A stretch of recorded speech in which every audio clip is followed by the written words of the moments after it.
Good morning and welcome back. Sorry for the disruption. Thanks for giving the board an opportunity to meet in closed session.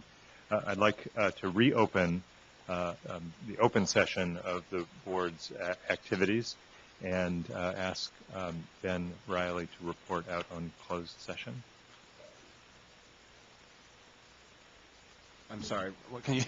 I need to. Just a brief report out on closed session. Oh, yes. Sorry.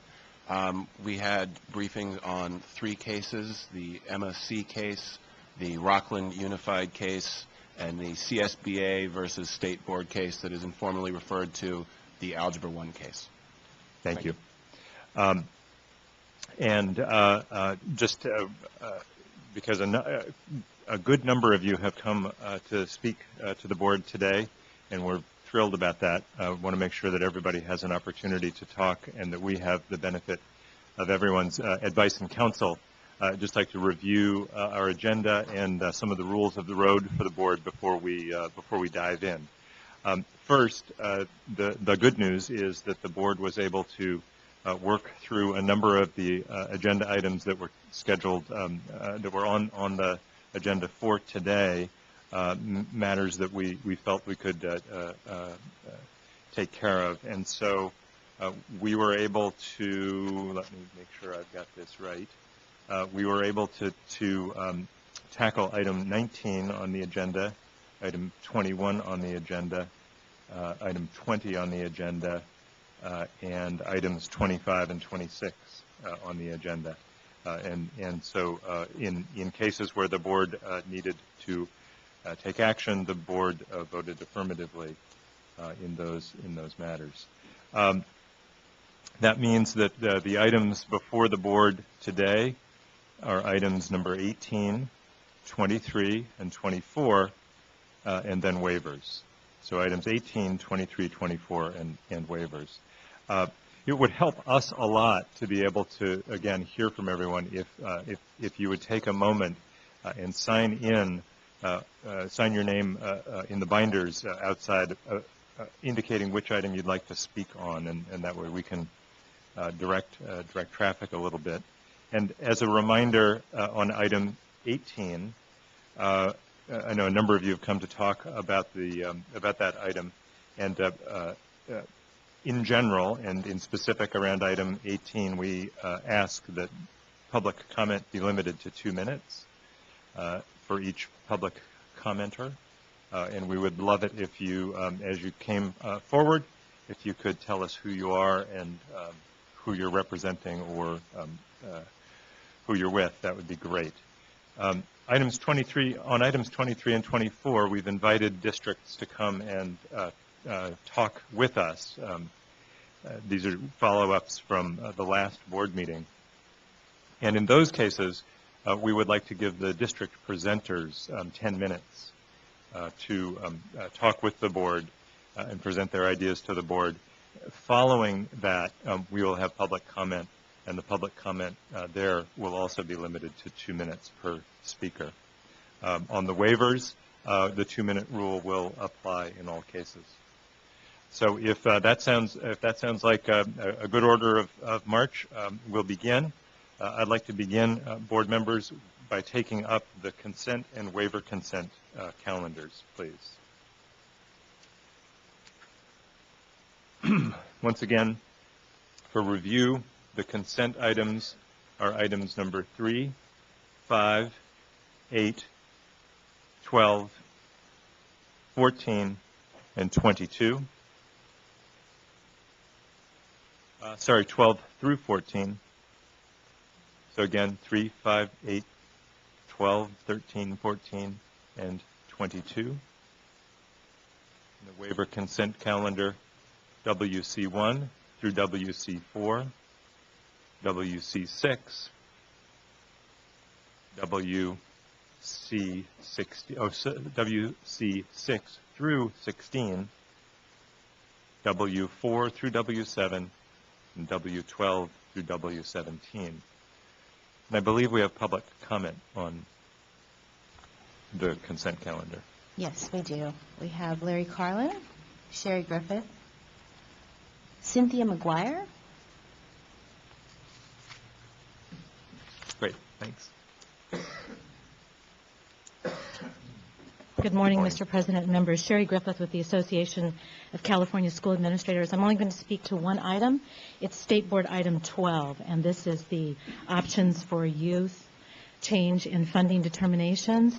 And the concerns that we'd like to raise about this particular item is, as you know, the non-classroom-based charters primarily only have time with teachers now that's very minimal. These are full-time independent study programs in California. Options for Youth has a number of these programs. Our concern is it's unclear in the item how long they will get the funding determination modification, and what the modification does is actually reduce the support that they give for classroom instructional time. And if you've looked at the Options for Youth program, while it's very meritorious, it is full-time independent study, which means for these students they're only getting 2 hours a week right now with the teacher. And if you add that up over the course of a full year, that's only 2 weeks of instruction already. So with this funding determination change, you're actually going to reduce that time in the equation because you know they have to have at least 40%. Our concern is if you look at the rankings of these programs, you have 5 of these schools in decile 2 at this point. And we think by modifying this, giving students less instruction, it does not set a good precedent. Secondly, this program is not just dropout recovery.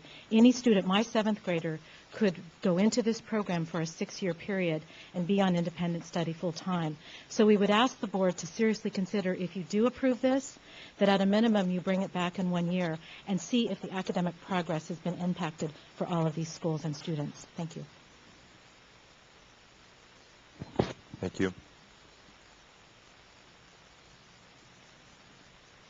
Good morning, Larry Carlin, California Teachers Association. I'm speaking to WC 12 through 16. The California Teachers Association would really like to see the board disapprove of these. We do not believe that caseloads should be increased because that puts a larger strain on the student and the teacher who is working with these students. We should not try to balance the budget on the back of children. Thank you. Thank you.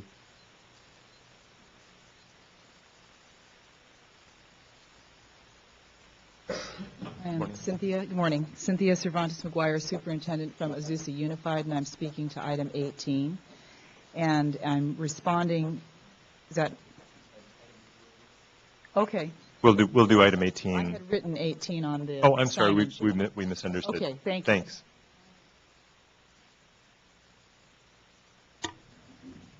Greg Solovitz. Greg? I saw Greg.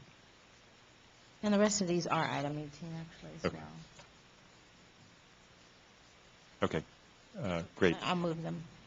Okay. So the rest, anyone who we've missed who's interested in speaking on the consent calendar? Seeing no one leap to their feet. Great. Yvonne and members, if we have concerns about any item, then the appropriate move would be to take it off of consent so that we could talk about it. As I support the consent calendar, I just don't want to move it out because we really need a lot of time for other items. But the consistent issue of resource specialists having a 22 caseload versus 28 has been historical. I don't know if Judy Pinniger's here, but what I would like us to do is if the staff can help us in the same manner that they help us with the interpreter, try to set some guidelines, some basic principle of when these waivers is really good waivers, meaning very remote, there's 2 schools. And last minute in May or in March, we have additional kids. And not, just bump up the caseload for whatever reason, I do not know. So there must be some historical trend when each board meeting, we have 6 or 7 of these. And this has been studied and talked about in the Special Advisory Commission with huge opposition on the way that we just keep on giving these waivers.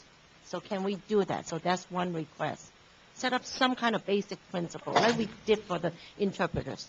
Sure. Okay, so that's one. And then for the high-tech, for the option for youth, and I believe that it's a good idea that we kind of look at it in a year about the progress.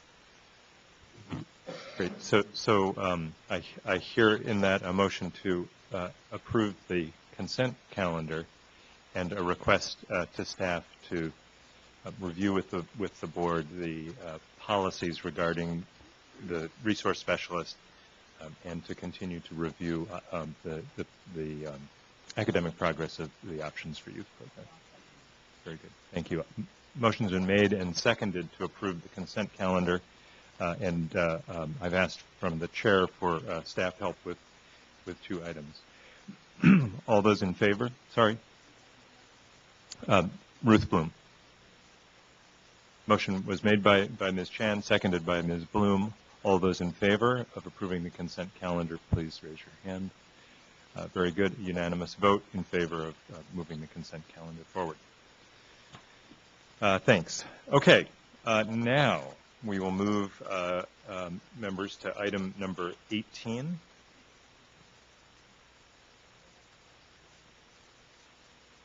No, we'll do those. Yeah.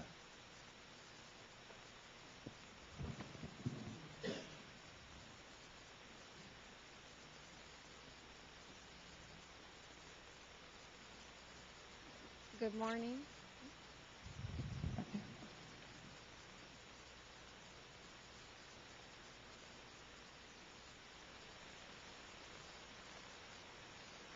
Good morning. Good morning. Good morning, President Mitchell, Superintendent O'Connell, members of the board. Deb Sigmund, Deputy Superintendent for the Curriculum Learning and Accountability Branch. And I'm here to walk you through item 18. This item, we provided you an item addendum yesterday, so hopefully you've had an opportunity to read that. This is a fairly complicated item, so I'm going to try to walk you through this as best as I can, and please ask questions along the way. This is about the school improvement grant application. That is what we are asking you to vote upon today and to take action upon today. This is a grant that we hope to apply for to the U.S. Department of Ed. It's a grant that amounts to about $415 million to the state of California. In your original item, what you have in the item is the grant, the application to the U.S. Department of Ed, so it's the state education agency grant to the feds. And then you also have the local request for applications that we would be sending out to our local districts to be able to apply for the money. Okay? So your item 18 has both of those applications in it, and we're asking ultimately for you to approve those applications. But before we get to the application, there are a lot of components that we are going to ask you to take action on. And really the components are laid out in your item addendum. So if we could turn to that, I think that would be helpful.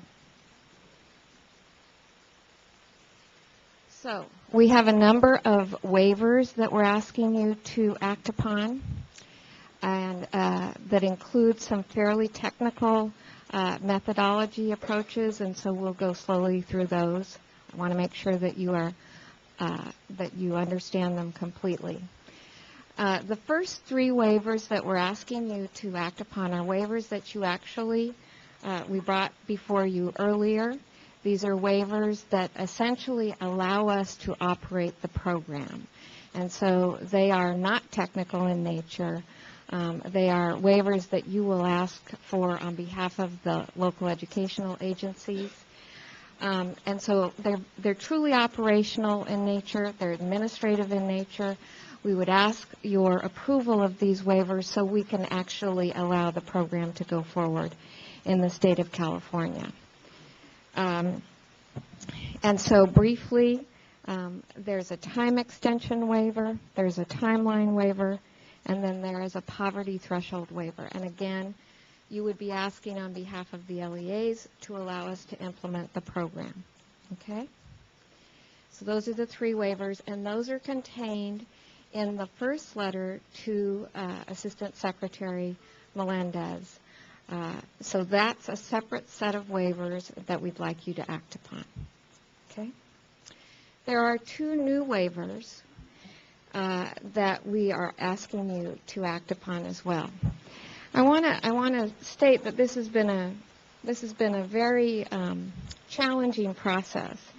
The U.S. Department of Ed has provided guidance to states with regard to the application, but their guidance has evolved, and so we have attempted to make sure that we have moved the application along and the requirements as the guidance from the U.S. Department of Ed has come to us.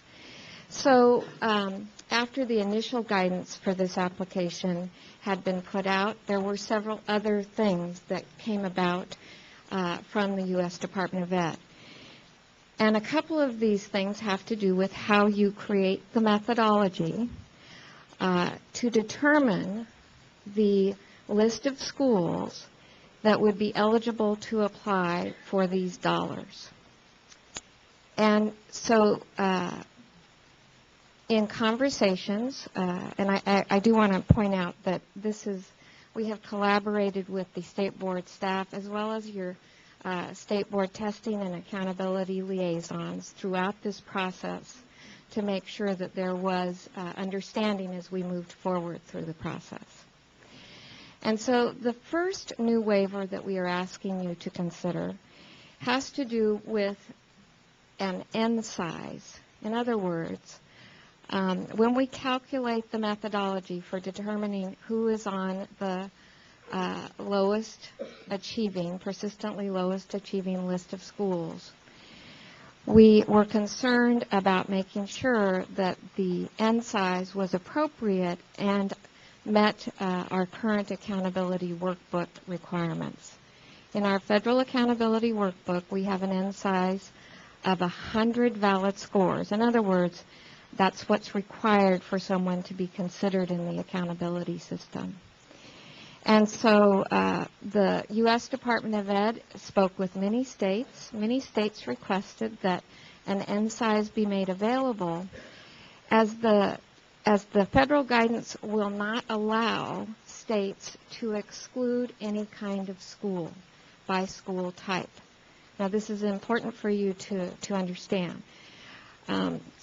The feds will not allow you to say exclude a continuation high school, for example, or will not allow you to exclude a special education center, for example. The only exclusion that they are allowing state education agencies to apply for is an exclusion based on the school size. And so what we asked for with the feds was to apply our accountability N size waiver, which is that we include those schools that have 100 valid scores. So what that does when you look at that is you're not only considering size, but you are considering how long students have been in the school site, all right? Which is important because we want to make sure that we're looking at scores that actually apply to students who've actually been at the school for a while. So this means that when we look at scores, we're considering the scores of students who've been at the school for about 8 months, okay, at least. So that's the first waiver that we're asking you to consider. And we believe that this is, in our conversations with the U.S. Department of Ed, we believe that this is consistent and that they will approve this waiver. Any questions on that before I go forward? Ruth and then Yvonne, please. Yes. In looking at it and looking at the list of schools, I recognize that the majority of them were continuation or alternative schools in the state, and I recognize that the fact is that many of these students are there for a short period of time, or the juvenile court school camps, for instance, they are perhaps fewer of them than in other places. My concern is, and I spent some time thinking about this last night, specifically in this area, is what do we do about these schools? What are we going to continue doing about these schools and these students? I understand the difficulty because these students have maybe not attended for more than a few months, or they're too small to have valid numbers. But I added it up. It was almost 750 schools that are on the list that we're going to apply this waiver to. And that could be, if you used your 100, that could be 75,000 students max, perhaps. And maybe it's closer to 40 or 50,000. I'm not quite sure. But at any rate, the question I have, because they are low performing, and they're low, and because there are probably so many of them schools that are continuation and alternative, these are kids on the last of the last chance to get an education. And as the old superintendent of county schools in LA used to say, Stu Gottfeld, he used to say, you have to get into an awful lot of trouble to get a good education at the county, but then in the 80s, county camps and county schools. So my question is what are we going to do with these excluded schools? What kind of services? And Okay. So, great question. So let's go through just kind of step by step. Remember, what you're voting on today is who's eligible to apply for this money. right. And this money is very specific to the kind of intervention that school will have to put into place. Okay. And let's take the Corton Community Schools for an example, right, which is probably the easiest to talk about. While obviously we would all agree that we want students, no matter where they get their schooling, to have an appropriate education, the intervention models that go along with the school improvement grant may not be appropriate for a Corton Community School. You can't close the school. So really what we're trying to do is make sure that the schools that are able to apply for this funding are schools that really can implement the reform efforts as outlined in the school improvement grant. Now, having said that, keep in mind that there are other accountability requirements on these schools. So we still, program improvement still exists for a school and for districts. So it's not like we're not going to be monitoring in terms of an accountability system these particular schools. We will continue to do that, and there are other mechanisms in the state and federal accountability systems that allow us to do this. But this is specific to that school improvement grant application. So they're not off the hook. They still have those accountability measures in place. All right. So to say it to understand it in my own words then, is what you're saying is we're removing or asking to remove these schools because the follow-through, if they did apply for this money, or if we included them in the application for these monies, they could not use them in the way that they were intended or be able to have the sanctions that were necessary if they didn't use the money the way it was intended. Is that correct? Well, pretty much. I mean, remember, as we apply for these dollars, we want to make sure that the right schools are able to put these reform efforts in place. And those reform efforts are so specific that many of the schools that are that we are asking for the exclusion would not be able to implement any of those models. Okay. So we're trying to maximize California's opportunity to get this money for as many schools and as many students as we possibly can serve. So. Okay, then in understanding that, I'm comfortable with that.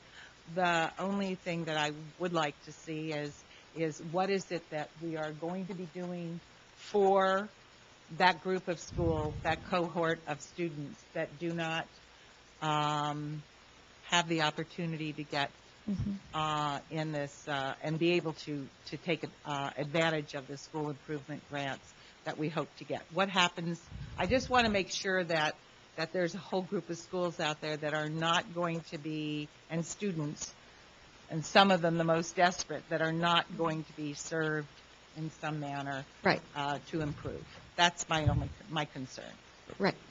So, President Mitchell, did you want to? just as a suggestion, I think that we have not, as a board, in a while, talked in a focused way about that family of schools.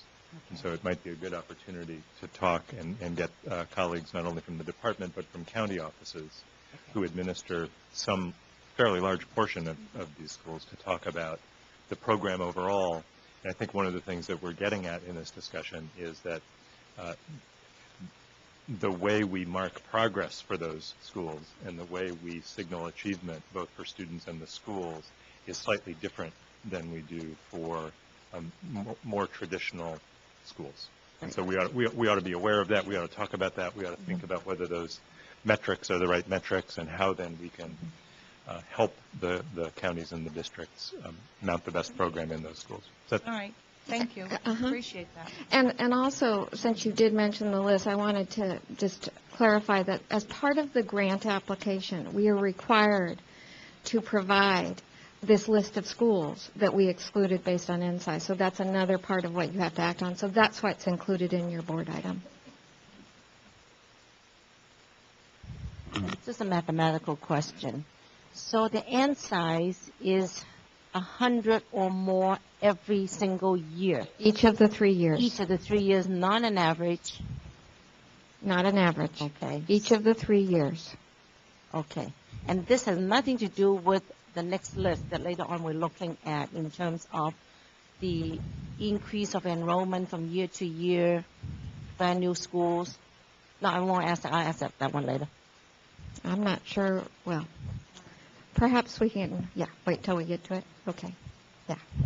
So, yes, each of the 3 years, they had to have had 100 valid scores. Okay? Okay. So, let's move on to the second waiver that has to do with kind of the methodology and who gets on the list.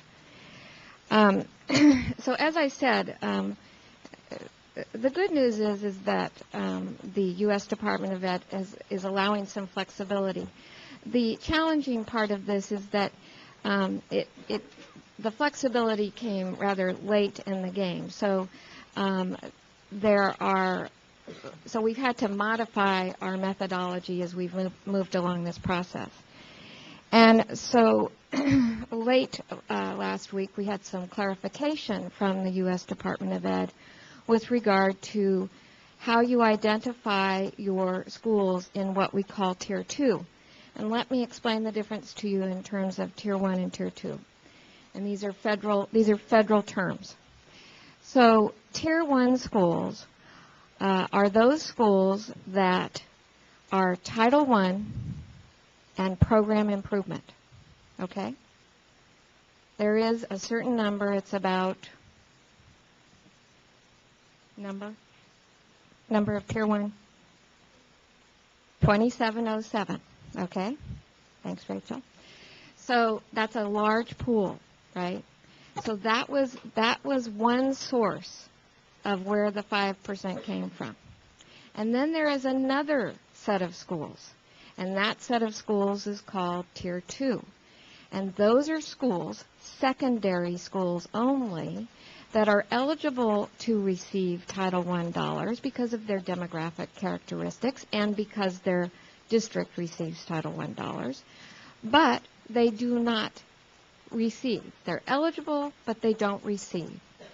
And the idea behind this, in terms of the federal thinking, is that you would expand the ability of secondary schools to take advantage of this particular pot of money. So when we originally made the calculation, including the N size, we did not take this waiver into consideration. And so some of the Tier 2 schools were higher performing, and by higher performing, I mean that they had a higher percent proficient rate over the average of the 3 years.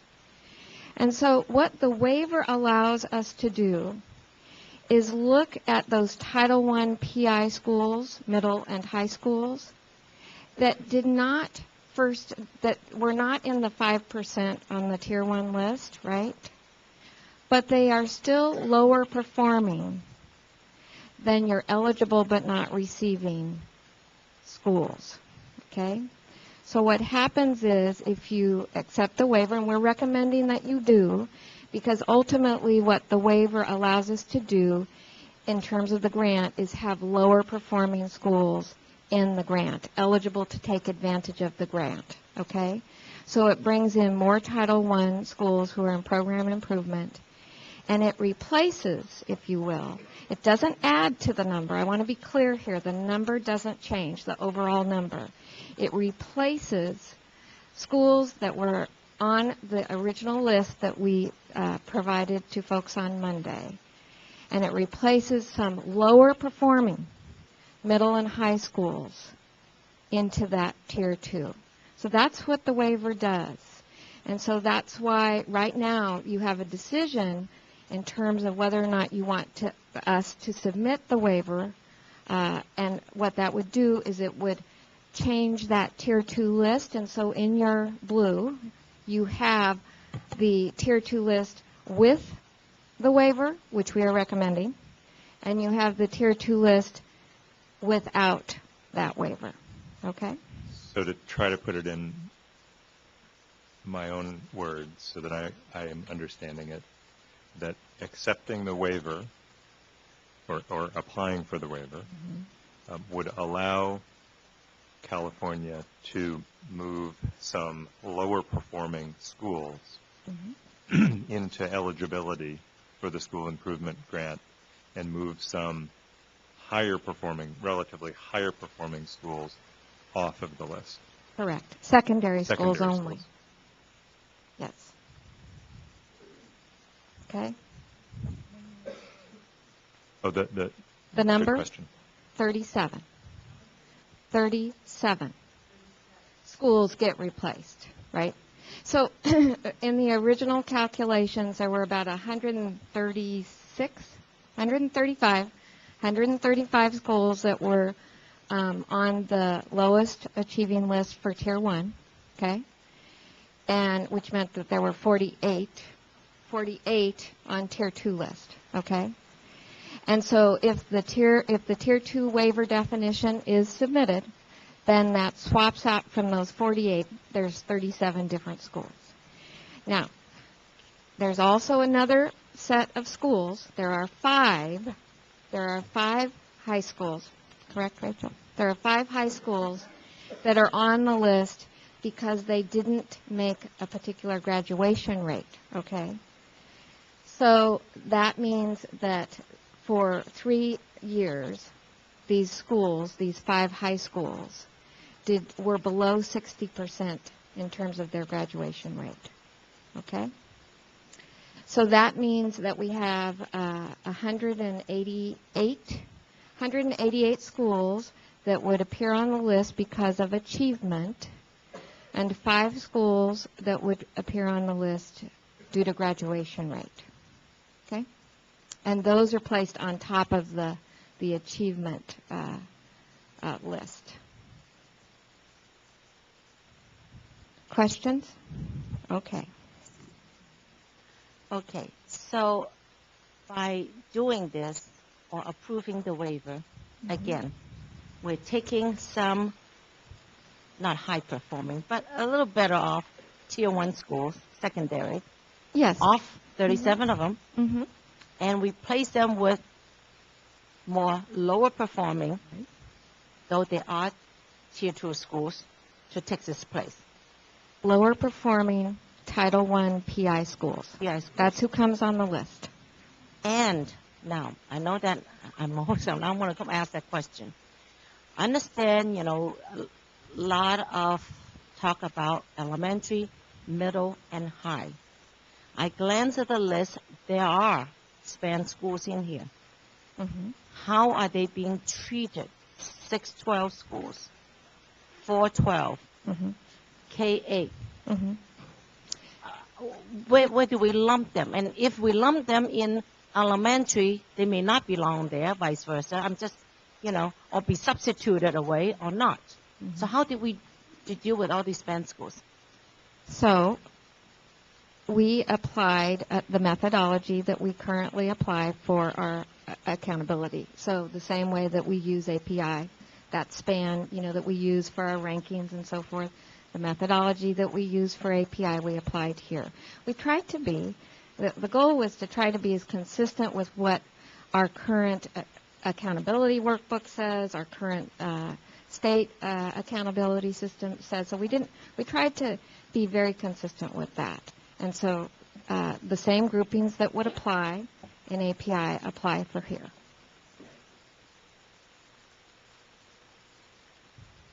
Jim? Forgive me, but I have a procedural question. Given the new flexibility waiver possibility, I'm looking at 37 schools is that right, Deb, the number, help me again with yes, it. 37 that could switch, right. I imagine there's 35 or 36 of them in the audience today prepared to tell us to make this decision. Is it procedurally possible to front load or have a discussion about that particular waiver? Because it changes the dynamic of our decision making process in our discussion. If that's a discussion we can have early on, I think it helps the schools that would be removed. My issue is, are the schools that would be substituted prepared for that news? Is that something that's been... So let me kind of tell you the process that we've gone through. We have a couple of ideas about how to move through the pieces, so it's a good place to pause and do that. I've personally talked to many superintendents over the past week. Many of them are probably behind me. So we did notify. This is what with the switch. This is what happens. You have 37 schools, but you have 7 new LEAs that come on, right? And you have about 17 LEAs that totally move off the list altogether, okay? So that's important for you to know as well. Also keep in mind when we say higher performing, I think it ranged up to about 43% over an average of the 3 years, 43% proficient. Remember, we combined ELA and math over the 3 years. And so some of the schools, high schools in particular, that are on the original list are at about 43%. I think that was the top. And so we're moving in some high schools, mostly middle schools actually got moved in, lower performing middle schools and some high schools, but below that threshold. There are still those tier 2 schools on it, but the schools that came on are lower than any of those, okay? And I did want to, I have a correction. It's important for you to know this. The total of schools is 188. So there's 183, there's been a lot of numbers. So 183 in terms of the lowest percent, the lowest achieving schools, and 5 grads. So for a total of 188. Okay. So let me talk about where how we might work our way through this and engage the public in the conversation. So I'd like them to go through the waivers, and when we get to that point, I'd like to take them up and probably divide them so that we can have a vote on each of them. I think it would be best to hear public comment before all of them, and then following that, I think we can probably take them up.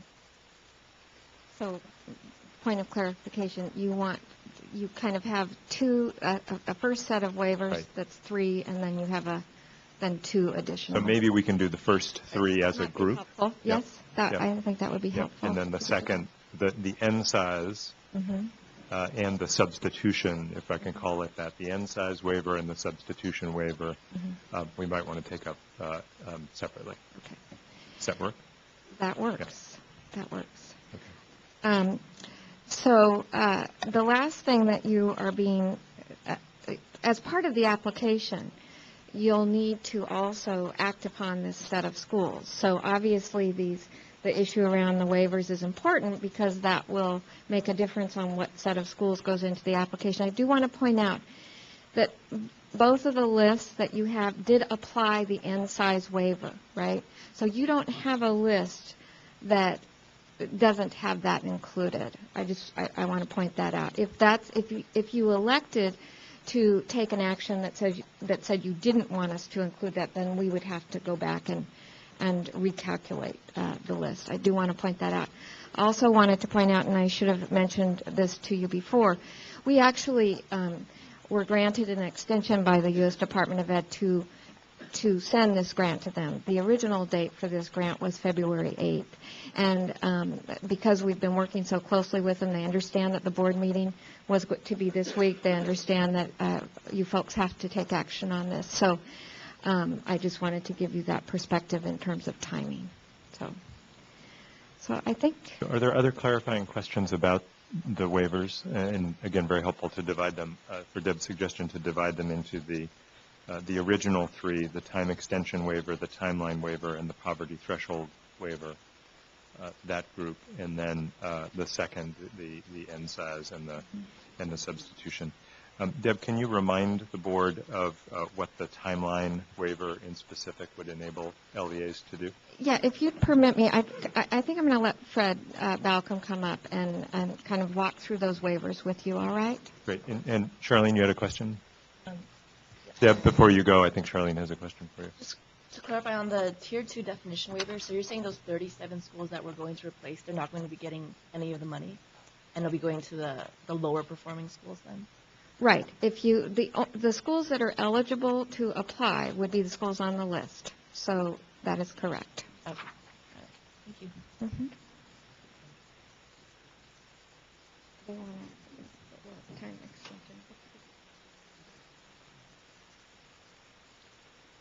You were inquiring about the time extension waiver?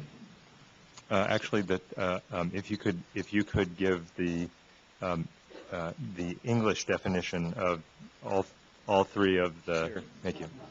I can do that. The time extension waiver basically precludes the need for us to seek a tidings waiver at the end of this process. It allows us to use the funds. Which part of this was the English translation? Yeah. Sorry. It allows us to use the funds for 3 years without having to go back to the feds later and ask for an approval to do that. The timeline waiver is one that allows schools in 2 of the potential models to restart over in program improvement rather than continue down the program improvement path. So the only 2 models that it allows for is if they are in turnaround or restart. And the turnaround model is the one where they would replace the principal and 50% of their staff. And I believe the restart model is the one that allows for a charter management organization or an educational management organization. Only those 2 have the option to restart their PI timeline. If a school district chooses for a particular set of schools to use the transformation model, which is more similar to things that have been done in the past, that opportunity to restart in the PI timeline does not exist for them.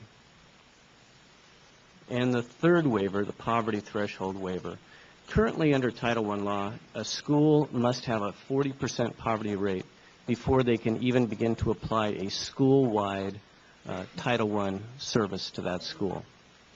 In this case, because we do have schools on the list that will be implementing some of the waivers that may not meet that threshold, in fact, some may not even be Title I at all right now, the federal government has provided this option so that they can implement a school-wide waiver without having met that threshold in order to be more effective and more efficient for all the students in the school, not having to focus solely on targeted students in poverty. Great. Thank you, Fred. Any questions about those 3? Okay. So thanks, Deb, and thanks, Fred. I think that your prefatory comment about this being complicated is right, and I think that as we as we go through this, we'll be, with your help, we'll get clearer and clearer on it. And I know that members of the public would also will help us along in that journey.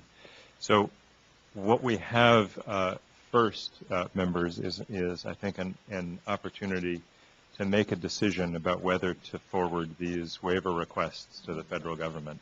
And depending on what we decide about these waivers, we'll then move to talking about one list or another and the calculations behind and methodology behind the calculation of that list. So I guess I go through that both for our sake, but also to ask the help of people who come to talk with us, that what we'd really like to hear now are comments about these waivers and the implications of these waivers for the part of the world that you represent. I'd like to postpone until the next iteration of our conversations over the base methodology and the construction of the lists, or conversation about the grant application or the request for proposals to the districts. So if you all could search deeply into your hearts and decide what of these you want to be talking about, that would be really helpful. And Regina, I know you've got a list that has at least 31 names on it. One has dropped off. Thank so you. Now we are back to 30. Thank you. Could you give that person credit for 2 minutes later? I will. Maybe 3 later.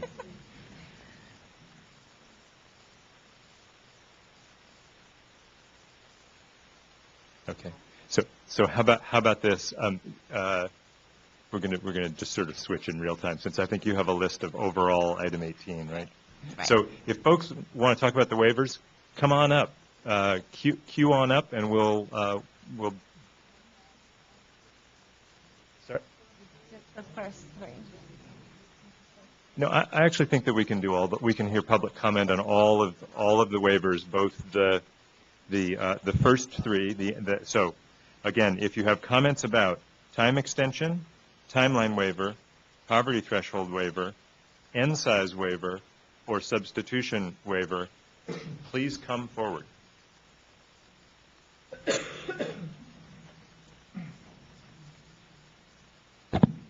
Hi, Scott. Good morning, President Mitchell, Superintendent O'Connell, members of the board. I'm Scott Hill with School Innovations and Advocacy, and I'm here representing Paris Union High School District, and I wanted to speak about concerns on the Tier 2 waiver. Okay, so Paris High School is included in the methodology for Tier 1, not Tier 2. It is captured by the inclusion of the Tier 2 waiver, and there is some concern about that. Factually and accurately, if you simply look at performance, Paris High School is not among the lowest 5% performing high schools. It just simply is not, and yet it is captured by this. And my concern is that when you look at the overall scope of how this rolls out, to the common person on the street perspective, think about what you capture and what you don't. So just to give you some perspective on this, Paris has an API, Paris High School has an API of 646. Excluded under the Tier 2 waiver is Natomas High School with an API of 642. So then you start to think about what do we got in terms of comparable school ranks. Paris High School is an academic rank 2 and a comparable school rank of 5. Natomas High School is a 2-4, okay? So when you start to think about how we capture a real understanding of overall performance and what this tells us in terms of performance, there are concerns about what we're doing. And the APR, I understand that the APR is a methodology. I understand that it drives it by percent proficient. I would argue that it's not the common parlance that we're all used to in terms of thinking about performance and rankings. When we think about where we are with Paris High School, this is a school that is only in year 1 of PI. It has a 90% graduation rate, and yet it's now captured on this list, we think, inaccurately. 30 seconds. It's also part of an overall district that is a PI district that has worked very, very closely with a gate provider. They're willing to show up and give people their interim assessment data that's showing dramatic improvement for this year because of the work that's going on. And in terms of credibility and in terms of trying to make student-centered decisions about how best we serve those kids, it's the very strong perspective from the Paris High School District 2 minutes. that this is not going to be a decision that's going to serve those kids best. Thank you.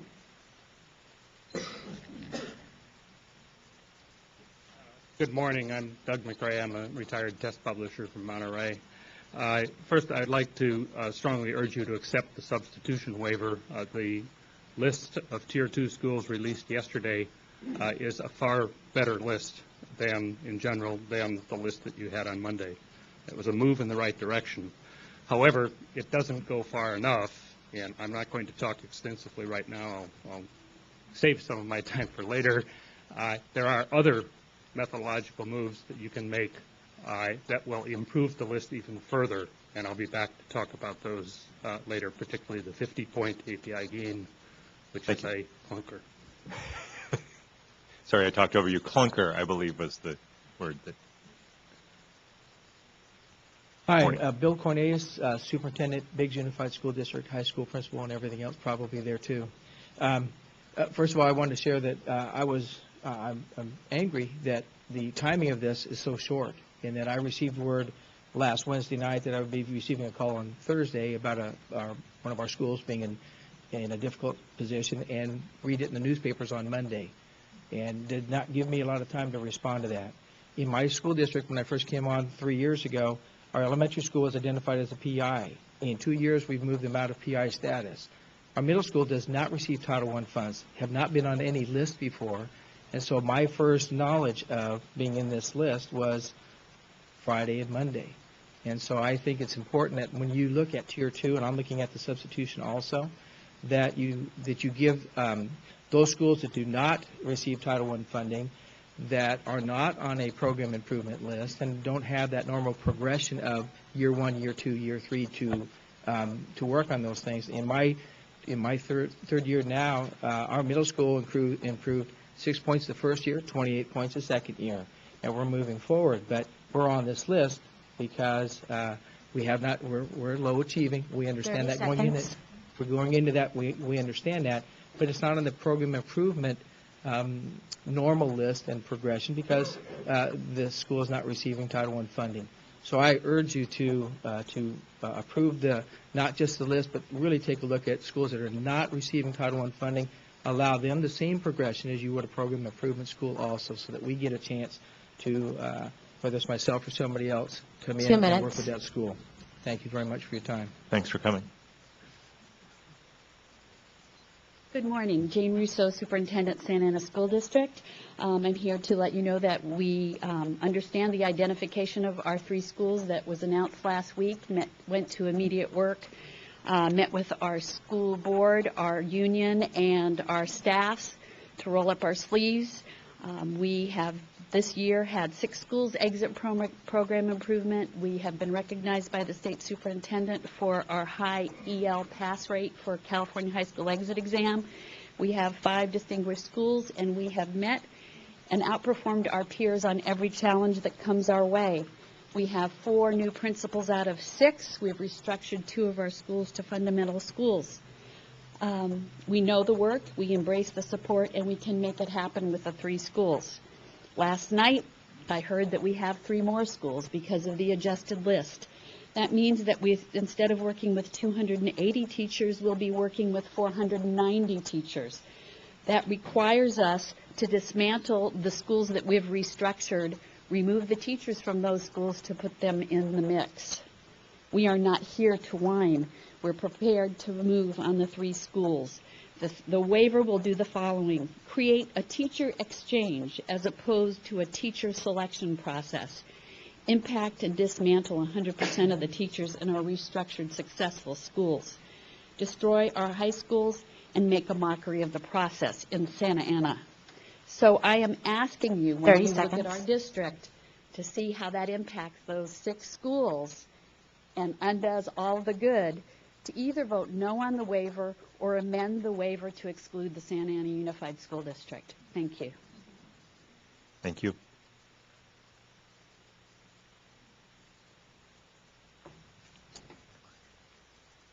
Good morning. Ken Bird on behalf of the California Teachers Association. 2 minutes is a pitifully small amount of time. As a great American said, to every complicated situation there's a simple answer, and it's usually wrong. And I'm sure this is the case. We have a letter we're going to give you, which tries to deal with many of these nuances. First of all, the list has too many problems for me to detail right now. The idea of so-called exercising due diligence to 2 meetings before the end of the year and the implementation, impossible, needs to be looked at. I have a fairly extensive issue about the queer schools, which needs to have some serious consideration. It's an important issue. There's quite a bit in here. I'd like you to carefully look at that. That's somewhat been lost in the discussion. The exit strategy, if there ever is one, is woefully lacking. And in addition, in the SIG application, should include the request that the LEAs applying for the application have 2010-2011 as a planning year. And in summary, as I said, given your timeline and given our ability to confer with our people and talk, this is probably the worst item I have ever faced before this board for timing. And so you're probably not going to heed the slow down, but 30 it needs to be seconds. done. Thank you. Thank you.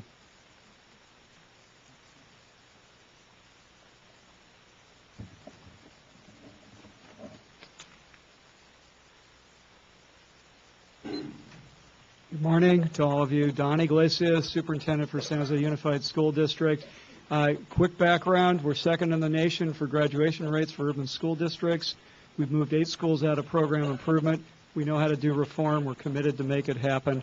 I agree with the concept of having to really move on some of our schools that are not moving forward. But let me identify some of the areas where I do have concerns. Deb described the calculations in Tier 2, and I would urge you to approve the new waivers and change the Tier 2 list. I have 2 schools on there that are definitely need work, but they are not 5% lowest performing schools. There's 100 schools in front of them in terms of middle schools that would be on the list. That being said, a couple issues. One, the timeline of this. I have implemented 3 of the 4 models that are being proposed, including reconstitution. You call it turnover, moving out over 85% of the staff. Those are not models that you can do between March and June. I would urge you to consider a longer timeline. Next year is a planning year for the schools that have to do this. Exit criteria. One of the things that is critical is to know how far do we need to move the ball in order to get our schools out of this status. The other thing is the research behind the models so that we can explain it to the communities and the neighborhoods that are asking. The other one is technical assistance. We're going to need it. And I just want to say removal of the principal, we can do that now. And there's more difficulty really looking at the staff as a whole, and that needs to be considered in this process. Thank you. Thanks, Don, and we'll remember some of those comments as well as several of Mr. Burt's when we take up the core methodology of the list on the one hand and the SIG grant application on the other. And just as a reminder to everyone who's speaking, what we need your advice about most right now are these 3 waivers, or 2 sets of waivers. I'm sorry. Good morning. My name is George Perez. I'm the superintendent of Mount Pleasant School District in Santa Clara County in the city of San Jose. I am one of the 37 that would be taken off if you approve of the waiver. So I want to personalize this for you. I have a school that is 90% Latino, 70% free and reduced lunch, and 65% second language learners. We are scoring in the 700s. That we came out on this list was a shock. And I met with the staff and some of the teachers who wept, and we told them we've been identified. This was out of the blue. We had not looked at that. I have a school that consistently has scored higher for the Latino population as compared to the state average by 40 to 50 points. That we've been identified as persistently low performing is a crime. I urge you to vote for that waiver and to look at these schools and to reevaluate this method that you're identifying schools, because it is not a fair way of doing it. And it is disheartening to those of us who have given our careers to working with Latino children that a school that is doing so well all of a sudden appears on the list. Thank you. Thank you. Good morning. I'm Bruce Harder, the Superintendent of Schools in West Contra Costa Unified, and I too am in support of the board moving on the Tier 2 waiver. The impact that it has for us is it takes off a high school that clearly does not belong on the list, similar to the others that have been mentioned, and it adds on the list a middle school that really does belong on the list, and so we would certainly support that from the board. Thank you. Thank you. I'm Vincent Jantz on behalf of the Azusa Unified School District. We're definitely in favor of the change to the definition of a waiver. Thank you very much to the staff for continuing to do the work necessary to come to that conclusion. I've read the 243-page filing that was originally made to the Federal Register. This is consistent with it. When I came here this morning, I thought I was going to be making an equal protection argument in behalf of this, because I think this change really does need to take place. I actually had all the elements for an equal protection class action put together to make this happen. So we are very much in favor of the change in definition. Thank you. Thank you. Good morning. Walter Richards from Los Angeles Unified School District. I'm a parent. I support the approval of the waiver. I'm also happy and encouraged the fact that 7 schools that came off the list. But also, you have a great, hard job. I feel that you are doing a great job. I know it's far better to do something than to sit up here and do nothing. So for the things that you are doing, and they're working, keep doing those things. I also support the fact that we know that, I even support the substitute list. I will say this, that I think that you should, instead of a 3-year data, that you would have a 1-year data. I think we need to have some type of, know what we're doing and have some checks and balances somewhere along the line. I think 3 years is too far. I think you need to have some checks and balances before that time. But I'm going to encourage you that you use your best wisdom and your knowledge that you have here and do a great job. And thank you. Thank you. Good morning. I'm Lucretia Ferreira, Assistant Superintendent of Educational Services with the Turlock Unified School District, and we are here today to show support of the substitution waiver. I want to start out by saying that please know that the entire Turlock community is completely stunned. We are taking this seriously, and we are extremely concerned. But we're here today to talk about the substitution waiver in particular and the fact that we feel that Turlock High School should not be on that list. They have a summer school rank of 8, statewide rank of 6, a base API of 719. Over the past 5 years, they've grown 49 points. They missed that exempt criteria by 1. Over the past 10 years, API growth of 126 points. Their lowest graduation rate was 87.1% back in 2008. Their 3-year proficiency rates, English 45.6%, math 40.9%. And again, we feel that Turlock High School is a high-performing, lowest-achieving school, and we would greatly appreciate thoughtful consideration of the substitution waiver. But I want to end by saying that if you do agree to the substitution waiver today, we'll breathe a huge sigh of relief, but do know that there is a sense of urgency at Turlock High School and within our community, and we are planning to use this as leverage and get as much mileage out of this identification as possible. We've already begun a plan of attack, and we're kicking it up a notch when it comes to completing our action steps in our district assistance intervention team plan, as well as our district strategic plan. Thank you. Thank you very much.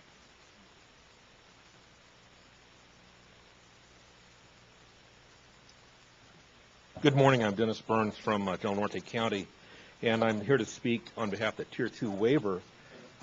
In the guidance section of the federal regulations under A17, it does talk about narrow exceptions to the rule for schools that serve overage and undercredited students. And at Castle Rock School, that's who we serve. Obviously, we're an underperforming students because we accept credit deficient students from our comprehensive schools. Over 70% of the students who enroll with us are credit deficient, which means they're behind already. Also, they are fifth in year fifth and sixth year seniors who would graduate. Last year we graduated 135 seniors. Over half those were fifth and sixth year seniors. So by our very definition, we automatically score within that persistent low achieving schools, but we are graduating students. Obviously, we use the alternative schools method of assessment, and over those past 3 years, we have raised our graduation rates from 66% to 88%, which is almost a 20% increase in our graduation rates, yet we are labeled as a persistently low achieving school. And even according to the guidelines, again, we can be excluded from this Tier 2 list. So I urge you to look at other factors that cause students not to graduate on time, and specifically at programs meant to deal with those very students. Thank you. Thank you.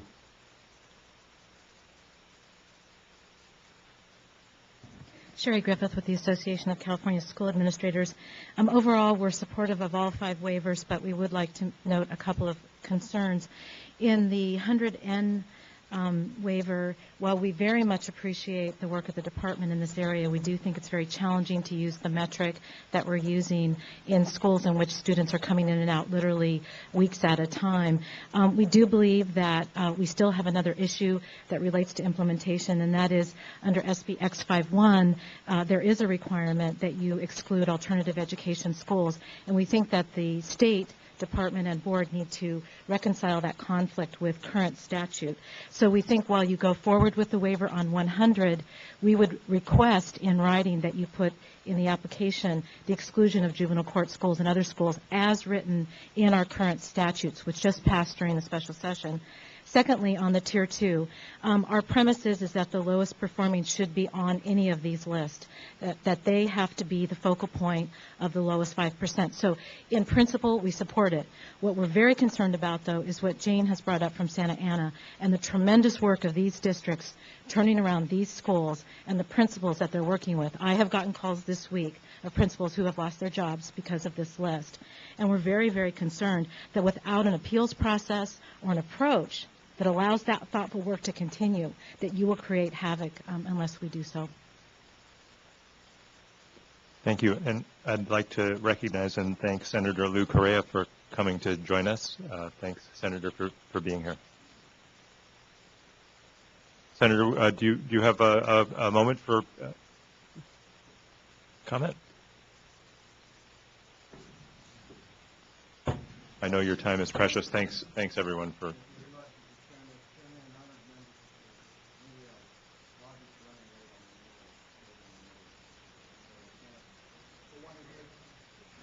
I think the microphone may not be on yet. There we go.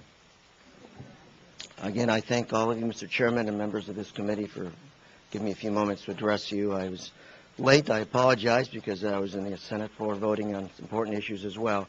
But this is also an issue paramount to me, which is the waiver. I'm here to oppose a waiver, and especially for Santa Ana Unified School District. A little bit of a background. I live in Santa Ana. I grew up in that area. I've been there for about 45 years of my life. And my children all attend public schools. So decisions you make today here will affect my children profoundly. Whenever I'm at home, I pick up my children from school. I take them to school. So I have a lot of interaction with the teachers, the parents, and the other children. We face a very tough environment in the state. We have unfortunately had to cut education, something that I don't believe any Republican or Democrat wants to do, and I don't think the foreseeable future is any better. Santa Ana, I've worked with them very closely, Santa Ana Unified. They've made tremendous progress, but yet they have a lot more work to do. In my opinion, the unions, labor, teachers, parents, the community are on board for what's happened so far, what we've done. We have charter schools. We have special schools, specializing in areas of education our parents want. We have choice within the public schools. In my opinion, you've already classified 3 schools as consistently underperforming. You accept that decision. We're working with those 3 schools, but in my opinion, if you add to that list today, you'll take a lot of work that's already been done at Santa Ana Unified and really just flip the ship around one more time. And all I'm asking today, not as a senator, but as a parent, that you reconsider, actually, that you consider not adding additional schools to that list. In other words, please vote against this waiver. Thank you very much for your time, and I appreciate your efforts today. Thank you, and thanks for your efforts down the street. We really appreciate them. Thanks.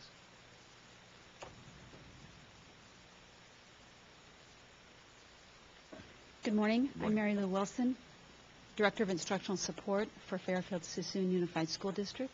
And I come to you with a message from my superintendent that's a little bit different than everyone else. Last week we were notified that we had a school that was lowest achieving. We dutifully notified the staff and the community, and everyone is devastated. The press has had a field day.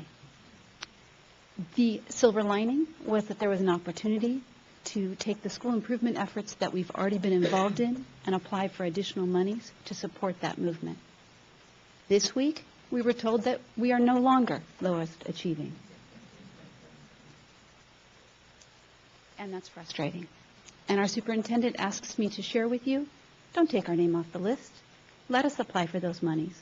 Let us continue to make changes to improve achievement for our students. While we agree that there are other schools that are underachieving as well, and that they also deserve those monies, the damage is done. The press has had their day, and our school has been labeled.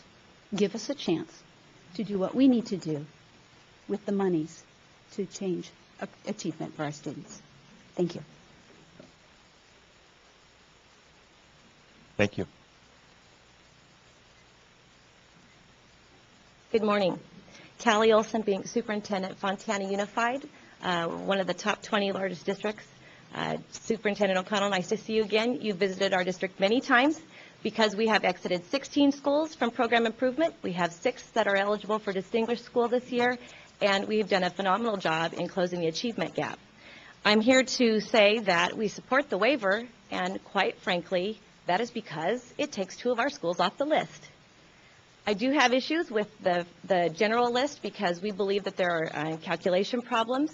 We have a school that's only had a cycle of 2 APIs that is on that list, and we don't think you can be persistently low achieving if you have not been persistently open. And so we have an issue with that. And so I have 2 things to say on that. One, I like the waiver because it takes 2 of our schools off. The first calculation we have an issue with because we don't think it's fair. With all that being said and done, and in reference to my colleague who spoke before, the press has had a field day. People have had special board meetings as late as yesterday to lay off people because of this late notice for us. The conference call, while I know that our colleagues here at the State Department, working with the federal department, have worked to try to give us as much information as possible, there was not enough information. I could not go to my Board of Education and answer their questions because we weren't able to get our questions answered. Student achievement is about good teachers, good principals, 30 strong seconds. districts. We need to focus on that, not the money, and not put things in place with haphazard decisions. Thank you. Thank you.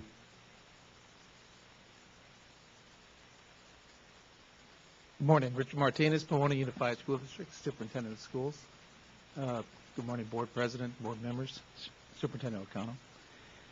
Concern I have is that our school, Pomona High School, along with 2 middle schools, were added to the list 48 hours ago. Last week, we didn't know we were going to be on this list. Our schools were excited, our board members were excited that we didn't make this particular list.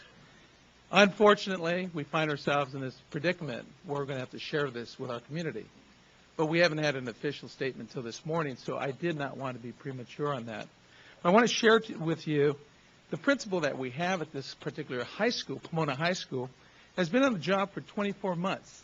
He was identified as the change agent for this school. In that short period of time, we've seen a 12% growth in Casey passage rate, 24 API points under this new principal growing, 89 points over the last 10 years we've grown. Avid demonstration site. This school is a national avid demonstration site. It was just named 2 weeks ago. What an oxymoron. we find ourselves, this school, 111 of 4,600 institutions named as a national demonstration site. Our concern is the methodology. We want to make sure that you're looking at other measurements besides looking at just one area. Our request would be that this school, Pomona High School, be removed from this list, and that we allowed, if it's not on the list, that the principal that we've identified as a change agent and has shown the changes that he's making, we request that he stay on and continue on in this effort. Our other concerns, of course, are the March 15th deadline. We have to notice teachers by Monday. We're a little behind the 8 ball, so we are looking at possibly extending this time frame that we have instead of doing this immediately. We probably need another year. Thank you for the attention. Thank you.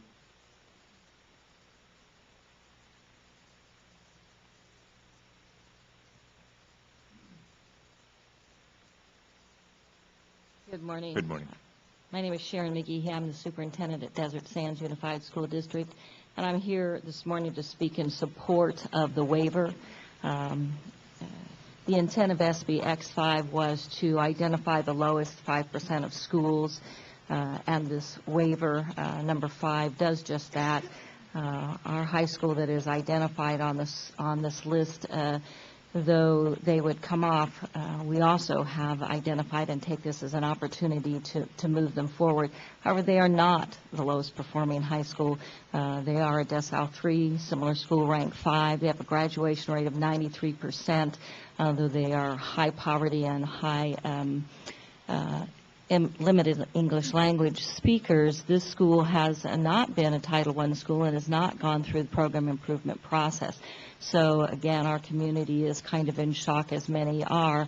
But the reason I'm requesting support of the waiver is because of the intent of identifying the lowest performing schools who need the assistance and need the SIG grants. And so I would request that you support the waivers. Thank you. Thank you. My name is Cynthia Cervantes McGuire, and I'm a superintendent from Azusa Unified. I would reiterate everything that Sharon just said to you and urge you to vote in support of the waiver. And I would also tell you that it would remove a middle school and a high school from our district. They also, one of them has a principal who is in his second full year and has only 1 year's worth of testing under his belt and has made great improvements. They just had a WASC revisit, and the same lead was there, and she couldn't believe it was the same place that she visited 3 years ago. In addition to that, both of these schools have been engaged in reform and allows them to continue their work without a great deal of disruption. I would agree with what someone else said. It does provide additional leverage to have been placed on this list. I would also agree with those that have said the damage has been done, and that is extremely unfortunate.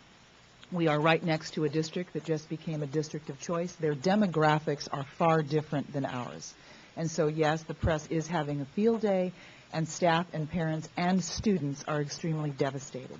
So I would encourage you to vote for this waiver, and I hope that in the future more time would be taken to work on these calculations and selecting the schools to make sure that it is done accurately. Thank you. Thank you. Great. Well, thanks to everybody who came forward on the waiver issue. Very, very, very helpful. And I think a couple of issues have come up, a couple of themes, and maybe Deb, you could help us work through those, and then I'd like to see if we can take action on the waivers and then move to the next part of our work.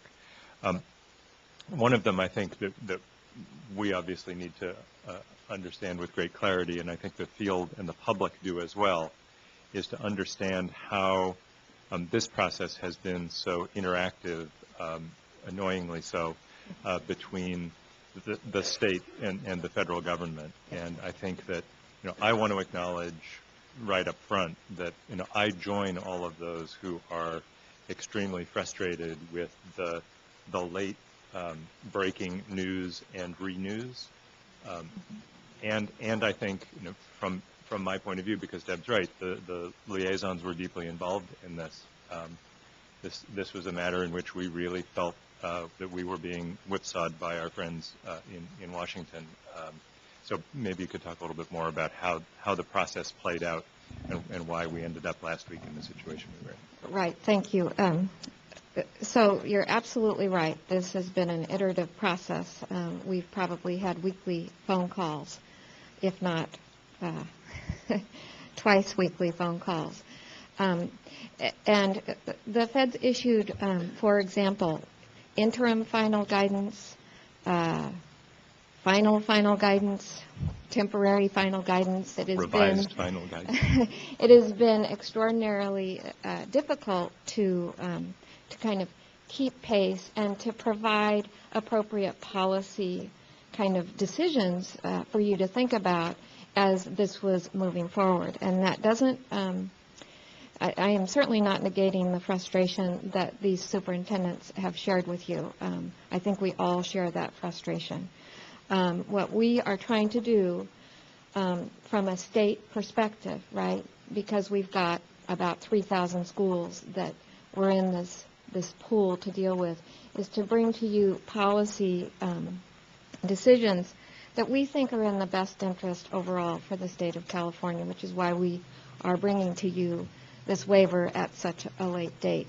We did, as I said, we received some clarity around this with regard to the understanding of this waiver.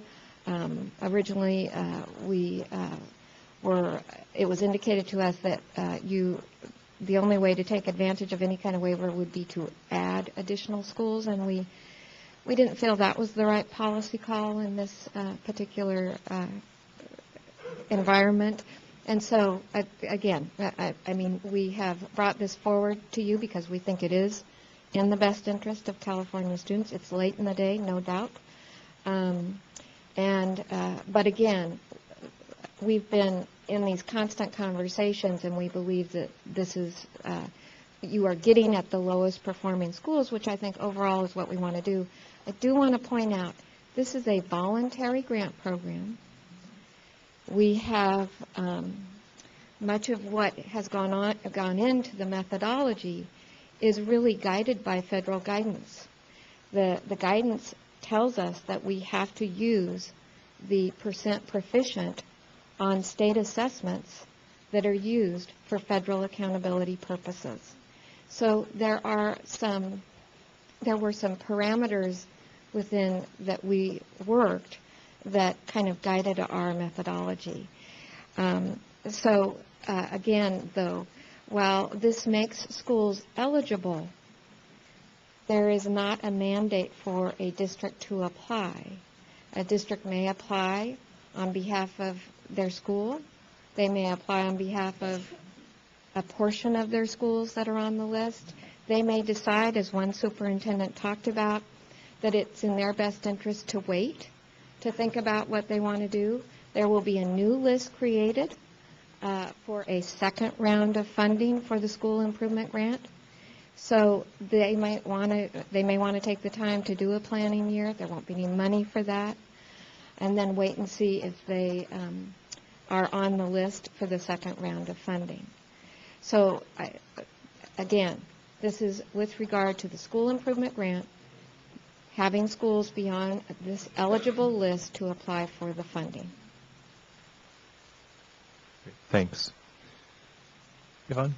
Oh, can I just say one thing, that in terms of the constraint by the federal government in terms of defining the methodology, because I know we'll get there in a moment, but some of the comments were about the overall methodology, and I want to reiterate that not only did we pore over the guidance, but in many cases we asked specific questions of the how about this sort. Right. And depending on the answer, we're able to do more of what we wanted to do or less of what we wanted to do. And I think that'll be another important theme to bring up. We weren't making this up in a vacuum. So, Yvonne? That could be a Fred question, but Jeff, stay right there. On the second waiver, on the timeline waiver, understanding that LEAs can select their schools and make them restart or turn around. So therefore, for accountability, then they will start the clock. PI1, although they may be PI9 at this time. Correct? I believe that's correct. Yes. Correct. Now, of course, I think this is a question that we started last year. Mm-hmm. So let's say this school is going to convert into a charter. Because it says right here, it can't be a conversion, right? That's one of the models. On a model, on the restart, convert into a charter under a charter school operator. Correct. So hypothetically, possibly, the same staff, same principal can stay. Well, here's what we know, because we posed this question to the Department of Ed, and the question that we asked was, can a district be the charter operator for that school? And the answer was yes. Okay? Okay. So what I would tell you is that the district can be the charter operator. The degree to which staff has changed, certainly in terms of the application, the board is going to be looking at whether or not that change, that fundamental change, really is reflective of a reform effort. Okay. And so the board, you have the discretion, and you will be approving these applications. So I think that that's going to be your... But in additionally, let's say the district say, principal and staff, you all can, quote, take over, okay? Stay and form your own 501c3, do whatever, and run it just the way that I ran it in 1993 and make it a conversion charter. Mm-hmm. Now, that's possible, correct? We believe that is possible. Then, same player, same kids, same address, same parents, everything same. So we're going to reflect to see how things can be done differently. Now I'm going to get to the finance.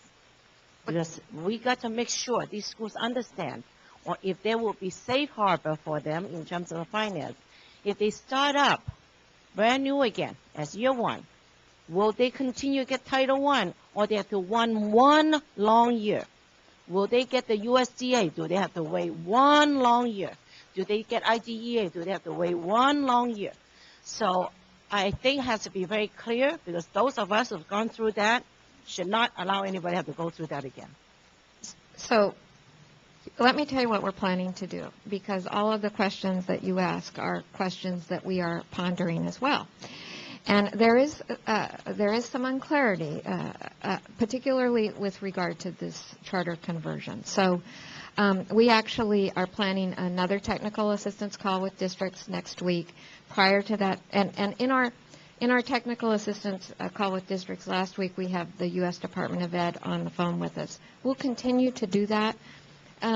Member Chan, unfortunately, there are moving parts to this, and we just do not have all of the full implementations of the model. So I understand, but I think this needs to be discussed in open so everybody have tons of notes. If, then, and else. Yep, if I do that, then I can start the clock over, but then I may not get Title I for a year, right? And then on the second one is about principal removal, understanding, from my colleagues say, you have outstanding principal just got there, or could be very outstanding veteran principal for some whatever reason, Is there a way, I don't mean that we can do that as a group, EXA, where are you? Sherry? I don't mean that we certify, we have a group of, we say these are outstanding principals. Then, don't knock them off, take them away, because we don't have enough good people to run around. Is there a list of really good principals that can do this, although they may be on this list, then they should not be removed? So we asked that question of the Department of Ed, and if a principal has been replaced or changed within the last 2 years, then there's no need to do that yet again. You can still put forward the model, but the replacement of the principal would not have to occur if that's occurred within the last 2 years. So I think Yvonne, where you are and where this conversation is headed is to think about what we can do as a state to work out implementation processes, consequences, decision trees, trade-offs, and to do that as a part of what we would work with districts on in their application process.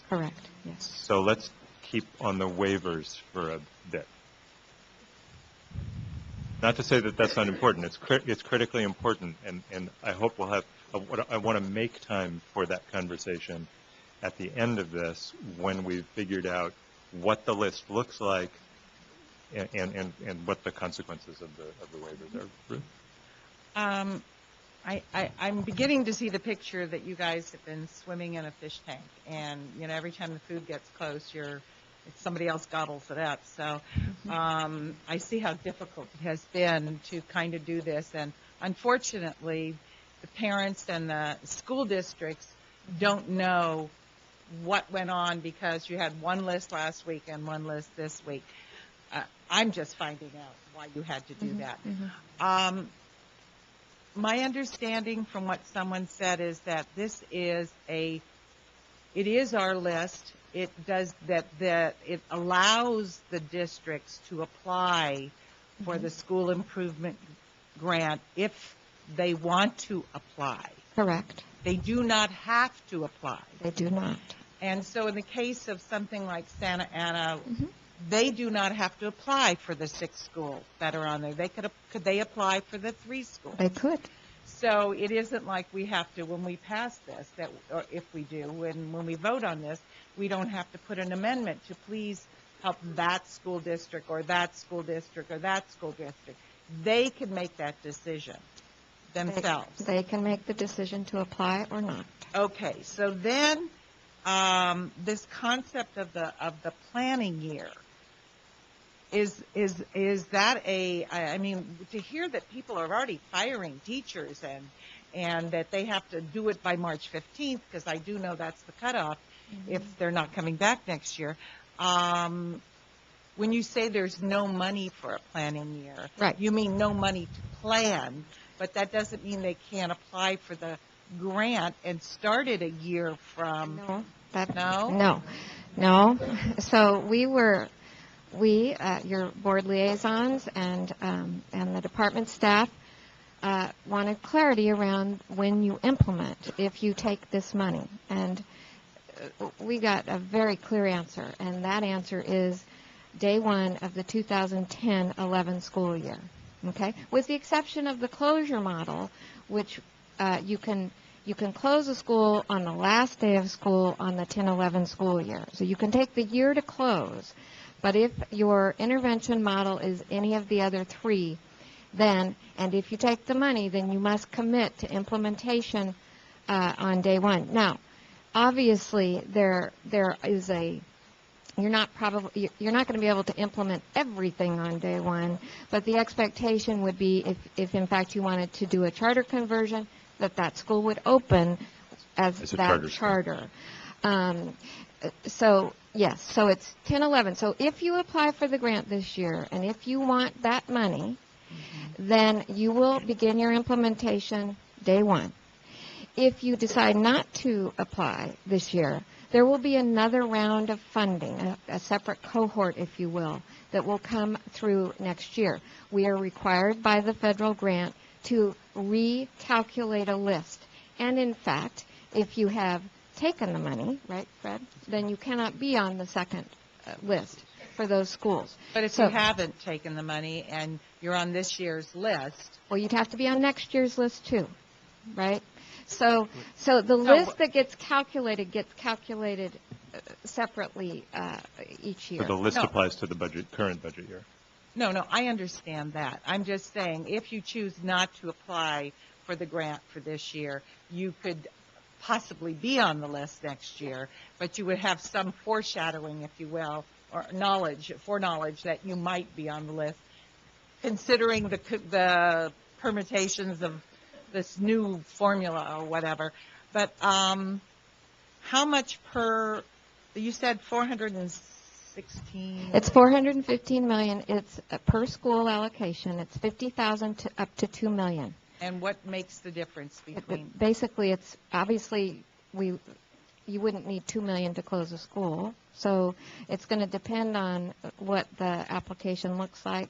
School size may come into play there, but it really probably the guiding kind of in terms of budget would be the kind of model that you intend to implement. So I think so this is good, because I think especially on the voluntary part to establish that And again, districts can choose to apply for some or all or none of the schools. And then I don't want to violate my own rule here, but those applications, as we'll discuss later, will come to us.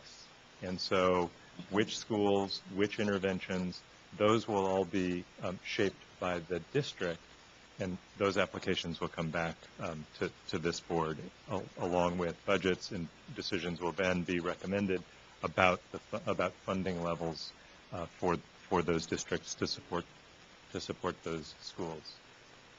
Possibly 188 schools. So I know that David had a comment. I'd really like us to focus in on these waivers and see if we can move ourselves along to the next set I of do have a discussion. question about the waivers. When I speak to students, especially at graduations, I tell them that there's three things that are very important in life. One is, you can't change the weather, and two, you're going to age, and three, you've got to have tolerance for ambiguity. And as you said, there's a lot of moving parts here, and it's an evolutionary process here. I just want to ask Don Iglesias, my colleague from San Jose, if these waivers, especially time extension waiver and timeline waiver, if we approve these, is this what you're asking for, Don, for the approval of these waivers? And the time extension waiver and timeline waiver. You know, I have not read those waivers in great detail, the first three, but I can tell you that in reforming the schools, and those of you that have been involved in implementing these kind of policies, it takes time. And I have reconstituted schools. It took a year of planning. And you're not going to see instant results. It took about 3 years before it's Gardner Elementary School, which you know of. And they're doing really well now. But we involved the community. We talked to parents. We said, what kind of programs would you like to see in your schools? So the timeline is huge. And this timeline between March and June to do something thoughtful, to involve the parents, to get the community just to understand what we're planning does not work well. Personally, if it was one of my schools, I would not take the federal money, and I would use next year to plan. That's how important it is to me. So I want to be really clear. So the timeline waiver does not affect that. Thanks, Don. The timeline waiver does not affect that, and this is what Deb was saying earlier. We asked twice to be able to start implementation with the planning for a turnaround of some kind, small T turnaround. And the first time we got a no, and the second time we got slapped. So the bottom line of that conversation was districts will have to make a hard decision about whether to apply for the money and implement now, or do the planning and wait a year and see if they're on the list again. So I just wanted to be really clear about that. Jim?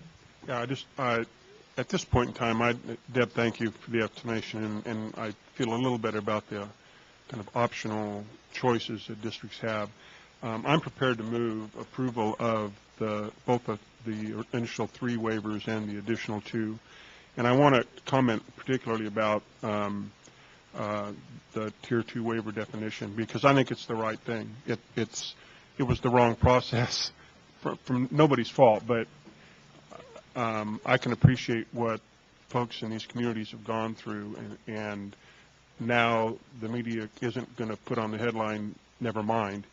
And I get that, but it's still the right thing to do, and I think the right decision has been proposed, and I think it's a decision we need to make. And so at this time, I would move approval of both the original 3 waivers and the 2 new waivers. Is there a second? Charlene Lee seconds. So Member Ashwaubenon has moved the recommendation on all of the waivers, and Charlene Lee has seconded the motion. As we do this, I'd like to other comments, questions. I know I have one. I want to second what Mr. Ashwaubenon has said. There is no putting the toothpaste back in the tube once a declaration has been made to gotcha-hungry environment that someone's not doing the job that they're supposed to do. And I know that it's a problem that many districts and schools and students and teachers are going to have to live with for some time. And I hope that we'll be able to make strong statements coming out of this meeting today about who is and who is not on the list.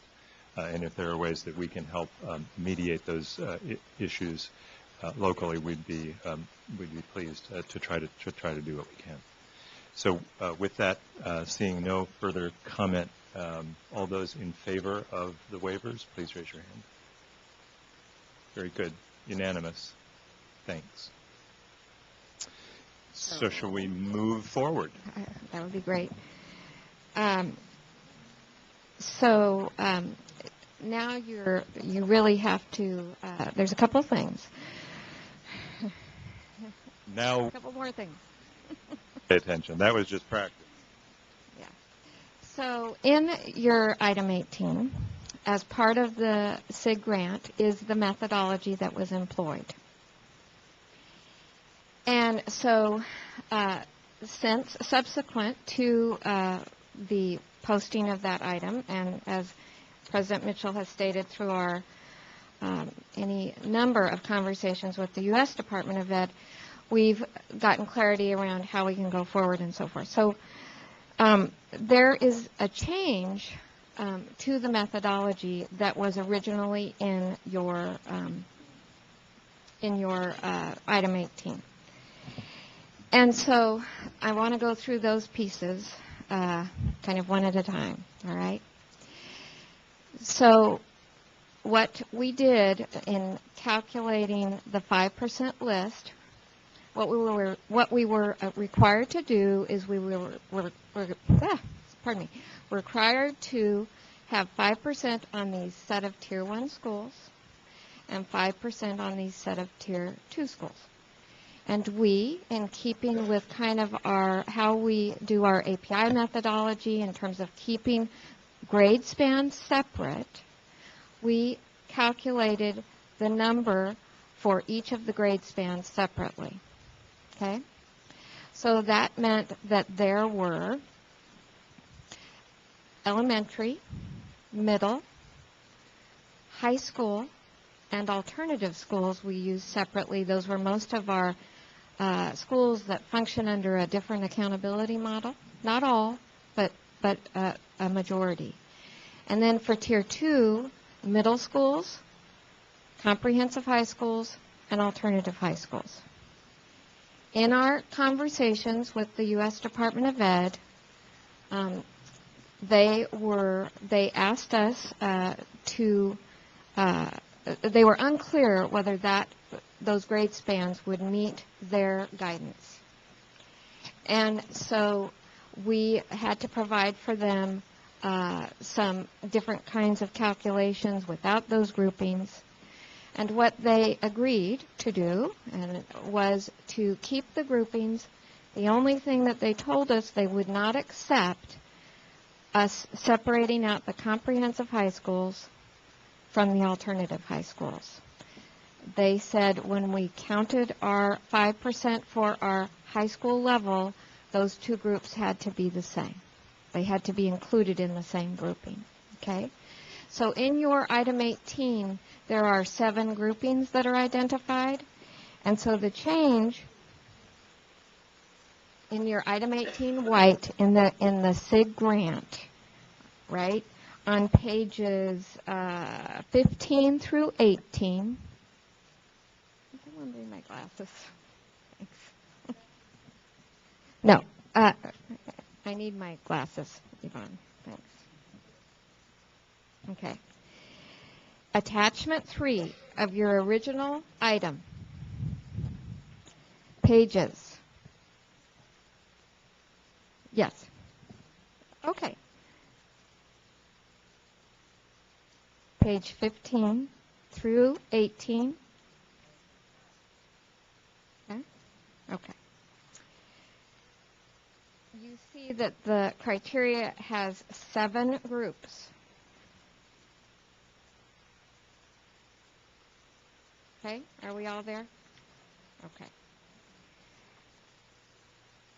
7 groups. So the U.S. Department of Ed has told us they will not accept this for this grant.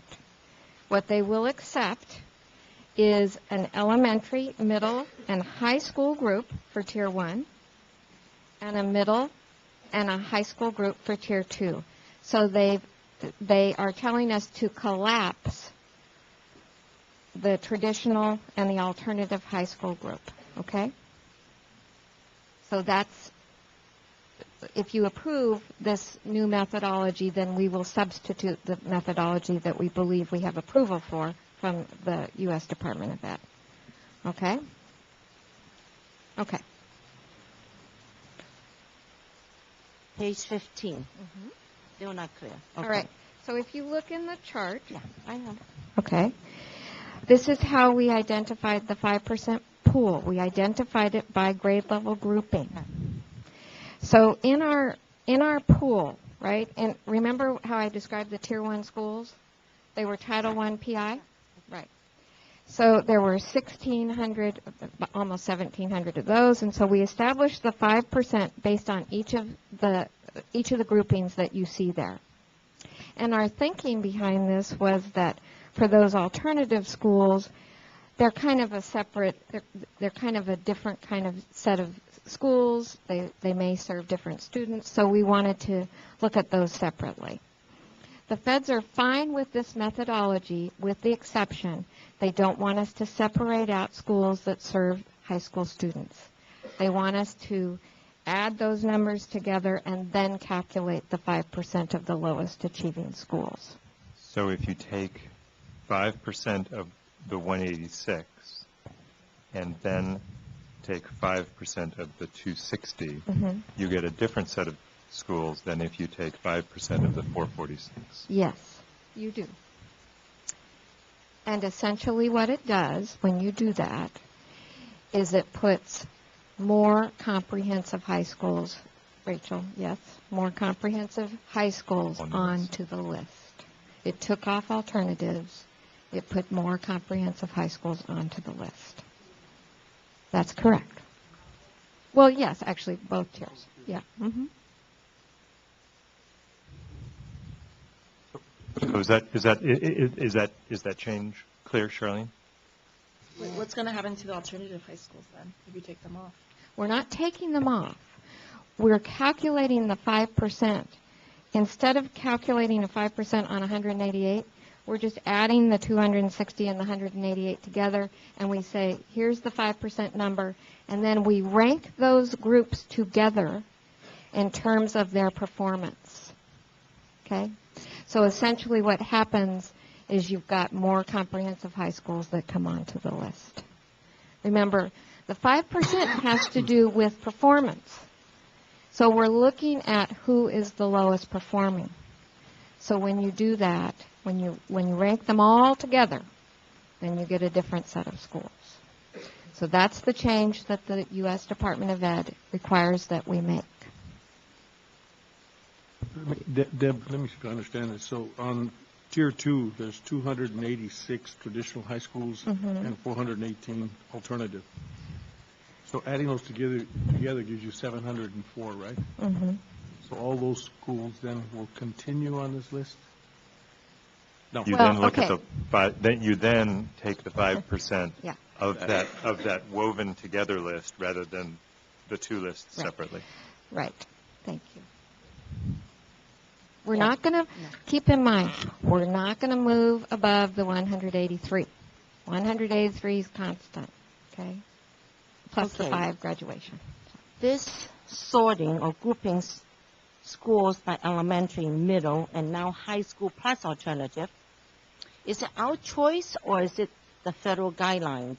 It is our choice. It is our choice. Other states not necessarily do it that way. I beg your pardon? Other states are not necessarily doing it this way. There are some, but so it was. That was a negotiation. And again, the reason we're doing this is because supposedly aligned with our way we do accountability for now. That's right. Now there is another reason. There are two reasons. One is to be consistent with methodology for API and so forth. The other is to we didn't want to oversample, right? We didn't want to have one group being oversampled in terms of the number of schools.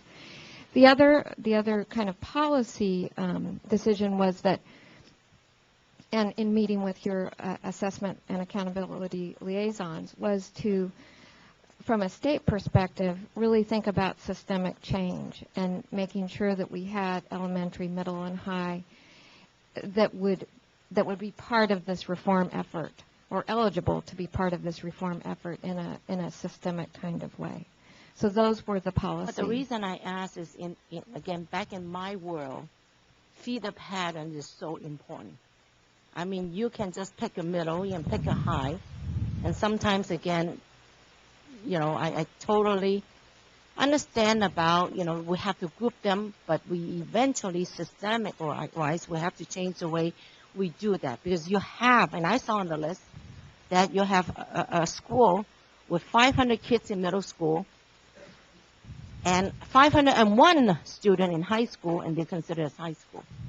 So you have 500 middle school kids that are missing in action because they're not grouped that way. And that's unfortunate because many districts are going toward the span school, which happen, to be better off in the feeder pattern. But as I'm looking at, I'm not familiar with a lot of these schools, but, again, using certain methodology, the way we group them now is, so you have the elementary, and then the middle school drop the ball, I don't mean to say it that way, and then high school pick it up, and we're never going to get there. We do not somehow find ways to do a feeder pattern, that these same set of kids will have the good elementary going into, middle school and the high school. Because right now we're just picking off by grade levels. In that case, maybe we should all just go into elementary and make that, a big change, or go into a certain focus. So that's just my soapbox point. Because we don't do feeder pattern, we're going to be dead upon arrival in a lot of this.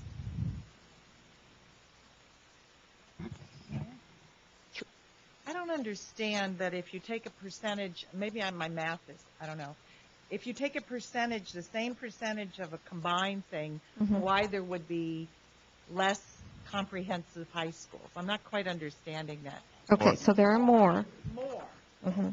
Because it has to do with their performance. So when we, so let me try. Okay. And then if it still doesn't work, we'll go a different route. The 5%, right, is established based on performance. Okay. So, and applying all of our rules in terms of exclusion and so forth, okay? So when we move those groups together, the schools that end up being the lower performing schools and meeting all of the other criteria that is necessary in order to be on the list, you get more comprehensive high schools. A lot of the alternatives fall away. That I don't understand why that is, because I think that I'm under the understanding that most alternative schools, high schools, are lower performing, and you're saying no. Well, there are many that are lower performing. Many of them were excluded because of N size, right? So the ones that haven't been excluded and that are in there now Are may in be the- higher right. performing than the comprehensive. And are in the mix with the comprehensive. So we just looked at the rankings, right? So we just said, here's the lowest schools without regard to whether you're alternative, without regard whether you're comprehensive. If you meet the other criteria, remember, there's the N size criteria, and then there's the 50 points of growth in terms of API over the 5 years. So here's what happens with alternative schools quite a bit, is that you make that 50 points of API growth. So then they were not included in any further analysis. They were moved off the list because that's how we determined progress. Okay? So when you do that, your comprehensive high schools, because they tend to meet those criteria, they fell onto the list. Now, it's not that there were no alternative high schools, obviously, but it's just that was a function of when you move to 5 groups, that's what happens.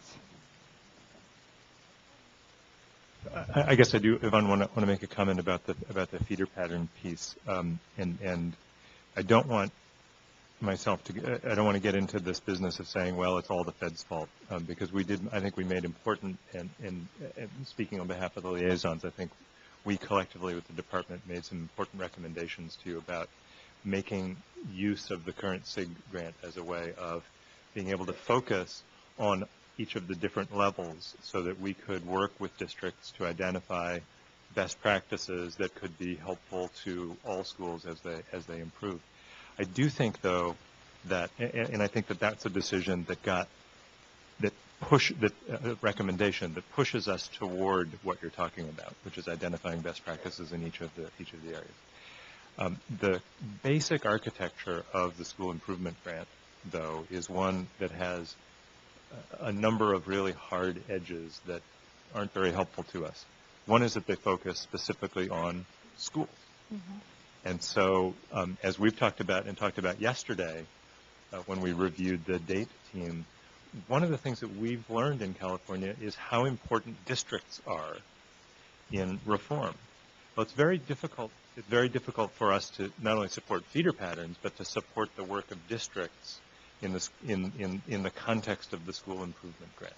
So I think as we talk about this, we ought to think about what it is we want to be doing over the broad sweep of all of the schools in the state, but then also really remember, as Deb is trying to remind us, that this is a very specific application for a very specific, large amount of money that's circumscribed by some federal regulations. So I think that there may be an opportunity for California as all of this is ESEA goes through reauthorization to begin to have a conversation or to continue a conversation with the federal government about a successor to the school improvement grant program that is much more flexible in the ways that I think we acknowledge being taught by our colleagues in the field, the way we acknowledge appropriate positive school reform takes place. Sorry, didn't mean to go on that long. But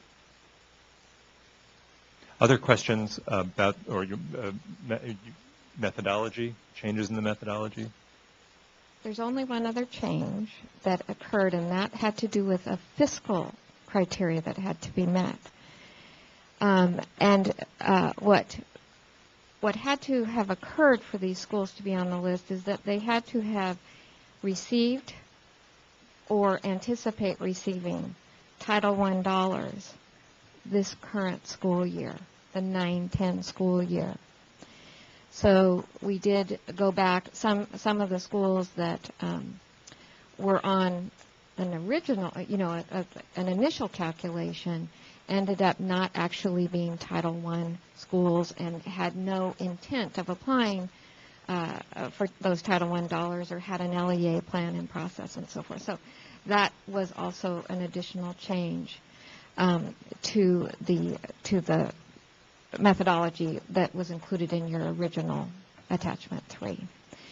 And then finally, in terms of the 100 or more valid scores, we applied that criteria to each of the 3 years. Each of the 3 years.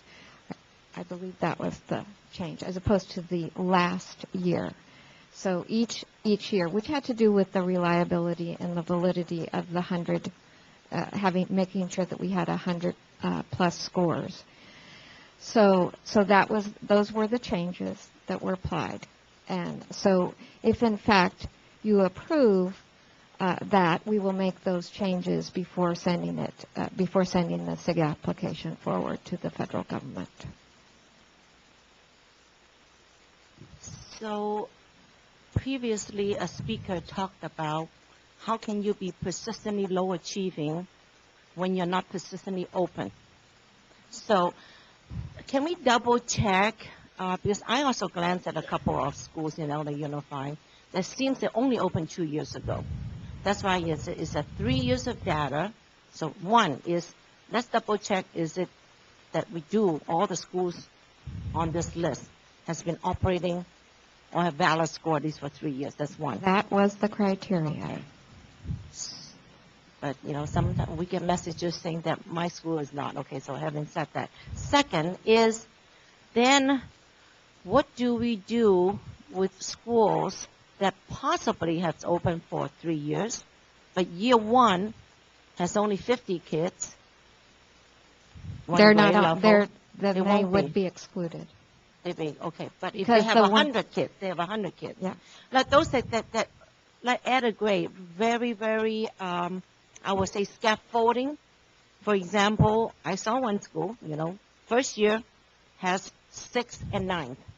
Second year, 6, 7, 9, 10. Mm-hmm. Next year, 6, 7, 8, 9, 10, 11. Mm-hmm. Finally, only last year got a graduating class. Mm-hmm. So, the test scores they have is just totally a very different way of, a different group of students, and they're on the list. If they met the 100 valid score criteria, then they are on the list.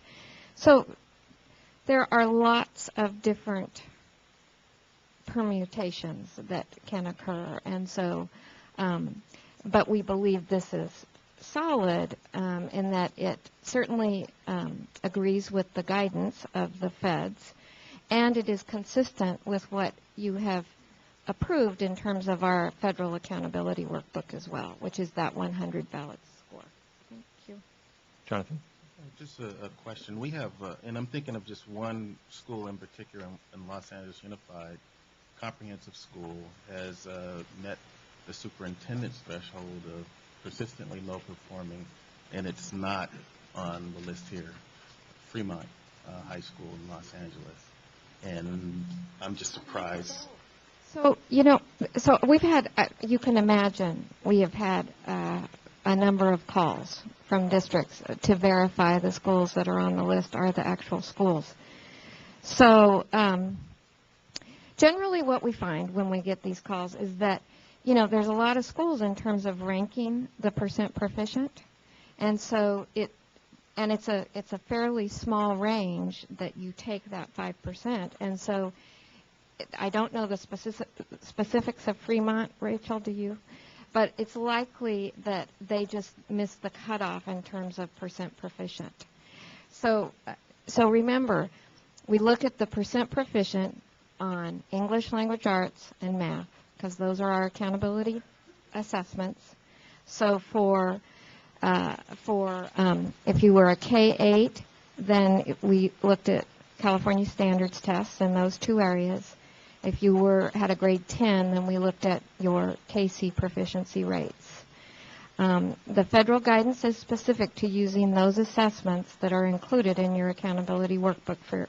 So it's likely, although I can't say specifically, but I can tell you that each time that we've gotten a call from districts, we've gone through to make sure that the schools are on the list, and we're still taking those calls. So obviously, if there's some error in terms of the calculation, we would modify that. I guess in part the reason that I find it so difficult is that every school, elementary, middle, and high surrounding that school is on the list. Well, keep in mind that they were compared against high schools, right? The high schools are also here. So Jonathan, so you'd like the department to just look We'll and check. see if We can get that. Fremont, Let's see why if Fremont Sure. We'll look. is appropriately off the list. Let's figure out what got them off the list and. Well, Happily, your microphone was off. And again, I also received several calls, and one being from a school that's not 5 years old. And I guess when I think of persistently low performing, and when we're looking at especially, I said there's also a school that's been around for less than 5, a comprehensive high school, less than 5 years. And when I think of persistently low achieving schools, I'd also like, to think that we look at schools that have had decades of problems, as well as those schools that have, and less of those schools that have been around for 5 years or less. So the decision that was made, the federal guidance is a number of years. That's what we could use. And so We used 3 years in terms of looking at the data. The progress measure, of course, which is the 5-year progress measure. And so if, in fact, we had a school, say, that was 3 years old, we used what we had in terms of determining progress. So, in fact, if they had been open for the 3 years and they had made the 50-point gain, and remember, the 50-point gain has to happen, remember API, it's a base to growth measure. So it's not taking the 2009 API and subtracting the 2004 API. We looked at each incremental growth for each of those years. So in fact, if a school had made that growth within the 3 years, they were considered to have made that progress. So we held them harmless for not having the 3 years. But if they didn't show the 3-year growth, then they moved forward. David? I may be moving us ahead, but when will we talk about the 5 high schools that were identified for the graduation rate of less than 60%? In that criteria. Well, we can talk about that now, although that criteria has not changed since what you were provided for in your attachment 3 board item. So that criteria is that these schools would have had to have been below 60% graduation rate for 4 years. I think I said before 3 years, so my mistake. So for 4 years, they would have been had to have been below that 60% rate. But that hasn't changed. If you approve us to go forward, then we would maintain that, and that's where the 5 schools met that criteria. And remember, that's added on top of your persistently lowest achieving list. So, David, did you have a question about that rubric? Yeah, a follow-up question. One of those is in Santa Clara County, Escuela Popular. Can you give me some information on that high school? Does someone in your staff, can they break it down? Absolutely. Because my understanding is they don't just take your traditional 14 to 18-year-olds. They actually take students that are older than that. I'm just kind of curious if that was kind of considered. So we can look at it. I mean, what we used, because what is actually in the SIG grant is that they require us to use something that we cannot possibly use because it's based on making sure that you have a longitudinal system in place for 4 years. So when we spoke with them in terms of our definition, they required that we implement the completer rate that we use, which is consistent with what you have approved in the accountability workbook. So this school normally gets a rate, and so I believe that's what we did. Yes, Rachel? Did you want to? Okay. And am I correct in saying that they do have older students there that are part of the high school, like 22, 25-year-olds? I don't know that we would know their ages. We know that what they have indicated to us is their grade level. Okay. And they have at least 100 valid 100 valid scores based on API. So in grades 2 through 11, at least 100 valid scores have been at that school for the last 4 years, the same 4 years that we're evaluating the graduation rate criteria. So I think we're having two conversations, and I want to try to differentiate between them. One is a conversation about the metrics and the methodology that we're using. So, for example, a question about whether 3 years versus 5 years or 4 years is the right time for a school to be open. So I think that's one set of conversations, and I would suggest that we should be there. Second conversation we're having is pressure testing the methodology against some schools that are either on the list that don't feel like they ought to be, or schools that are off the list that feel like they ought to be. And so I think that putting together that second list is a valuable way for us to make sure that we're getting the information out of the systems that we need. But I think that for us right now, what we're being asked to approve, what we need to approve for the purposes of the grant, but also for the purposes of generating a list, is the methodology itself. So I didn't mean to cut you off, David, but I wanted to. So Escuela Popular is another school that you'd like the department to just take a look at? I want you to look at it because I know they take students, it's a charter school, they take students that have not done well, that not graduate from high school and come back when they're 25 years old. I mean, they've done some good work with some students that have struggled, seriously struggled. So if they're on this list, I'm not sure how that's going to affect them. Just wanted you to know that they're a very unique school doing some unique work. And so just another little clarifying point. The only type of school that we were allowed to exclude was a dropout recovery school, and there are a couple that are identified as such, and those are for students who have dropped out. They are older students, and if that's the case in this particular, then we would take that into consideration. Based on the data that they've provided us, that's not ringing true, but we'll look at we'll look at it. Absolutely. And just maybe being on this list may help them. Because they are challenged, and the whole idea is that they're going to get some additional help. If they apply. Great. So I think that walks us through the methodology. And I believe so. And what I want to reinforce for members and for members of the public is that the lists that we have reflect the changes that Deb has. Well, yes. So let me just be clear. You have a Tier 1 list, all right? And that Tier 1 list is the same for without the Tier 2 definition or with the Tier 2 definition list. It includes all of these things that we are speaking about right now. It assumed those conditions, all right? The Tier 2 list, you have two of those. You have one absent an approval of a waiver, one with a waiver, okay? Then you have a Tier 3 list, which includes those schools that didn't appear on your 5% list, right? And so you've got Tier 1 schools that were, remember there were 2,000 of them.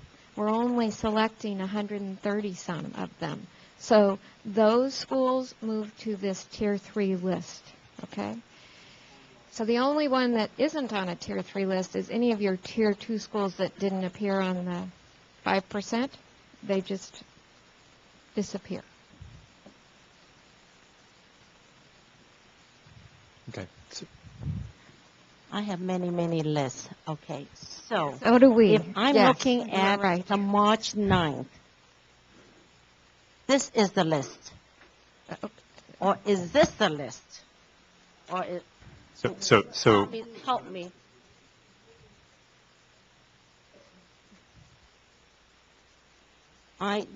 So we've don't so let's see a list. let's try to be I clear. only have the waiver list. So let's try to be clear. So we have approved the waivers. Indeed you have. Therefore, because you have approved the waivers,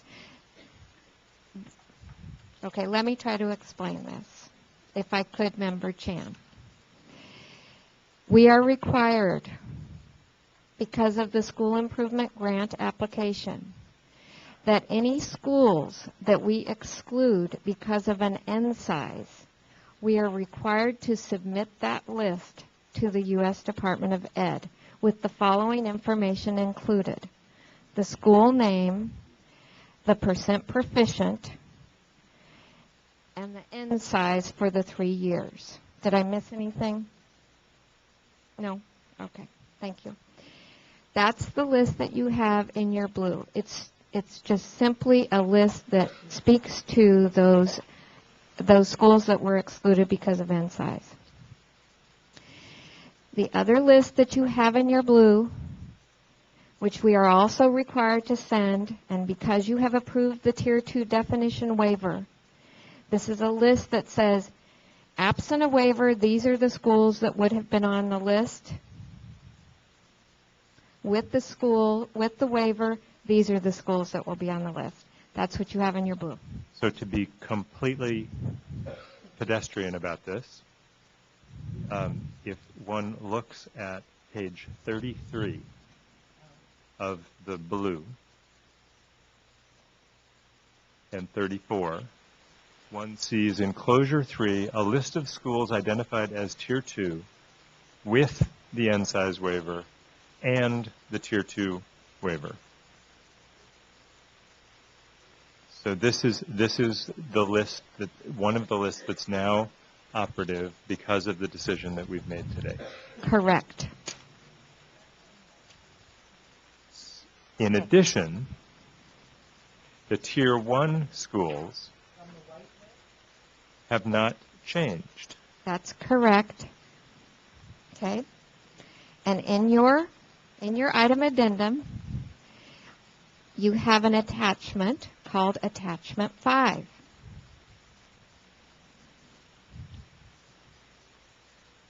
Okay. That provides a URL, that provides an internet site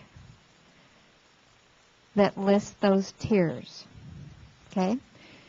We didn't produce Tier 3 for you. It's about 180 some odd pages.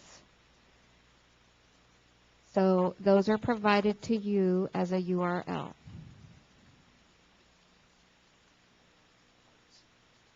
So I want to make sure, so we're going to, while we're here, let's finish this. So to find the Tier 1 school list,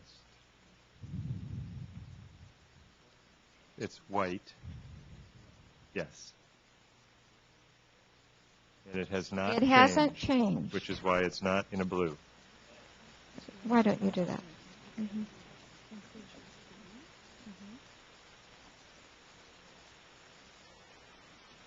I know. It's the ones that have not changed.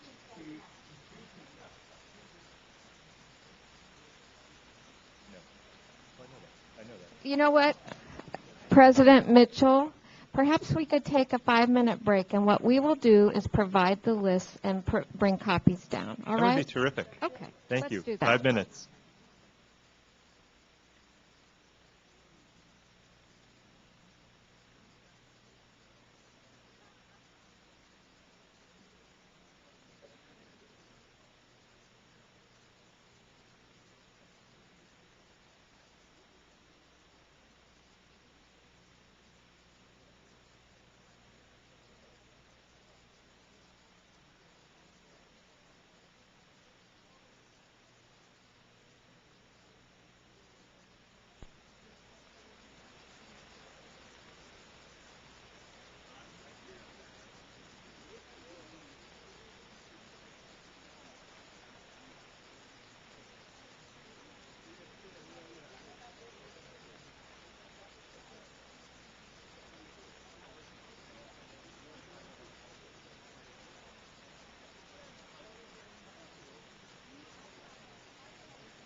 Thanks, everyone.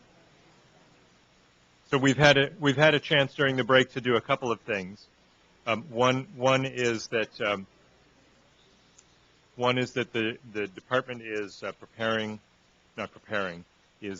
taking off the public website where everyone can access it at any time you would like, the list of Tier 1 schools. And Tier 2. And Tier 2 and schools. Tier 3. And Tier 3, and the alternates, and. Yes. Thank you, Fred. And so members will have that at ready reference, thanks to Fred, who's passing it out now. And once again, this is not a list that has changed. This is a list that is the same list that we've been talking about. The only modification, or the only clarification, is that we had two lists of Tier 2 schools. We did. That were dependent on the decision that the board took regarding waivers. Just for clarity, and your Tier 3. So up on the web are 2 Tier 3, 2 Tier 2, which because of your prior action, right now we know which lists are going forward, which is the Tier 2 and Tier 3 with the waiver applied. Great.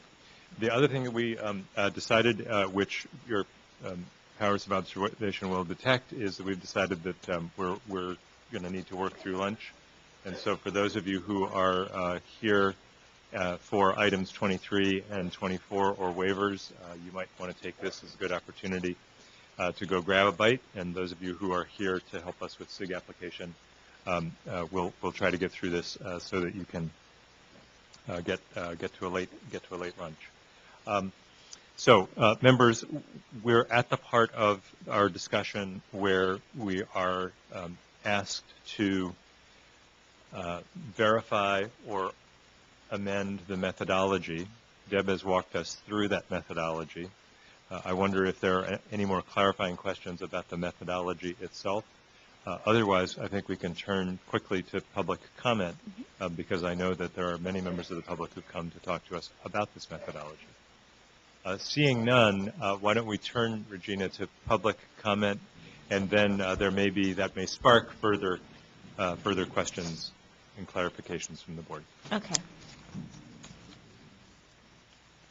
So do you want to take these in a list, just the way they sound? Well, I think that people have once again sort of signed up for general comment on 18. So I don't want to make people stand in a terribly long queue, but come on forward to talk about methodology.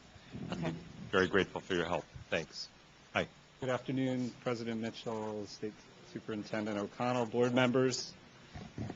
My name is Brad Stam. I'm the Chief Academic Officer for Oakland Unified. I want to ask you to imagine a low-achieving urban school district desperately in need of reform. And that district, instead of resisting and dragging its heels, actually embraced dramatic reform beginning in 2000.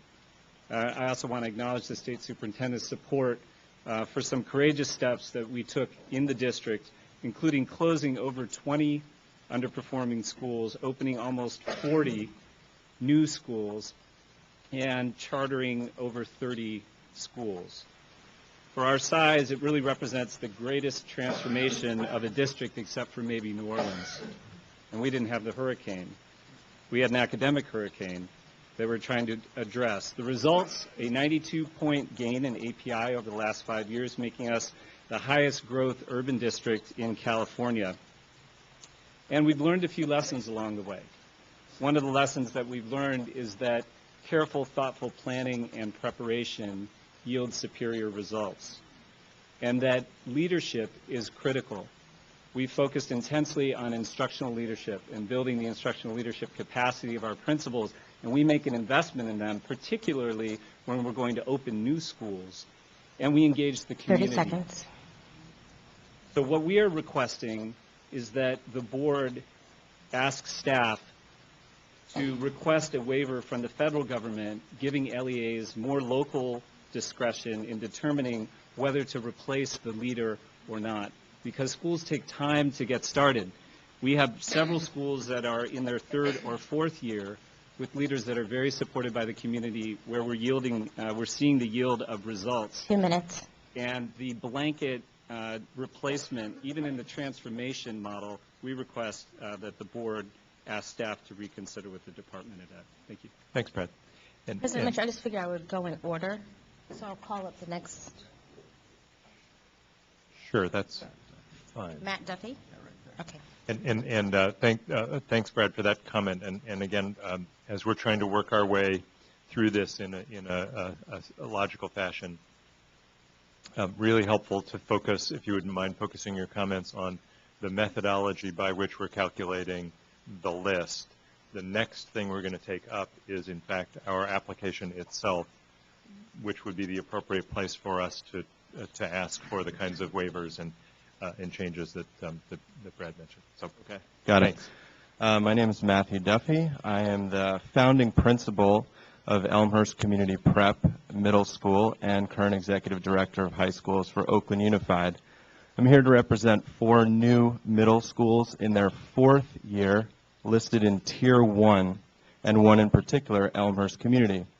I'm formally requesting that the new turnaround requirements for new schools like ours with only 2 years of API data be reconsidered. We had no API base in year 1.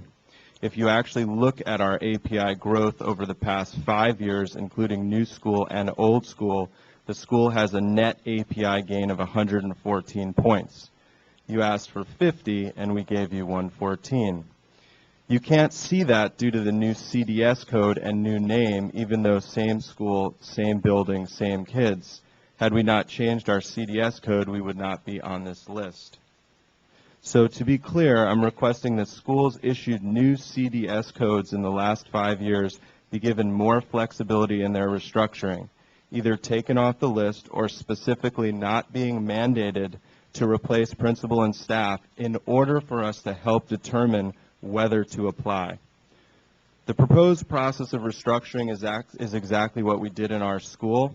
I ask that these new schools be allowed to continue their restructuring, firing and rehiring an entire staff, implementing rigorous new school practices, and engaging the community is a massive task.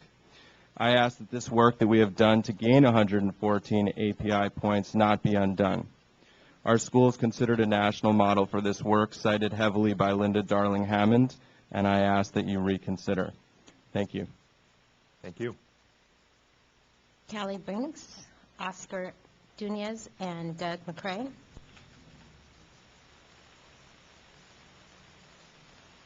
So, Regina, are these folks who've asked specifically to talk about the waiver? I mean, the methodology? No. Then okay, fine. Are you talking about methodology? You are? I know Doug does. Okay. So I think Regina, I think you've got the whole list, right? Right. So how about again, sorry to be overly complicated about this, but if you're interested in talking about the methodology, come on forward when the mic looks empty. Hi, Doug. Good afternoon. I'm Doug McRae, retired test publisher from Monterey. I want to comment on the methodology and then possibly comment on the process at the end. The basic problem you have right now is that you still have too many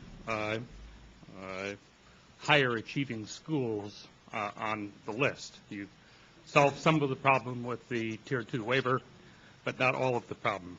And the problem is basically that schools with very low achievement status have been excluded due to the 5-year 50 API point gain exclusion. As I said yesterday, the statute allows superintendent and state board to override that. It's Section F of 53201. I'd urge you to use that authority to do a higher growth standard. Use the well-established current API target structure. It would, for most of these schools, put a growth target in the 75 to 100 point range if it's a 5-year. And it would not exclude those low-scoring schools, and as a result, not have to have replacements from higher-scoring schools. In my back of the napkin, I would estimate that would change roughly 2 dozen schools and put in lower achieving schools with that methodology. If you stay with the 50 point, you're basically adopting a lower standard than you have had for the last 10 years. and you're basically watering down the standards, watering down the expectations for California schools. The implications of this are that you're going to allocate money to higher achieving schools instead of lower. And my estimate is at about 33 schools that I count, $6 million apiece. It's about $200 million misallocated to schools that should not be on the list. That's not a good thing. You're taking money away from the very low scoring schools. So I would urge you to use your authority to override the 50-point API.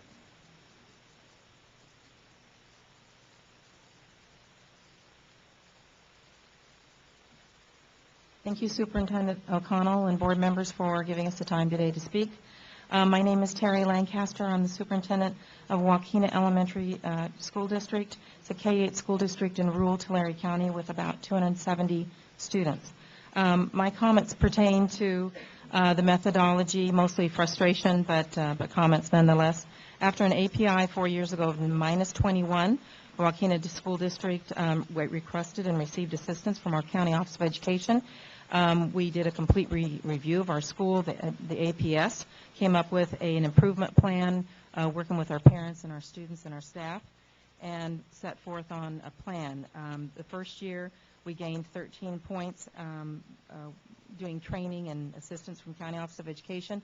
Second year, we gained 20 points. And the third year, last year, we gained 15 points. We have grown 48 points in the past 3 years. The frustration comes from that we have been in the middle of this plan, moving forward, demonstrating our growth. Our community is behind us. Our staff is behind us. We have a plan. We're faithfully implementing it, and expect a minimum growth of 25 points this year.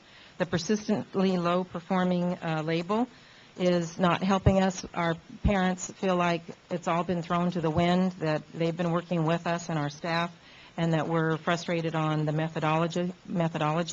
We're a California district of choice. We have a waiting list of students to come in our district.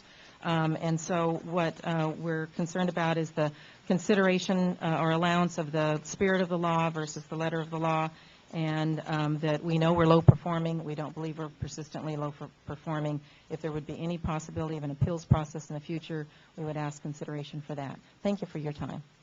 Thank you.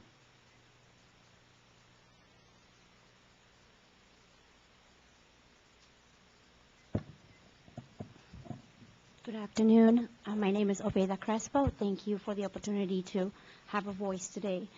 Like I said, my name is Obeda Crespo, and I am a parent of Alliance Academy, and I am representing the Alliance Academy community.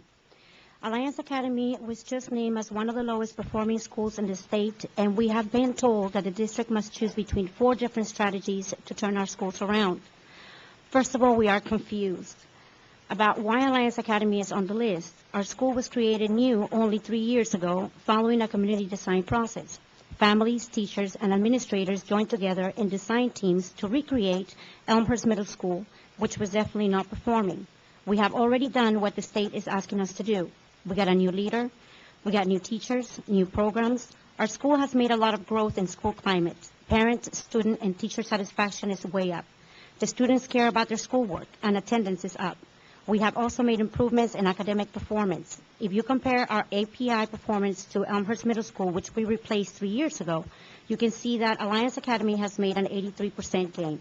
We do not believe our school is broken and nothing is working. We believe strongly that there's a lot to build upon that is working and working well in our school. One of the things working well is a high level of community commitment and investment. Therefore, we request that if the OUSD has to implement any of these 4 improvement strategies at our school or at any school, the community be part of this decision making. Our school's leadership team will be analyzing these 4 options 30 seconds. And what these choices look at our schools. We'll bring in experts and really make sure we understand the pros and cons of the choices before us.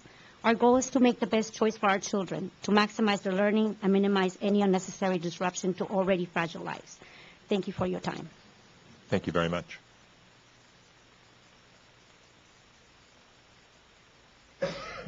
Good afternoon, President Mitchell, Superintendent O'Connell, and board members. I'm Virginia Strom Martin, representing Los Angeles Unified School District. Los Angeles Unified School District, of course, has not shied away from intervention models. In fact, we have just launched several with our school choice initiative. 15 of the schools that we identified as low performing, some of which were included in the 5% list, but many which were not. We have a few issues with the methodology, and this is coming directly from the superintendent. All schools in Title I program improvement are eligible regardless of the duration. As a result, schools that have been in PI for only 3 years could outrank schools that have been in program improvement for a much longer period and therefore be placed on the list. Schools were identified by using average school-wide proficiency rates for English language arts and mathematics. However, the data does not reflect subgroups or the percentage of students at far below basic, or who are at basic, and that may be one of the reasons why Fremont High School was left off this particular list.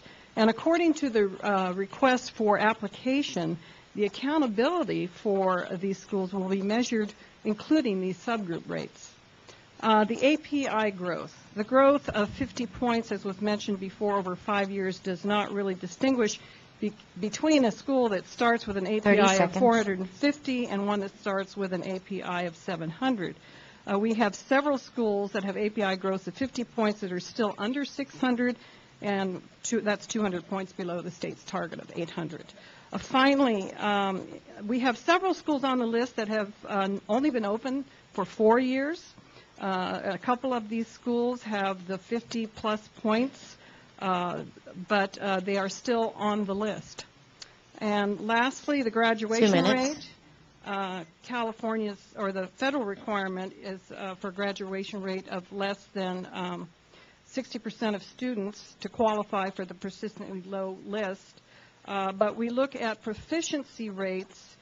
As we look at the proficiency rates, the ceiling for these persistently low performing schools could include a combination of the two. For instance, you could have a 59% graduation rate with a proficiency of 90%, a 77% graduation rate with a proficiency of 20%. And for those reasons, we would like you to be able to let our district have a little bit of flexibility in order to select the schools on the list. Thank you.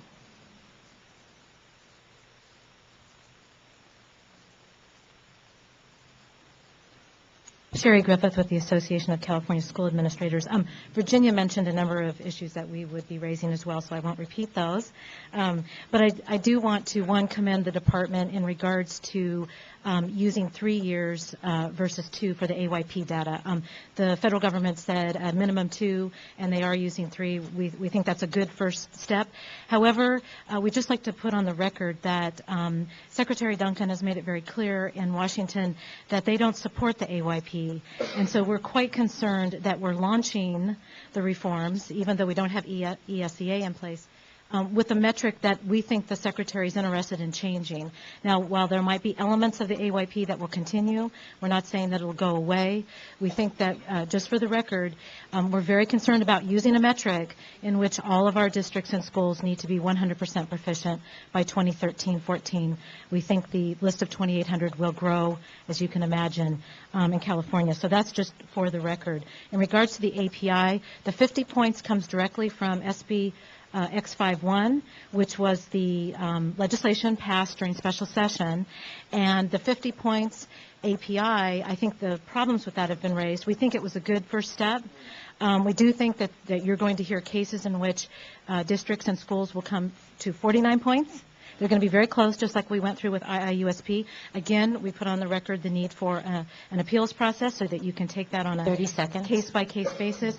And we also think what's not reflected in the methodology is what do you do when you have a higher percent proficient, let's say 40%, but you have 60% at far below basic, versus a school that might have a lower proficiency of 30%, but they have 70% at basic. So you're not looking, I think, to compare long term. So we think you should revisit those issues. Thank you.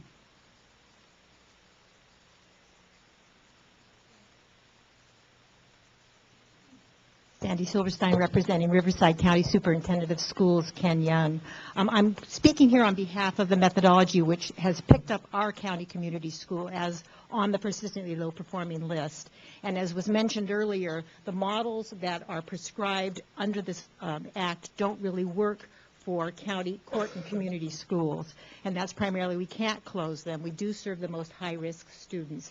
And in the case of Riverside County, our county program covers 7,200 square miles. That would be roughly the size of New Jersey.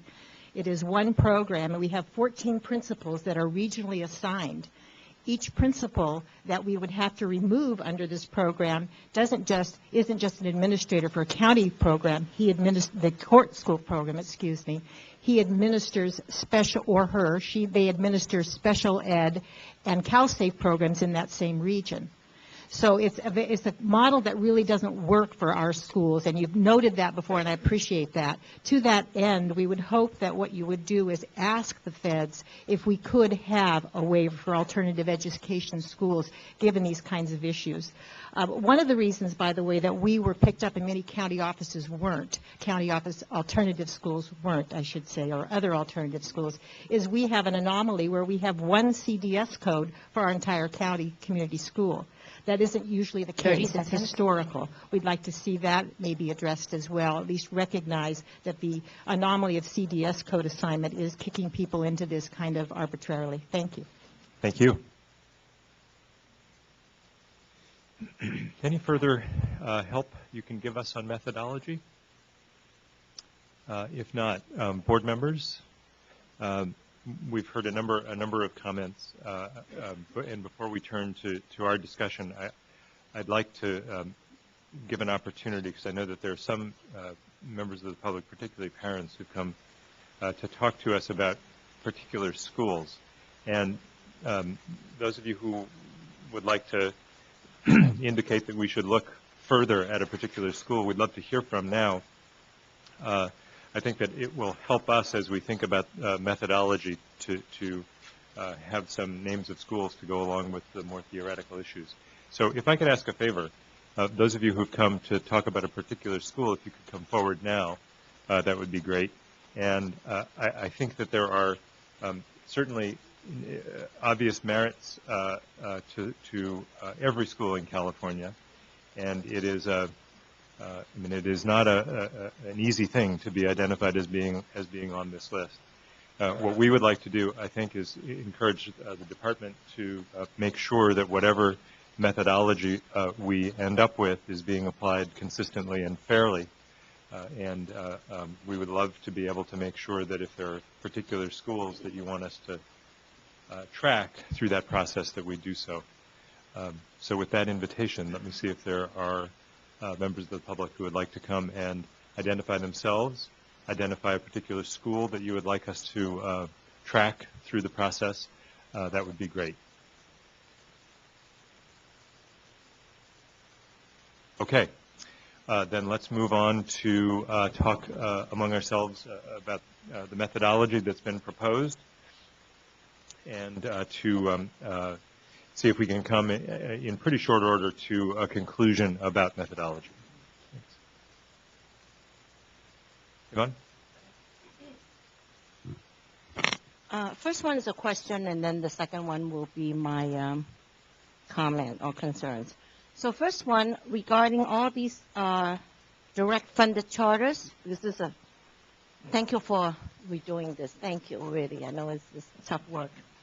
And but for the first time, you identified them, which is very helpful. So to be clear, yeah. So that's not a new list. That's a list that's been up on the website. But it did not identify which one are the directly funded. It has. has. It has? Yeah. Yes, it has. Okay, It may fine. not have when you printed it, it may not have come. We'll print it this way, though. Okay. Yeah, and the reason that I'm being sensitive to this is that there have been so many changes. I just want to be really clear that we're not looking at a new list. We're looking at the same list that's been available on the website. Just happens now to be printed out in front of us. Okay, so Deb, in our attachment 3, page 11, is very clear to me. Is stating that persistently low achieving charter schools are expected to select the school closure intervention model. And I support that. I support that, okay? So now looking at, there are 3, 5, 6 of them. I think 6 of them. So then, this is not even a methodology question. No, it really isn't. No, so we should really talk about that when we talk about the application itself. Okay, then let me go back to methodology then. I do agree, believe it or not, with Doug McCray, suggestion about try to do something about this 50-point API as a criteria. Can it be 50 points and API score lower than? Because right now I'm looking at, you have schools did not make the 50 points, but they're close to 700, high schools. They're on the list, while you have ones that are barely still at 500 and been PI 19 or 12 years, I don't know how many years, and they're not. So, so trying to mesh kind of federal and state requirements, and remember, keeping with our federal guidance with regard to the grant, right? There were certain things that we did, and one, of course, is we had to use, in terms of the rankings, we had to use the percent proficient for those assessments, and the 50 points is in the law, right? So you do have an occasion where you have some schools that are lower performing, and this would be Fremont. Okay, Fremont experienced a greater than 50-point gain. So as a result of that, they didn't go further in the analysis. Okay, and the average is about 47 points over the last 5 years, right, Rachel? So that's, pardon me, for elementary schools. So that's probably within keeping of what one might expect. And so we believe that that's probably appropriate. I mean, you can tweak around the edges, but remember, you're talking about this for about 3,000 schools, and so the policy direction we're putting forward to you is based on the federal and state requirements. But I'm not saying tweaking the federal requirement. Keep the 50 points. Keep the whatever the tier whatever you have. But after all of that, to make sure we are not giving money, to schools that really should not be getting, and those that really need a kick with this, it's not just a money issue, is they really have to take those options, is to just add another filter, such as you are PI 12. This one here, brand new, 4 years, PI 2, PI 3. That should be some kind of consideration. This one here with an API of 699. This one here with an API of 499. I just add that additional filter so that we can be much more focused and really, moving those truly, persistently lowest, persistently lowest. And that's what I'm trying to get at. So you will have an opportunity, as President Mitchell stated, in July, after the applications come in, to make a decision about schools that you want to have funded. And the idea, of course, is to fund schools that apply and fund schools that are on this list. So you will have an opportunity to do that. But again, this is your... this is your But they're choice. not allowed to apply. How can I have the opportunity to see whether... So that just is for those schools that will appear on the list. So I want to make two comments. One is that to just be clear that the methodology that Deb has walked us through is a methodology that the liaisons worked with the department on, and so it comes with our concurrence. And we looked at a number of different options and ran a number of different tests against those options.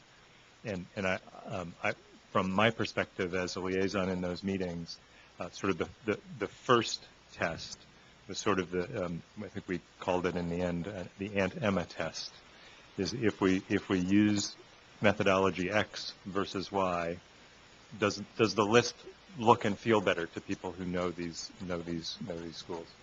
And the methodology and the yield on that methodology met that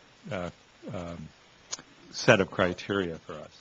So that's one comment. I just wanted to make sure that you all knew that we had been working on this together. Second thing that I want to say is that I know, and because I am among our number who always likes to see if we can get closer from the good to the perfect.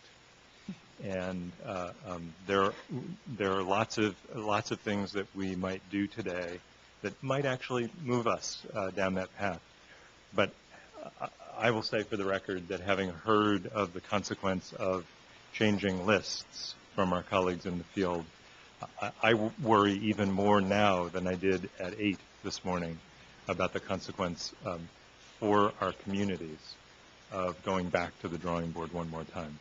Now, I don't mean that to cut off discussion or to discourage members from talking about ways that you believe that this work might be materially advanced, but I do want to just express my own concern for the potential for a revision of this list again at this point. Ben, are you moving to the microphone? President Mitchell, if I may just address Member Chan's question a moment ago about adding another filter. To the extent you would be adding criteria that deviated from the federal guidelines or from state law, there would be a problem with that. So I think that the department and the superintendent and the state board have done an admirable job of navigating the many different legal landscapes that they've had to come up with a methodology. And so the additional filter could be problematic from a legal perspective.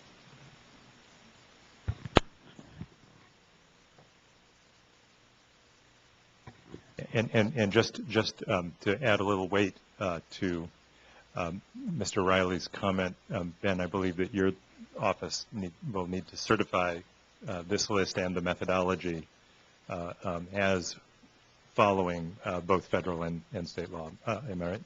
I'm not sure if we have to certify the legality of the state grants, but on the Race to the Top application, that's correct. Yeah, President Mitchell,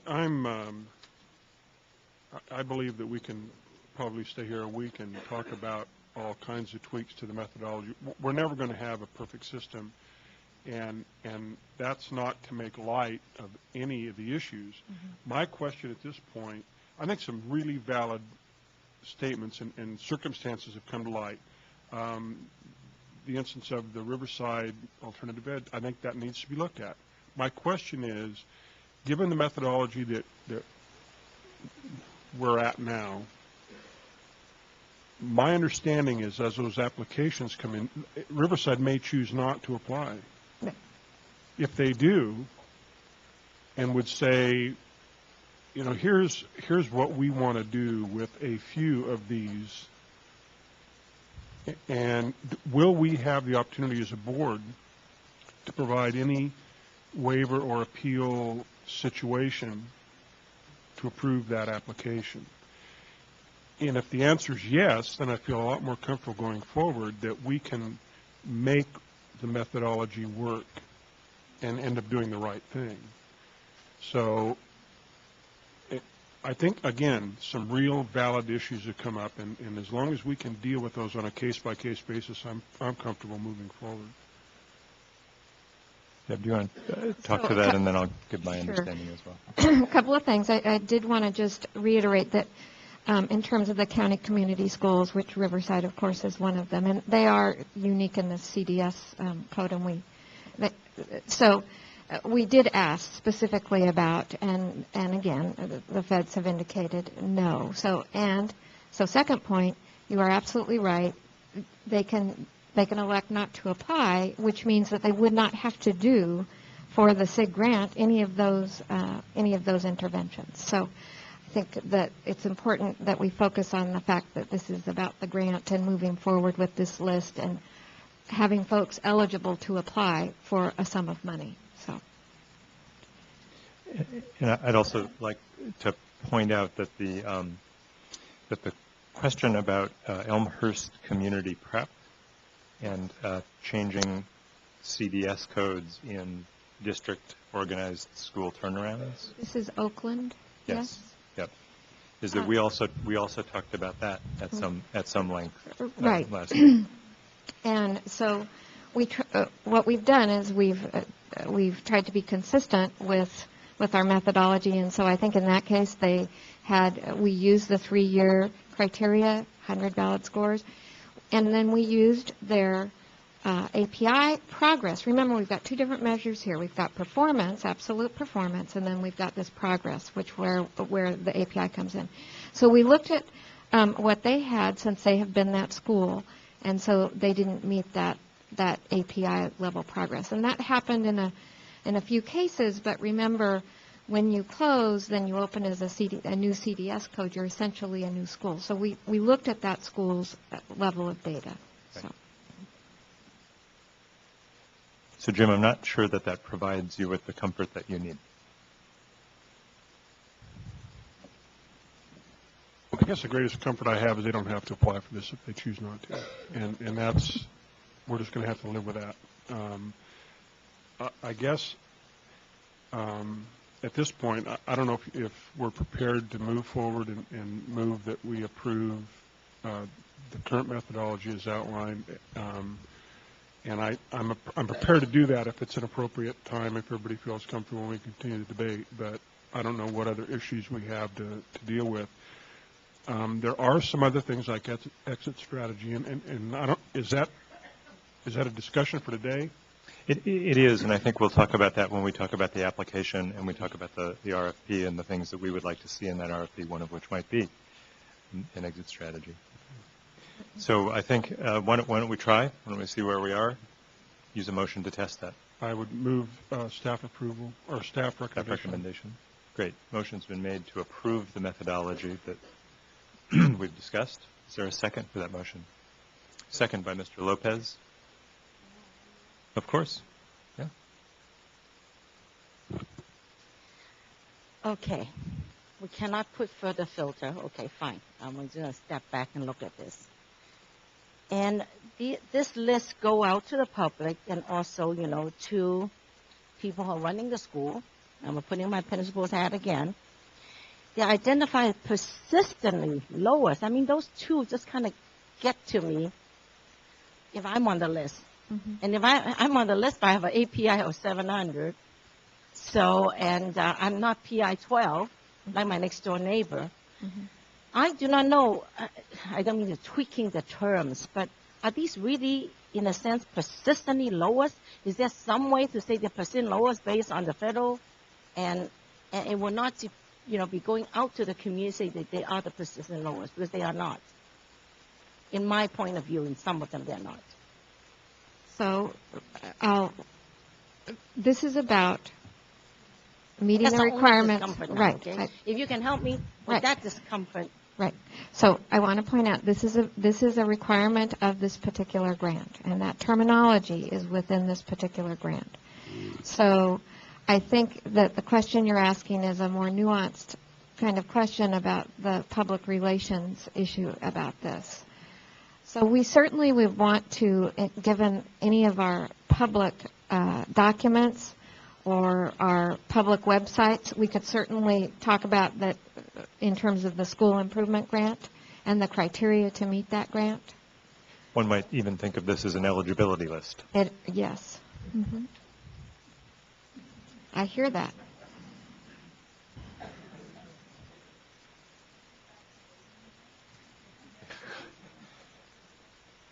I'm writing that down.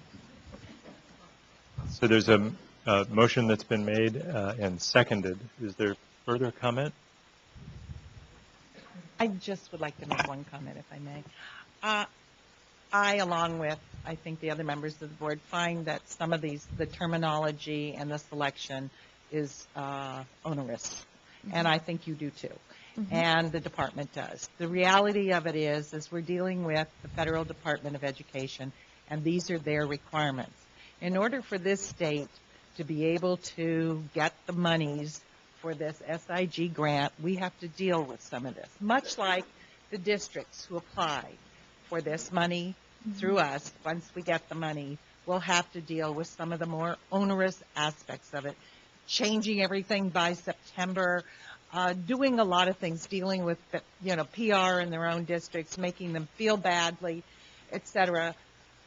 But this is what reality of it is. And I have to say, Deb, I don't always agree with the way you do things, but I have to say you've done an amazing job to get us to this point. And in truth, what it is in the bigger picture is to get the monies necessary for schools to be changed and turn around and for the children.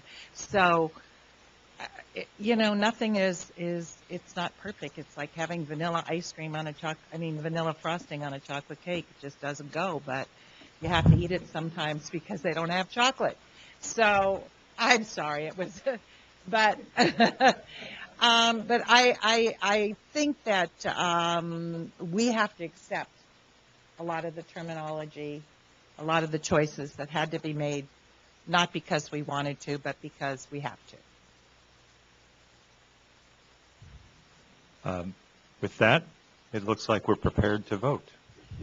We're voting to approve the methodology as described in our original agenda item with the decisions that have already been made. The waiver about the decisions. waivers. Right. Right. So all those in favor, please raise your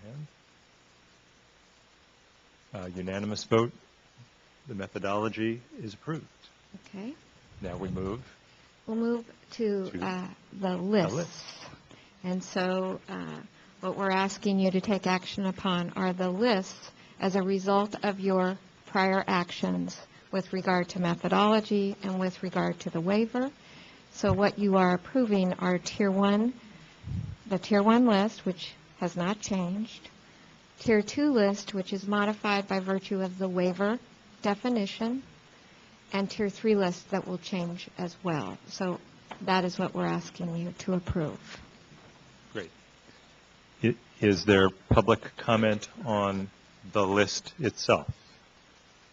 If there are individuals who would like to come and talk to us about the list itself, that would be terrific. Understand, please, that the board has adopted a methodology, and so if there is a school that you feel is improperly on or off the list, we'd love to hear the name of that school, and then we will go back and make sure that we have applied the approved methodology appropriately. Mm-hmm.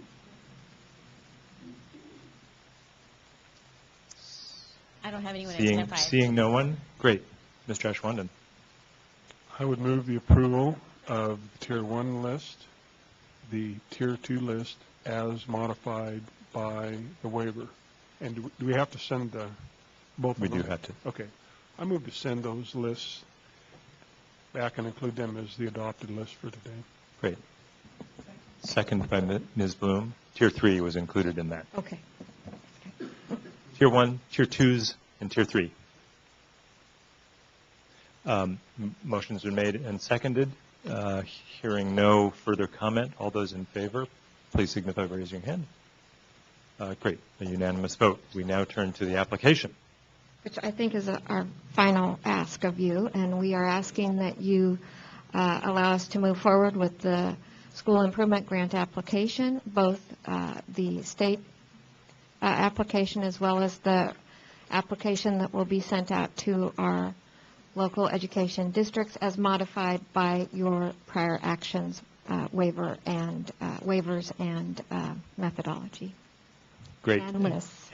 And members, I know that there are at least a couple of areas where we'd like to have a bit of a conversation. One about charters, Yvonne, and Jim, I think that you were interested in talking about where exit strategies might fit either as part of our application or district's application to us.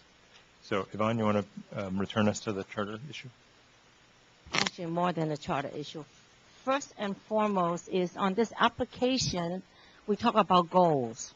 Mm-hmm. And I remember reading somewhere, say 10% growth or 1 year and otherwise you will not be renewed.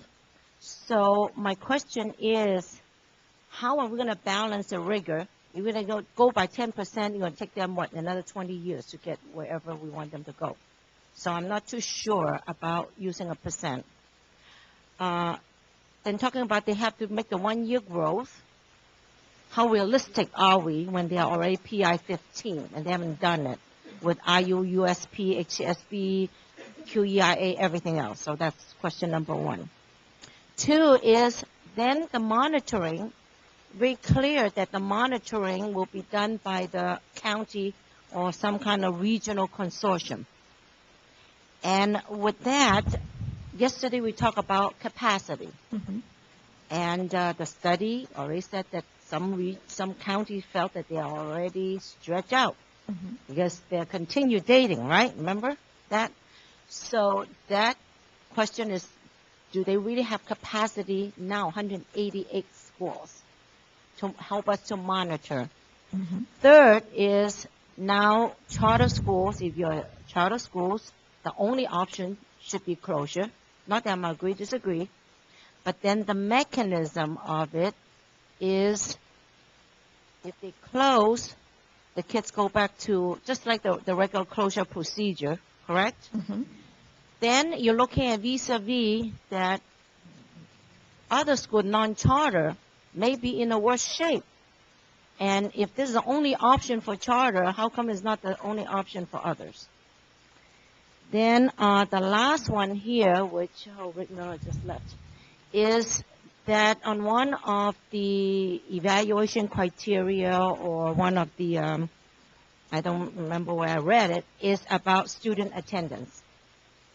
That your plan needs to address it, and that in order for you to be renewed, my feeling is we really need these schools to pay attention to student attendance because there's high correlation to, the school's performance and the dropout.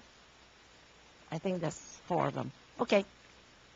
Okay, so I'm going to actually call Fred up and perhaps Julie, who have been instrumental in really putting the application together with, I want to be clear here, your testing and accountability liaisons and board staff. So the creation of the application, while the intent, of course, is to meet the federal guidelines, has been a collaborative process that we had hoped to make sure that it met the interests and desires of the State Board of Education. And having said that, I do want to remind folks that this application is a little bit different in that almost not the end game, but certainly the biggest part of this application is that these schools are required to implement a very specific intervention model. And so their applications really have to be about how they are going to do that. This body will be approving those applications and looking at those applications for renewal. So there's lots of opportunity for you to look at those things. But I'm going to let Fred kind of walk you through some of the specifics around this. Since I was checking with someone else, I missed your questions in order, so if you could help me. That's fine. The first one, the goals. How you balance rigor with reality. The goals, setting goals. They have to set goals. Second one is who's going to monitor, and I know it's going to be the county, but the capacity. The third has about charter school, only option is closure.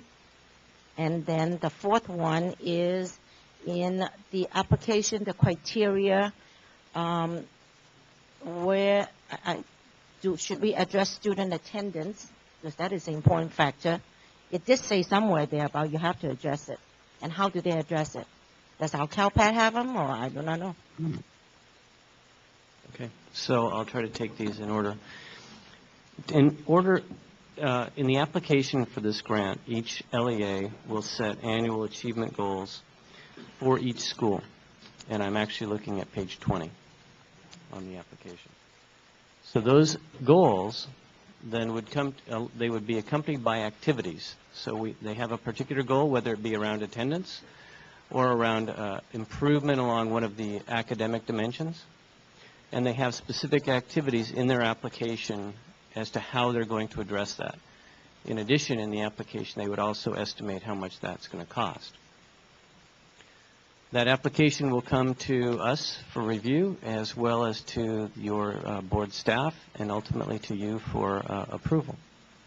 So, in terms of the establishment of the goals, ultimately you determine if those goals are rigorous enough and high enough in order to approve that school's application under the LEA. So once again, this is at the next level down. So at the top level, districts will make a decision about whether to apply. If a district makes a decision to apply for one or more of its schools, it will complete an application and send it to the department and to the board. In that application, the district will have to establish performance goals for the schools they decide to apply for, and then the department and we will make a determination about whether those are appropriate, whether they're too high, too low, et cetera. Right? That is correct. But what's our expectation? We're not going to set any parameter? What if they say, okay, they're going to be meeting the API growth? That's it. Shouldn't we really set some minimum benchmarks, minimum that you have to make, you know, in terms of student achievement, student attendance, what have you? Or we just out there, just go apply and you can, you know, say that you increase by 1%, you know, just then it'd be a big waste of our time to read this stuff. It may be very valid to set sort of benchmark goals that we would expect districts to achieve. However, given the timeline we had to prepare this, we could not take it to that next step and establish those sort of criteria that you would be looking for as you evaluate the applications. We do have some time, once we make this available, to sit with you and work with you in order to establish what those minimum thresholds might be. The expectation, absent thresholds, is that districts really push the limits in an attempt to improve as dramatically as possible, as is expected in these models.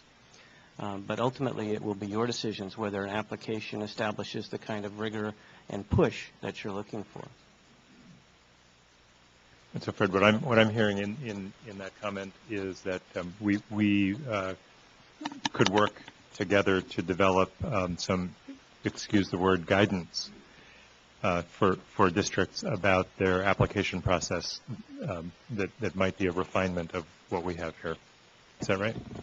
Well, I do want to be clear here. You do have criteria in your item right now, which is the public criteria. So if, in fact, as these applications come in and we provide technical assistance along that way, I think that might be, because I think it's important for districts to have a sense of what the expectation is. Yes. And the true expectation is about the intervention model, which is really what they need to be writing their application to. Right. So. Right. This is not a give us a one-page essay on what you would like to do right. next week. Right. And in fact, so the criteria that's in there is kind of what they would write to. So, and the expectation is they would give you the goals, and so there may be, we have indicated to districts that there will be lots of technical assistance. As I said, we've already set up a call for next week. We'll continue to have these calls with the department, board staff, and districts to help lead them through this process to meet the application criteria. Ask him one question. Mm-hmm. Does they apply to us and we send them on to the feds, or they send it directly to the feds? They send them to us and we make the determination. And we send... So the federal government is granting California money. Okay. That was my question. The money is coming to us. They're going to apply to us. Exactly. Sorry, I didn't mean to interrupt. I know that there's 3 more to come, but back on this issue. Now, let's say a school say, hey, we are going to help our students, especially the far below basic, far below basic, make 1 year growth. Because I saw that as an example. They make 1 year growth. So let's say they are 4th grader. They're far below basic. 1 year growth next year. They're fifth graders. They score fifth grade far below basic. Still far below basic, but at a fifth grade far below basic. So they made 1 year growth, don't they? If that was the situation that you approved, then that would be a true statement. But that is just going to drive me So, nuts. Yvonne, I hear you say you're going to be pushing the rigor of these applications as we see them. Great. Great. Question 2. Monitoring, thank you. Someone. In terms of monitoring, we would have an annual reporting requirement from the districts. We also have our ongoing monitoring processes that we would use. But in addition to that, we would look to our county partners to follow up with some of the interventions and the turnaround models that these schools are using. So there'll be multiple eyes, multiple opportunities to see how they're doing in process, as well as we would have all the usual outcome data that we get currently at year end. Charter schools. Charter schools, I'm not sure on the specifics of your question, other than if they are currently a charter school, the expectation would be that they would not be, that they would probably close. Now, there is an opportunity for a district to assume a charter. Again, when you collectively evaluate these applications, should a charter, I'm just going to give a hypothetical, should a charter school say, we are going to change our charter, but we are not going to replace the principal, we are not going to change any of the staff, the students are going to stay the same, you have it within your authority to say that's not enough, we deny the application. So one would expect that a charter that applies under one of these models does more than change their name, that they implement some of the other interventions as well.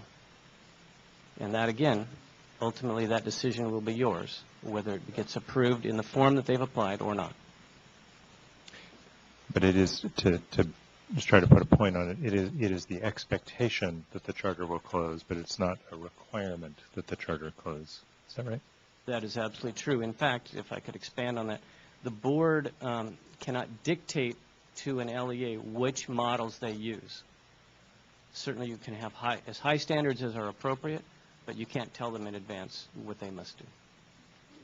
Because it is the case, as we've heard already today, that in some districts, chartering has been used already as a turnaround strategy.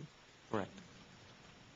So for these directly funded, I saw on the list, directly funded independent charter, then it's up to their district to apply for them, number one, right?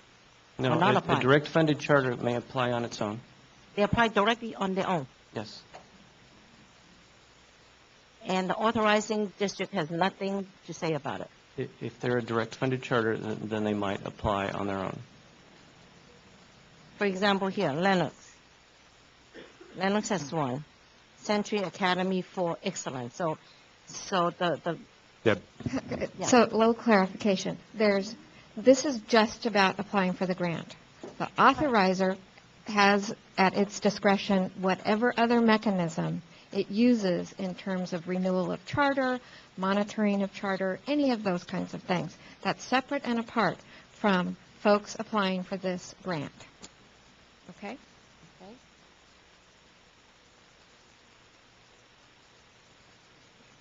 And the last one, on the required activities, because you put it down as required activities to address student attendance. So it's required that they address that. I have to check with one of my staff. What page are you on, please? It is a What page required are you on? activity. So they have to come. They have to remark on that and track that in there as part of their application. And if they don't, I know it won't pass first muster with the department. Yeah, it's a reporting requirement that they would have to establish a way to track attendance and report an improvement in attendance. I have a follow-up question on capacity. Yesterday, we heard from the report that county offices have different capacity for the day teams on the curriculum side. The counties traditionally have had a lot of competence in terms of the fiscal side. Adding these schools, Fred, to the counties, especially some of these counties that are going to have maybe 5 or 6, do the county offices feel they have a capacity to help these schools also? You know, we haven't had that specific conversation with the county offices of education. Certainly at one point there was a consideration under the other federal grant to provide a great deal of federal fund influx into the county offices. The counties that I have spoken with have indicated a willingness to do what they have traditionally done, and that is help the schools within their jurisdiction. And that's what we're basing this on. Sue's not here to defend herself, Sue Burr, but on behalf, I think I would say a couple things, David. One is that, as Fred mentioned, in our Race to the Top application, pause, moment of silence, our Race to the Top application, we did contemplate the use of a lot of the state's portion of Race to the Top money to beef up county offices and the regional system to be able to help with school improvement. On the other hand, these schools are not unfamiliar to either the districts or the county offices, and so these are schools and districts with whom the counties are already rather fully engaged, and so it's not as if this is a brand new set of schools or even interventions of work for them. Jim? Yeah, just a couple of things. Again, getting to this exit strategy. My assumption is that it is valid that we, at least at some point, establish some criteria that we might look at. And I don't know what that is, and maybe we have time to do that down the road. My assumption is the transformation model would probably be the only one that maybe the school's been doing a lot of good things. They apply, they get funded for 1 year. It really boosts them. They decide they're on their way, and they want to exit. I think we need to have some criteria under which we might consider that. And again, I don't think it needs to be done today. The other issue that I think is valid that was raised is some kind of an appeal process on the school leadership side. And I'm going to be very blunt. We don't have a surplus of 188 highly motivated, excited leaders that I think are waiting to make an immediate application to these schools. And short of going to the principalmart.com and trying to order some, I don't know how we ramp up. So I think there's some very legitimate circumstances where some very competent, very good leaders are in place. And I would like to see us, as we move forward with these applications, have at our disposal some kind of an appeal process. I don't know how we get there and how we make good judgments about that, but I'm very uncomfortable with the idea that there's this hard and fast requirement that the school leadership needs to be replaced on all these models. I think there's some transformation models that probably have some pretty good evidence that at least they're trying to do the right things. So, again, I don't know if it's appropriate for today to discuss those things, but I don't want to lose them. I think they're legitimate issues. So on the last one, Fred, you can help me. I completely agree, and I think especially because we're not what state should I pick on today? We're not Nebraska. And so we have been working hard on school change and transformation for a while now. And again, today we've even heard from a number of schools and districts where there are relatively new principals in place. We know that there are places where those principals are now just kind of getting traction against the problem. And so I agree. But my understanding, Fred, is that this is written in law. It is. The requirement for both the transformation and the turnaround is that the principal, if not already replaced within the last 2 years, be replaced. Yeah. So we've got the 2-year window, which gives us a little room. But I don't know, board members, if you would agree. I think Jim, you and I are on the same page. I would be willing to commit to continuing to push the federal government for a state level waiver on that particular piece. I have no idea whether we will be successful. But I do think that it's an important point to continue to make. Is that, I don't think we need a formal motion, but as a liaison, we'll work with the department to see if we can do that. Thanks.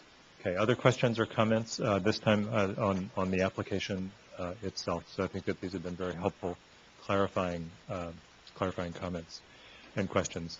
I wonder if we have public comment on the application and the RFP.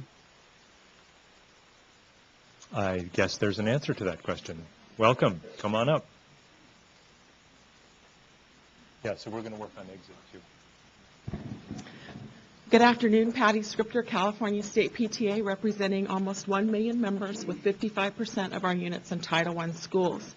You should have received our joint letter earlier this week with Public Advocates and PICO stating some of our specific concerns. But I'm here because PTA believes that parents are critical to help students succeed and turn around our lowest performing schools. And we would support a bold, competitive system where parent involvement is supported and integrated in everything accomplished in our schools, not just as a one-time event when we're in crisis or at a hurriedly arranged meeting at a school site to comply with a too short grant timeline. We must build the capacity of our parents to be true partners. Administrators, teachers, and classified staff must be trained on how to work with parents, and parents have to be trained on how to support our schools. These are high-stakes decisions, and parents need information before decisions are being made. What is a good school? What's with all the data that's out there? What are the 4 models? Where are we trying to go, and how will we know when we get there? This means consistent access to good, independent information and open, inclusive, and transparent processes, and this takes time. Information must be provided to parents in language they can understand. And I can tell you that SIG, SBX 5.1, PLAS, EMO, Turnaround, and Transform are all going to require 30 seconds. Translation. Parents must have time to access the information, process the information, and ask questions. And be clear, school districts giving information is not the same as parents getting information. We need real ongoing efforts at outreach with checkpoints to see if parents, community members are engaged. Do they understand the decisions to be made, the timeline, the available choices, and are all aware of the impact of each decision? And are districts being evaluated on their level of engagement? The California State PTA believes parents are ready to work as equal partners for student success. Thanks. However, California must not only provide parents the opportunity to be involved, but this board, the department, and the superintendent need to commit to that level of involvement. Thank you. Anything else leads to failure. Thank you.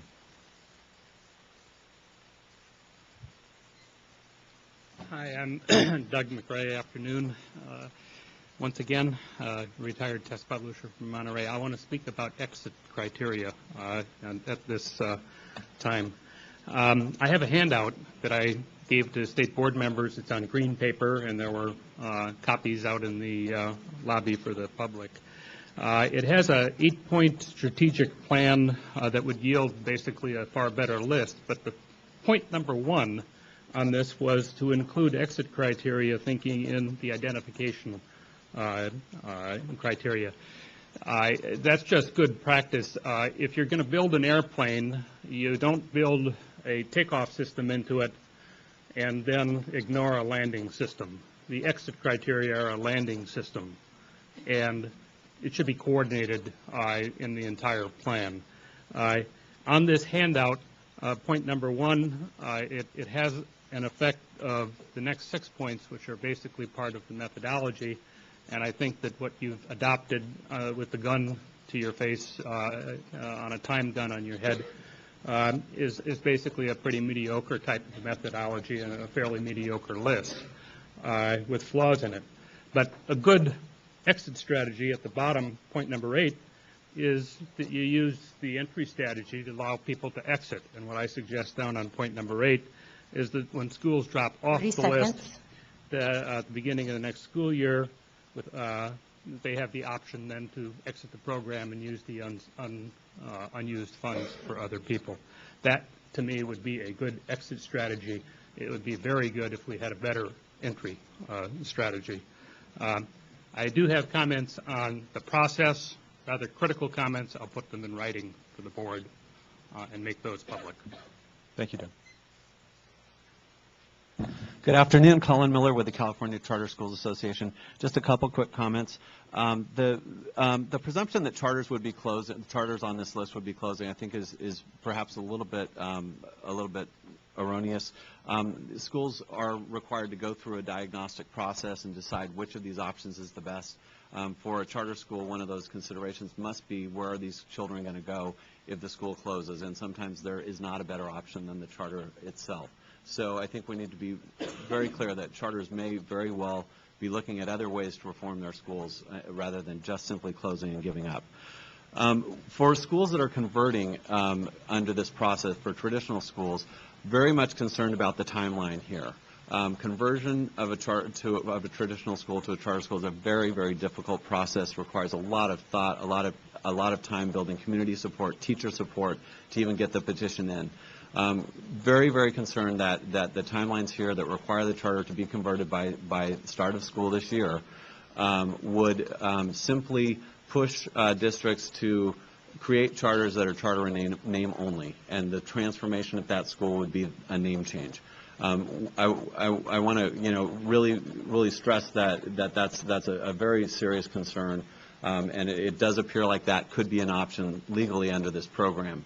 I would encourage you to look carefully at the applications as they come in to make sure that real transformation is occurring at schools where they're converting to charter. 30 seconds. I would also encourage you strongly to engage the charter school experts within your department through that review process and create a review process for these applications that get all the stakeholders looking to ensure that real transformation is happening. Thank you. Thank you, Colin. My name is Stephen Rhodes, speaking on behalf of San Bernardino and Santa Ana. Talk about the process, and I don't mean this to be a criticism of existing staff. They've done an excellent job, and they're always open, and they're available, and they answer questions. But, the application wasn't available to school districts until 10 days ago. The lists weren't available until Thursday, and then yesterday afternoon, the second one. It's hard. It's hard for the board members. It's hard for school districts to prepare for something that's going to take place in the beginning of next year. So the suggestion is, try to make as much of that stuff open as possible. You have the internet. You have a powerful procedure. When we had conversations with the feds, that should have been put up so the public would have understood what some of those conversations were, what some of those issues were. And it would have answered a lot of the questions I think that people had today. Data, the data that's available for this will be made public next week. There's no reason why that couldn't have been made available in the very beginning of the process, so people would have had a feel for and an understanding of who would have been impacted, and they would have had time to prepare. And so I'd urge you to think a little bit out of the box about the process and how to make things available to people. Thank you. Thank you. My name is Oscar Duenas, and I'm the Associate Superintendent of Instruction in the Fontana Unified School District. And we currently have 8 schools that are over 800 API, 6 schools in the running for distinguished schools, 1 being honors Title I, and we've exited 16 schools out of program improvement. And surprisingly, all those schools have had the most carryover in funds, so it's not just about the money. And last Thursday, our team took part in the CDE phone conference where we were told the newly enacted laws, SBX 5.1 and SBX 5.4, would affect our now 1 identified school, whether we took the money or not. Timeline is just silent, but we know it's going to come. As many of us discovered in the last couple of days, the choices being imposed on our school in such a short period of time are few and drastic. I read the phrase on the back of a T-shirt once that said, "The beatings will continue until morale improves." Is this what we're doing to public education in California? Do you really think we will increase student achievement by beating it out of our schools, which we've taken a beating in the press? We're constantly adding more mandates, more policies, more labels that only seem to hinder the educational process just as our schools begin to show growth. As a public entity, we are held to tight restrictions set forth by federal mandates and state education code. Then we are compared to private schools and public charters that have more flexibility in the day-to-day practices and are told we are failures. Mike Schmoker, author of Results Now, wrote the following: "When you put a good person in a bad system, The system wins every time. You, as a 30 board, seconds. have been in the forefront in closing the achievement gap and addressing the belief that all students can and will learn. I applaud that. The economic crisis has devastated districts nationwide, bringing about thousands of layoffs and leaving us doing more with less. But there were times when things were good, and yet we still had the same educational issues. So I ask the following. When will California stop imposing non-research-based ideas and making them law in pursuit of money instead of identifying the flaws in its internal structure to enhance the programs, policy and mandates that work and eliminate those that don't? Thank you. Thank you very much. So I think on your way up, on your way to the microphone, if you could sign in, that would be helpful, and that will give us a good record. Hi, Zella. Good afternoon, Zella Knight, parent with Los Angeles Unified School District. To all the leaders in this room, dream more. We've got work to do. I would like to compliment the CDE staff in regards to the work they put forth on the application. It indeed has been a daunting task. And as an involved parent, I have been monitoring with the U.S. Department of Education in regards to the guidance. That's a bedfellow that I sleep with for the past 2 days, every moment. In regards to the Federal Register, that comes out what seems to be every minute. I sleep with that most oftenly. And finally, in regards to the application. One note in regards to CDE staff that my constituents will probably beat you up on is in regards to consultation with relevant stakeholders. You don't have an inclusion of your district advisory committees, and many of your districts do have that. In regards to the collaborative signature form, you don't have inclusion of the district advisory committee, but yet with a beautiful rubric, you do indicate district advisory committees. So for consistency purposes, I ask if we could please spell that out in relation to district advisory committees on the SIG form for collaborative signatures and in regards to the description of consultation with relevant stakeholders. Thank you. Thank you.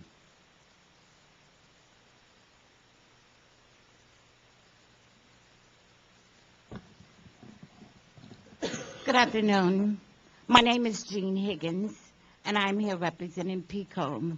PICO, California is a faith-based community organizing network representing 450,000 families throughout the state, many of whom are in the schools on this list. We have had a phone call Monday evening with representatives from Oakland, Santa Ana, San Diego, Haywood, San Francisco, Contra Costa, Modesto, Stockton, Fresno, Sacramento, and Berkeley.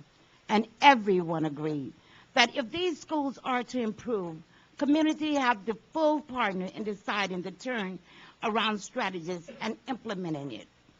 We know that you did not create the timeline. However, the timeline doesn't lend itself to thoughtfully involving communities. Let me tell you what's possible when district partners with communities to turn around about failing schools. I helped to create a new school. I was on a design team that were made of teachers, community, administrators, parents, and grandparents like me. We decided the challenge was to create the condition for all students to succeed. It didn't happen overnight. Through our hard work and partnership, we reached 848 API, and we are now a California distinguished school. We need you. Parents need you. Community needs you to ensure that every district treat families as respectful partners in this work. Thank you very much for your continuous hope. Thank you. Thank you very much.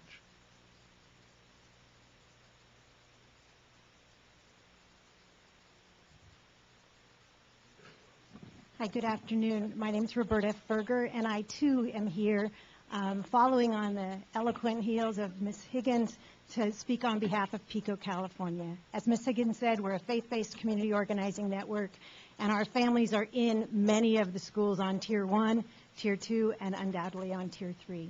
So we feel this extremely, we're very sensitive to the needs of these communities. And we're deeply concerned, as other folks have said, about the timeline. You didn't create the timeline. We applaud your efforts to reach out to the U.S. Department of Education around the timeline, and we want to encourage you to continue to do that. We also are very concerned that the timeline is going to result in a truncating of the outreach to communities. We've already heard from a superintendent that there were several meetings held with stakeholders. Parents weren't on that list. That concerns us deeply. So it's time, I think this is a critical time for you to take the leadership that says parent engagement, parent partnership is vital. It's vital for these schools to succeed, and it's vital if these districts want to get the money. So how can you do that? You can look through the application and the RFP and strengthen the language around parent and community partnerships. There's places where you can do that. On page 26, I want to speak specifically. We recently had a state law enacted that said there had to be, at a minimum, 2 public hearings, one of which would be on a school site. That language is not in the RFP on the outreach to stakeholders, and it needs to be there. And lastly, you can review the rubric, and you can say that selection of the turnaround strategy, implementation of the turnaround strategy, and outreach to stakeholders get significant points when they include the community. And if they don't, then the districts lose points in those areas. This isn't about just something that feels good. This is about what's required in order to sustain improvement in our schools. So I would encourage you to look at those areas. Thank you. Thank you.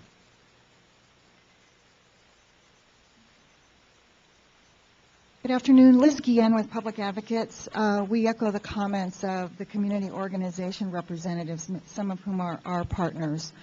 I wanted to provide some support for what they are saying. In the regulations for a school improvement grant, there is a definition of a district that demonstrates a strongest commitment, and that is one that demonstrates the capacity to implement fully and effectively. The state board and the department could require that demonstration to include the outreach to community and relevant stakeholders, even beyond the Parent Advisory Council. The other thing that the state board could and should do is to strengthen the RFA to refer specifically to existing federal and state law about parental notification under ESEA.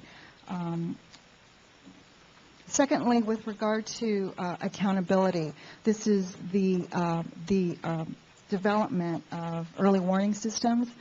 That's a terrific idea, but we do want to point out that simply saying that attendance rates should be tracked could mask the problem of chronic absence. Public Advocates is working with a group called the Chronic Absence Project, and we want to urge you to strengthen that part of the RFA to require districts, if they're going to use this money for data, they should use it in a way that accurately tracks student attendance. Thank you. Thanks, Liz.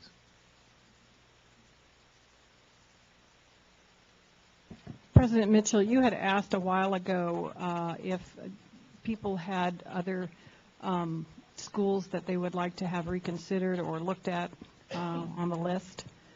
And I've just been on the phone with Sharon Robinson from our superintendent's office, and we would indeed like you to reconsider or take a second look at a few of our schools, one of which is Fremont, which is not on the list, which is in Program Improvement Year 12. So if I could have till the end of the day to supply that list to the staff, I'd really appreciate it. They're working on it right now. Done. Thank you. Thank you.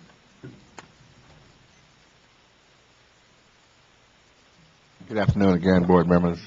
To all of the staff that do all the backbone work, and to all the board members that do the brain work, I too want to commend you for your hard work and your perseverance. I want to speak a little bit about parental involvement. And let's understand there's two main constants in any school district. That's students and parents. If there are no students, there's no dollars. If there's no parents, there's no students. And I know all of you know that and recognize that. But some of the districts sometimes, their staff, they forget that. But when they need the parents' signature, when they need that support of the parents, then they're there. They're begging the parents to come out and get their signatures. Some of them will get so bad, especially even in my district. They're so bad till they just said, well, would you just sign my sign-in list? They don't care if you show up or not. Just sign the list. It's sad. But I support parents' engagement. But you know what? Parent involvement is more important than that, because I can engage you with high technology, an email, a text message. I can engage you by putting mail, and I can engage you on the telephone, and you never see the schoolhouse. Parents need to be involved in their child's school. It's sad, but it's happening. And so I'm saying to you, board members, please keep the advisory committees and site council in place for parents, because that's the only place some of them really have a voice, when they are able to go to their committee and record things on record that they are actually doing something on behalf of their students. Let's not just have them there so that when they are, the staff need them, that they want them there. Thank you very much. Keep up the hard work. Thank you. Good afternoon, Sherry Griffith with AXA. First, I wanted to commend Board Member Ashwandon and thank Board Member Mitchell for raising the concern that we've had actually way before even Race to the Top guidelines were finalized. We don't think the research is bearing out in what I call the 4 cures, that removing the school leadership is the ideal in every single case. So we appreciate your continued advocacy to help us contain and have that flexibility for our districts. I just want to speak to the timeline and a recommendation and in the application. You've already heard from superintendents and others talk about the timeline. This Monday, they will be issuing their layoff notices, and then May 15th, finalizing those notices. We are very concerned that all of these models should be entertained, and when you shorten that opportunity, then you may see districts not inclined to choose certain models in which they don't have time to make those appropriate timing notifications. So we're going to put on the record that we would like to request that you consider in your application that next year, for all of the first cohort list, that it's a planning year, and that year 2 and year 3 are your funding years. We think that that is more reasonable. It will make the opportunity for all 4 interventions, we think, reasonable. And we know that that's hard-pressed because of your dialogue, but we're going to put it on the record as a recommendation. In the application, we think there needs to be more clear direction on the mandate versus voluntary, and I'll tell you why. SBX 5.1 is a mandate, and it requires the intervention models to be included in any list that's created by the state, by the superintendent of the board. Those 4 intervention models are mandated for all participating schools that are listed. And while there isn't a date yet, we do hear that there will be legislation to require that. If the districts aren't clear that if they don't apply, they still may have a mandate, that could create a lot of problems. So we just ask that in the application, it's very, very clear that there is state requirements versus the SIG. And I know Deb is trying to keep that really clean, but we do think that there's confusion in the field. And then finally, we think in the application there should be some direction or a fact sheet in regards to potential funding, what types of models will receive certain types of funding. I know it just says enrollment size type of model, but we do think some clarity there would help. How collective bargaining and charter school laws interface. This could be in a fact sheet. The 2 hearings mentioned by PICO. And then we would really encourage you to work with the legislature and the federal government on an exit criteria. Thank you. Thank you.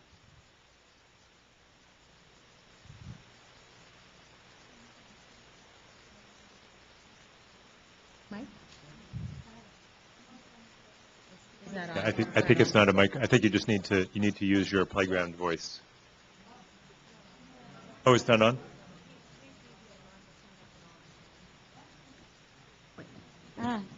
There we go. Sorry. Better. Third time's the charm. Monica Nestrosa with the San Diego Unified School District. We were very pleased that President Obama initiated the School Improvement Grant initiative in the context of really spotlighting the schools that need the greatest improvement. And it's an effort that we've already started undertaking, meeting with parents, with teachers, with staff at schools that have been identified. That said, like others, we also share the concern that we don't have enough time to make the best choices. And we urge you to join us. We will be going to Washington, D.C. in 2 weeks, and we'll be raising this concern with Department of Ed and officials. We encourage you, just as you mentioned that you would urge the Department of Ed to look at a potential waiver for school district leaders or principal leaders, that By the same token, you also include or continue to advocate for a greater planning period for districts. I think schools will be well served, students will be well served. The second issue that's important to us as we go about our planning is that it would be helpful to have a frequently asked questions released as soon as possible and with all deliberate speed. Questions that have been mentioned that we want to bring to your attention now are clarity on funding, what can we expect, so that as we sit down with our school communities, they have a sense of when we propose certain things, what might be the approximate amount of money that we would be able to invest in those reforms. And secondly, also the exit criteria. That'll be very important for planning purposes. Thank you. Great, thank you.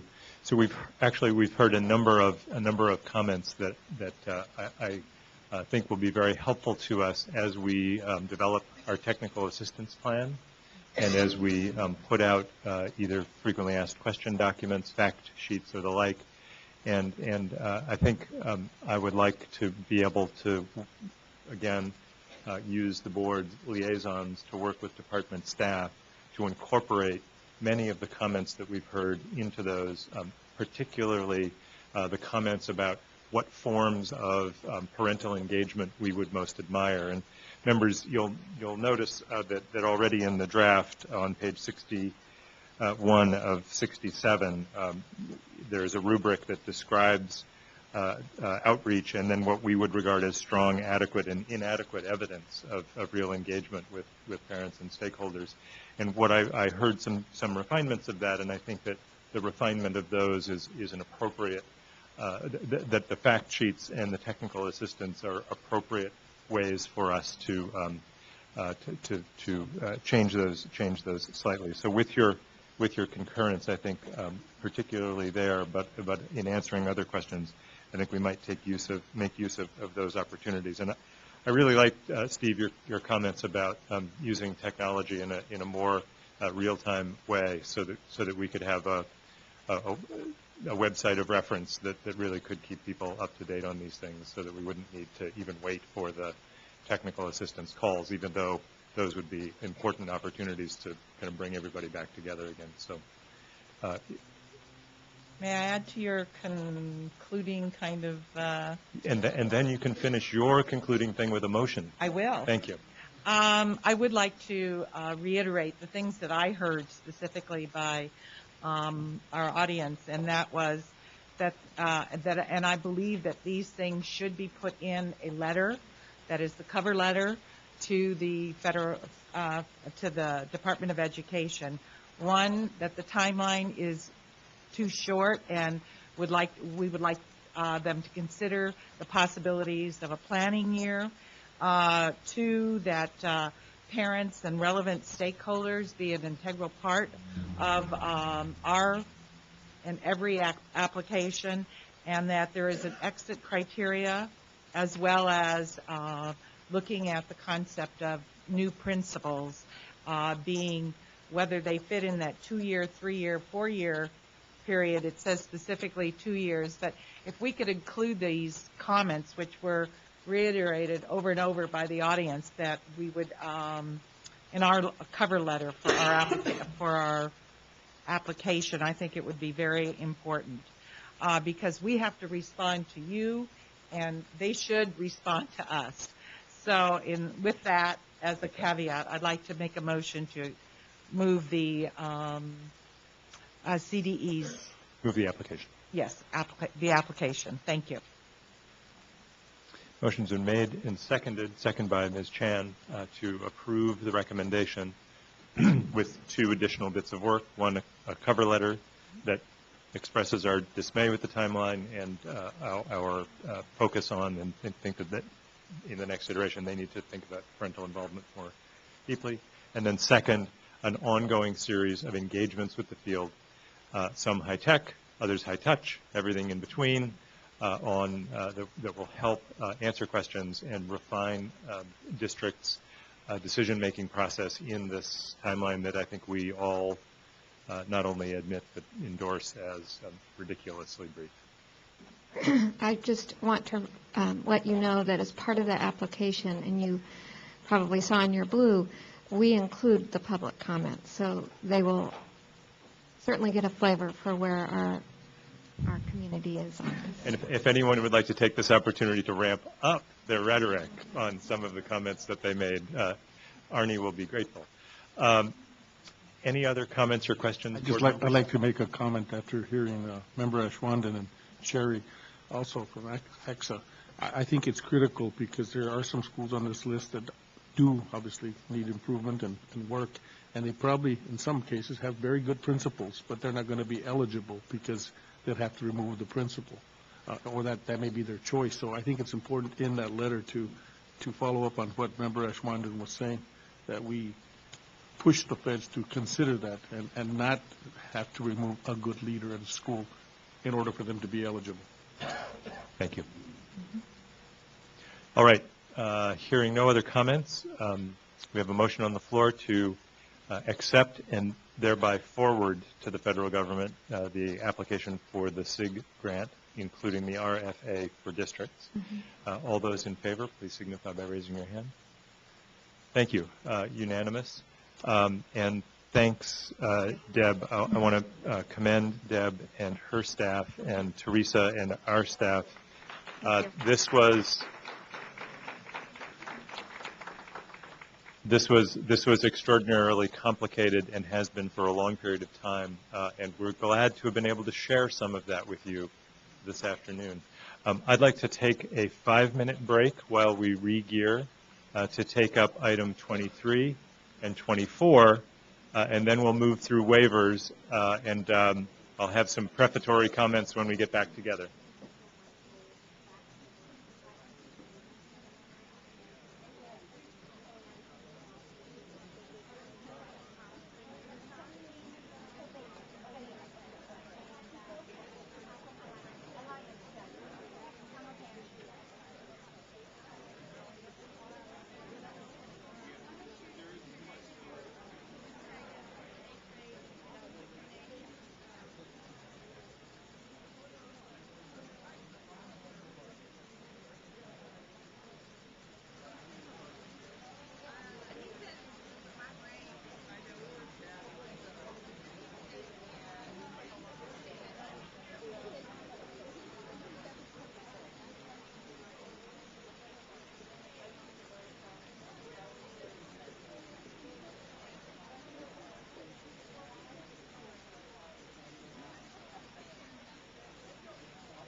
Thank you all very much. Let's return to the action.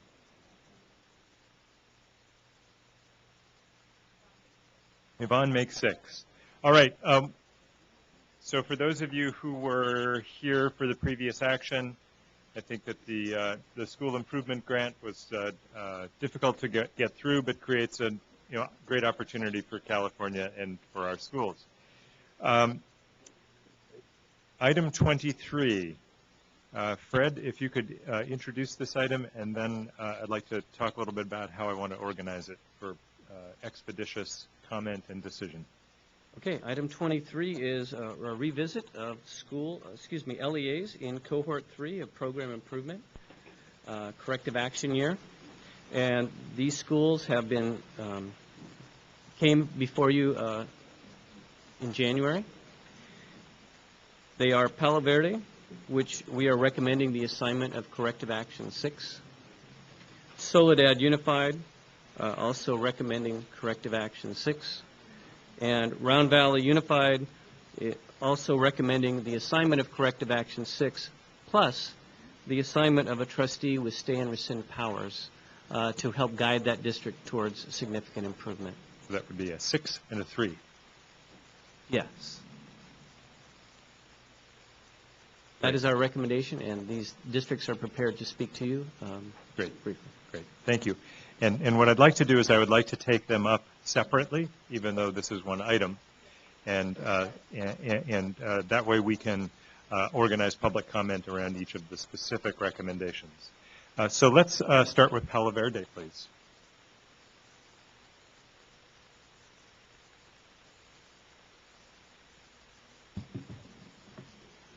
Good afternoon. President Mitchell, Jack O'Connell, board members. My name is Joel Whitney. I'm the superintendent of Palo Verde Unified School District. As you know, I was here a couple months ago in January. Before I go further, I want to take the time to thank Teresa Garcia. She did an excellent job, showed patience, and helped us with guidance as far as developing that 47-page report that we sent to you, and you guys are in possession of that, correct? The model that we gave you obviously looks for the transformation model. We, as you went through the documents, as I mentioned last time I was here, there were we identified a lot of the deficits that we had, which drove all the interventions that we had. To refresh your memory, we were talking about fragmented instructional practices, not having laser focus on our instructional methodologies. Most importantly, we lacked a system to make sure that we supported teachers and principals through modeling, coaching, debriefing, providing planning time, and to promote implementation. So with that, we had a technical assistance team, which I have with me, that came in and assisted us in changing that up. And so I have several people from my date team, but Dr. Linda Childress is here. She's not standing behind me, though, and Dr. Russ Frank. And I also have Dr. Lynette Thomas, who's going to talk about what she's done from a technical assistance standpoint. Good afternoon. Beginning in September through October, our COE conducted an extensive assessment battery with the district, looking at their capacity and what was in place. From that, we developed our recommendations for the district in terms of high leverage actions. We have 6 of those. We've also conducted a reallocation inquiry to decide how to fund those high leverage actions and to prioritize them. Here's just a sample of some of the actions we've taken to support those high leverage actions. We've pulled out every elementary grade level and done a one-day training with them, specifically related to their materials, to align their curriculum with benchmarks, with power standards, with their common assessments. We've also had the high school pull out the English department, math, science, and social science for 2 days each to do exactly the same thing, to align their curriculum and to deepen their practice, addressing Casey in there as well. We've had professional development already on how to use the student data system and the assessment system, and then how to use it for classroom planning. The middle school is going to do a similar staff development, professional development activity, similar to the high school. And we have monthly leadership meetings where we bring data to the table, and the district leadership team functions as a professional learning community. Dr. Wells has come in and done extensive work with assessment and data, and I will turn this over to her. Thanks. Just really quickly, what we've done is we've already put in place district-level benchmarks, both math and language arts for grades 1 through 6. Currently working on developing for middle schools and high schools. So moving forward really quickly with that, we identified in August they didn't have that in place. So start a school that was in place. So really the purpose of the benchmarks are to guide instruction and identify areas that students are struggling rather than trying to predict how well they're going to do. So that's great.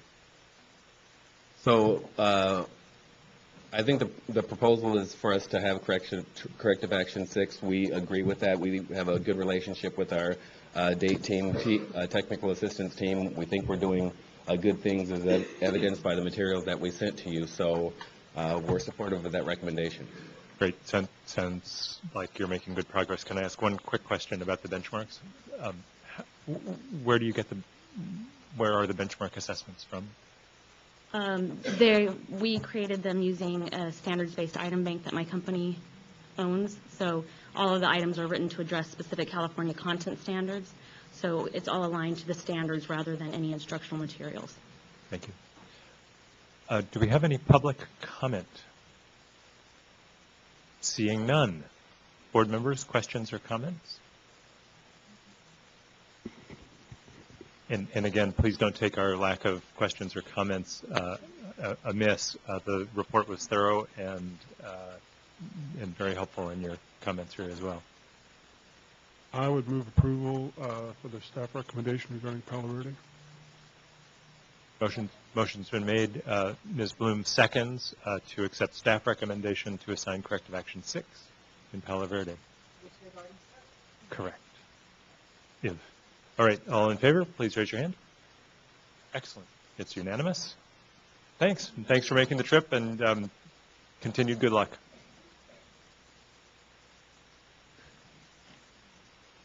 Soledad.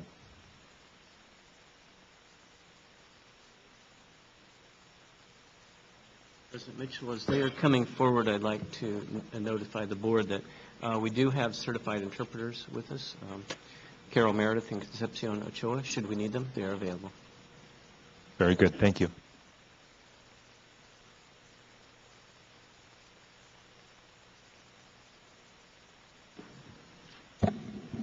Good afternoon, President Mitchell, honorable members of the board, Superintendent O'Connell. My name is Jorge Guzman. I'm the Superintendent of Soledad Unified School District. Here with me today is Mrs. Denise Newman, our Associate Superintendent of Educational Services. At the January State Board meeting, we were invited to return back to you and provide any additional information or answer any of your questions. We thank you for that invitation. At that time, we provided you a very comprehensive study of demographic information, and since then I have advanced you a synthesis or a summary, if you will, of that study, and I'm not too sure if you received it. If not, I have extra copies. You did get the copy, or you didn't? So we've not received it. If I may. Thank you, and thanks for bringing that. Thank you. From 2002, we have grown in the API from 519 to our current API of 628 in 2009. We feel strongly that we have that capacity to continue this growth and are asking the State Board to please afford us the same opportunity that has been afforded to the two prior cohorts of districts just entering in PI 1-3. With your support, we will continue our journey in this upward trend. We also feel that the corrective action as recommended by CDE 6 will enable us to continue on this journey and to make the growth needed, and that a DATE provider will give us that level of support we need in order to revise our LEA plan. This ensures our district a continuity, a sustainability in the reform efforts that were underway, and also stability. You know, we're in a community, vibrant, educators, hardworking, committed, creative and innovative and willing to accept this as a challenge to move forward as we improve.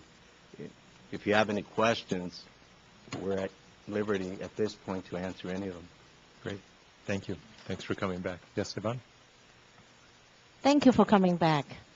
The question I have is with your state-adopted text. Right here you said that you have the K-8 ELD, but what is your other text? Absolutely. Our adopted textbook for K-6 is Houghton Mifflin, and we just adopted that this last year. So we have adopted from the newest list. And our ELD program that supplements that core ELA program is Pearson Language Central. I see. Okay. And how about your middle school? Our middle school is the school that we have not yet adopted for. So our hope is that you will give us Corrective Action 6 so that we will have the funds necessary to make the adoption for middle school and high school. Okay. Are you currently a QEIA? Are you a QEIA? We do have 2 QEIA schools in our they're district. the high schools? No, Okay. those are elementary schools, San Vicente and Gavilan, and those 2 schools are referenced on our demographic information page. Okay. They're the first 2 schools that you see there, and you can see those schools' Okay. demographics. All right, thanks. Other questions or comments? Hearing none. Any public comment? I don't have it listed. Okay. Mr. Ashwan? I would move approval of staff recommendation for Soledad. Ms. Lee? Very good. Mr. Ashwanan moves. Ms. Lee seconds. Staff approval, staff recommendation to assign Corrective Action 6 to Soledad. All those in favor? Unanimous? Very good. Thank you, and thanks for the hard work, and thanks for coming back. Yep.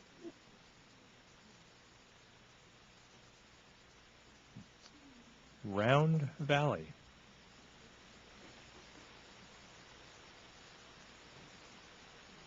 Hello, Paul. Hello. President Mitchell, State Board, thank you. I came before you in January, and we presented an image or a situation of what was occurring in Round Valley in Covelo, California, and you asked that the district superintendent recovery specialist, Dennis Ivey, come back and have a conversation with all of us about where we're going. We support and ask that the board approve the recommendations of staff for both corrective action number 3 and number 6. And you hopefully have all received the the executive summary that Mr. Ivey and his staff have put together about Round Valley and the current situation. And I do have copies for the public if anyone wants some. But I would like to take this opportunity to introduce Dennis Ivey, the recovery specialist superintendent for Round Valley, and give him the opportunity to have a conversation with you. Great. Thanks, Paul. Thank you very much for your interest in a school district that has so many factors working against it in terms of its cultural issues with the Native American population. We're 74% Native American students in our school district. We are located about an hour from the nearest major grocery store. It's a very, very tough, rugged sort of a place to be. Services it's a one-way in, one-way out kind of a community. But it is a community that is on the mend. I think that we have seen some real progress in our school system, some major progress with the school working closely with the tribal community and the tribal council. It may not seem like a big deal to some people, but we just have a signed agreement with the tribal council to appoint tribal members to our SARB board. And SARB used to be sort of a word that would get you in a lot of trouble in Round Valley. But we went out and got a Safe School, Healthy Student grant, went into a consortium with 2 neighboring school districts, and we're funded at $743,000 for 4 years. So that's going to fund the SARB, address that attendance issue and that graduation rate issue.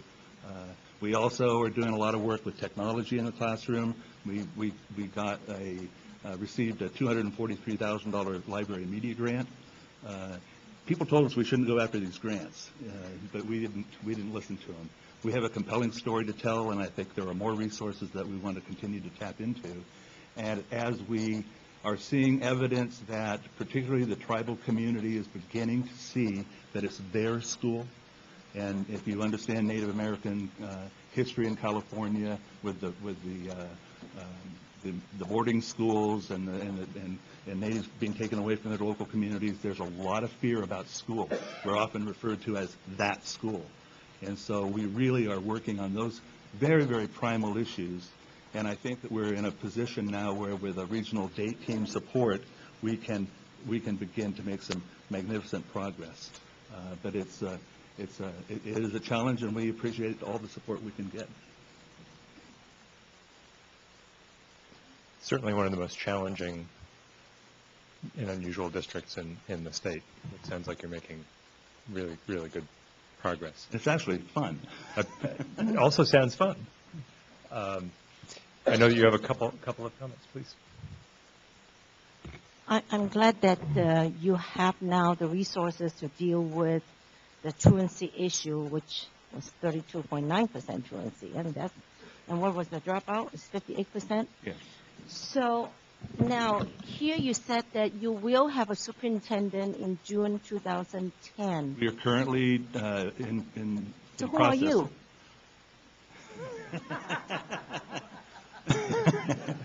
I am the appointed superintendent under the recovery team. I am the associate superintendent for Mendocino County Office of Education, appointed by Paul Tishnan as the superintendent. So I've been providing day-to-day superintendent operations for Round Valley, and I have been leading the regional support, and it's not under the date, it's just sort of that we know we need to do this work, Okay. and you're doing the the trustee, basic right? reforms. You are the trustee? Hopefully the board would appoint me as Okay, trustee. help me with this. Okay, so also the MOU, you had an MOU with the Round Valley Board, but somehow that they didn't seem that they want to honor that. So, I mean, explain to me how the governance is going to work. Okay. This definitely is a work in progress. This is the first situation, I think, of a county superintendent having this kind of an agreement with a school board. Paul attended every school board meeting for a year prior to 2007, and the board voluntarily sought his partnership because they realized that the long history of animosity between school boards and administration was really the problem, and that the level of discourse was not about student achievement. The level of discourse often had to do more with local politics, local job market. The school and the tribal council are where most people are employed if it's not in the illegal underground economy. So the governance structure would be, there would be a district superintendent in place that would work with the current school board as if they were, there was nothing different. The trustee, if Paul was appointed the trustee, the plan would then to be the continued oversight. And we feel that that's really needed and necessary to avoid reverting back to that revolving door superintendent, principal, teacher. What happens, and what we can demonstrate very clearly in the history around Valley, 4 superintendents in the last 5 or 6 years, if the superintendents are not safe politically and making the wrong kinds of decisions to keep their job, then the principals are not safe in the district, and if the principals are not safe, then you look at the turnover rate of our teachers that's in my report. The turnover rate of hiring and retaining teachers into that community is very, very difficult, and the turnover rate is very high. And it comes down to safety, and it comes down to personal safety. So what we hope to provide with the governance structure is the safety to allow a superintendent to work with the community and the board to continue the work that we've started with that level of protection. And we believe that's necessary, and everyone's fear is that the progress that we have made will dissipate if we don't have that oversight. So we feel pretty passionately that we want to continue in the direction that we're headed. Let me Did that just answer finish your up. question? Let me finish up. Just want to make sure all the kinks are out there, is now you have a new board with 3 new board members. So your board composition's changed, Yes. correct? This- So the board that invited you now have members that uninvited you. So what can we do? I mean, we can do the assignment and forget about what the board wants? The same as the agreement. The agreement, I have not had to, as the agreement with power and stay and rescind for the last 2 years, because of the work that Mr. Ivy has done, I have not had to stay and rescind any action of the board. The same sense as the trustee, I am not going to be operating the district. Instead, it will be the same as other places when a trustee has been appointed. You work with the board. You are trying to build the capacity of the board, the superintendent, the staff, and the community. And what I really need is the affirmation and designation from the state board that says you are the trustee. If the standard of performance on the part of the board in governance doesn't occur, then the trustee says, thank you very much. That action is overruled. Here's the action that was taken on the duly formed agenda. We'll move ahead on this. Next item. Almost literally, item by item within a board meeting, giving the board the chance to learn and behave in a responsible manner. So that's what the trusteeship that you will be providing us will allow for. Ideally, when the new superintendent is selected in June, the board's involved in that process right now. We hope that they're going to make some good decisions, and we're going to assist them in it with your help. Ruth?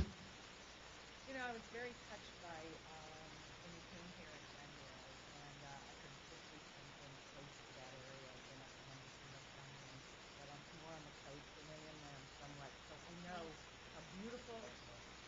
how beautiful and stark and isolated it can be, and yet I didn't even go that one road all the way in and the one road out.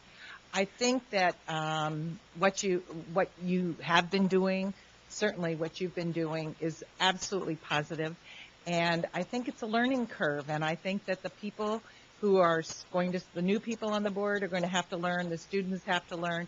I mean, the statistics I read in the report that you gave about how many kids were drugs and drinking compared to other populations was really disturbing. And I'm hoping that you're going to have to help create that community. And I'm wondering if you intend to bring in student government at all to oversee and to work with the school board so they can that you're raising up everybody to understand what governmental kind of structures can be. That's exactly what we're doing. I'd like to share this book. This is called the Feather Dancers, and this is a beginning group in Round Valley, and it's being led by some men and women who have, some of them are ex-prison state prisoners. I mean, they're folks that have gotten their lives together. One of the criteria to participate as a feather dancer and a singer is to be clean and sober. So the students are providing that leadership, and these are some of the faces, and I just like to...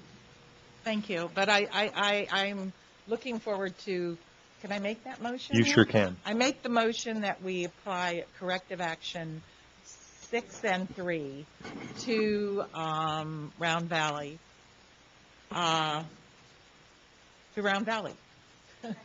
Motion's been made by Ms. Bloom, seconded by Ms. Chan, to assign corrective actions 3 and 6 to Round Valley.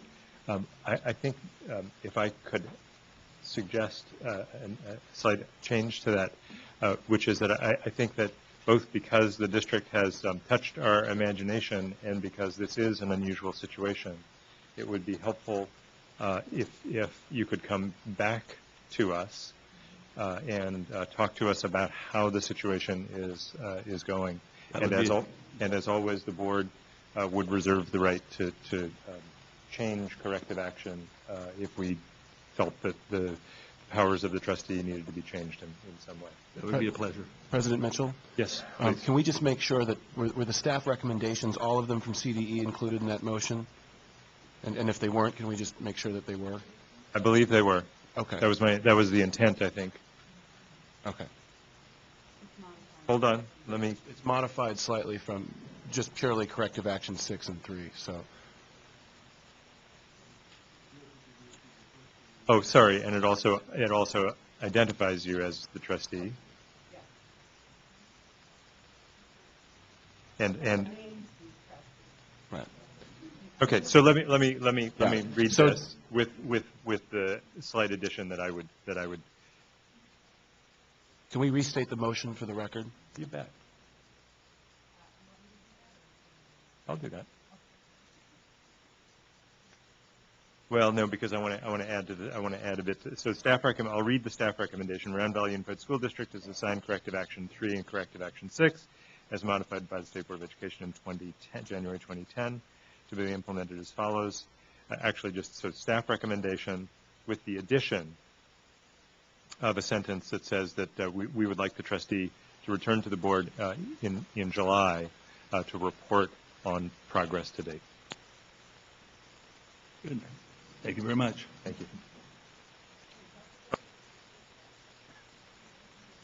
I'll get it in July. I have done this backwards again. Is there any public comment? You're fine. No public. I'm fine. Thank you. I feel so much better. President Mitchell, was there actually a vote? There was not yet. That's why I wanted to get the public comment in. I didn't want to be completely arse over tea kettle. So now we can vote. All those in favor of the staff recommendation plus a return visit in July, raise your hand. We need every hand. Thank you. It is approved. And I believe that takes care of item 23. So that unanimous action in favor of staff recommendation on all 3 of those matters. Thanks.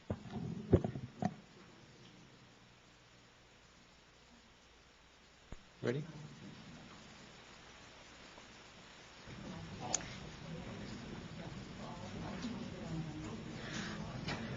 President Mitchell, just for clarification, was Member Lopez out of the room for all 3 votes? Okay. Yes, Member Lopez has been out of the room for all of item 23. He is returning. Ready? Okay. Item 24. We are recommending in this case that you take whatever action you deem appropriate and necessary for the following 4 LEAs that are in PI program improvement that were identified in January of 2010. 4 LEAs are Alisal Union, Greenfield Union, McFarland Unified, and Arvin Union. These 4 LEAs came to you in January, and you determined as a board to visit them, pay attention to what's happening, and gather local context information so that you could better make a determination as to how to assist these districts to continue to improve. And we are, since this was your action, we don't have a specific recommendation at that time, but these districts are here to give you additional information if asked, at least some of them. Great. So what I'd like to, thank you, Fred, and what I'd like to do is remind board members of the context that we had been interested in the improvement or lack of improvement of Cohort 1 schools.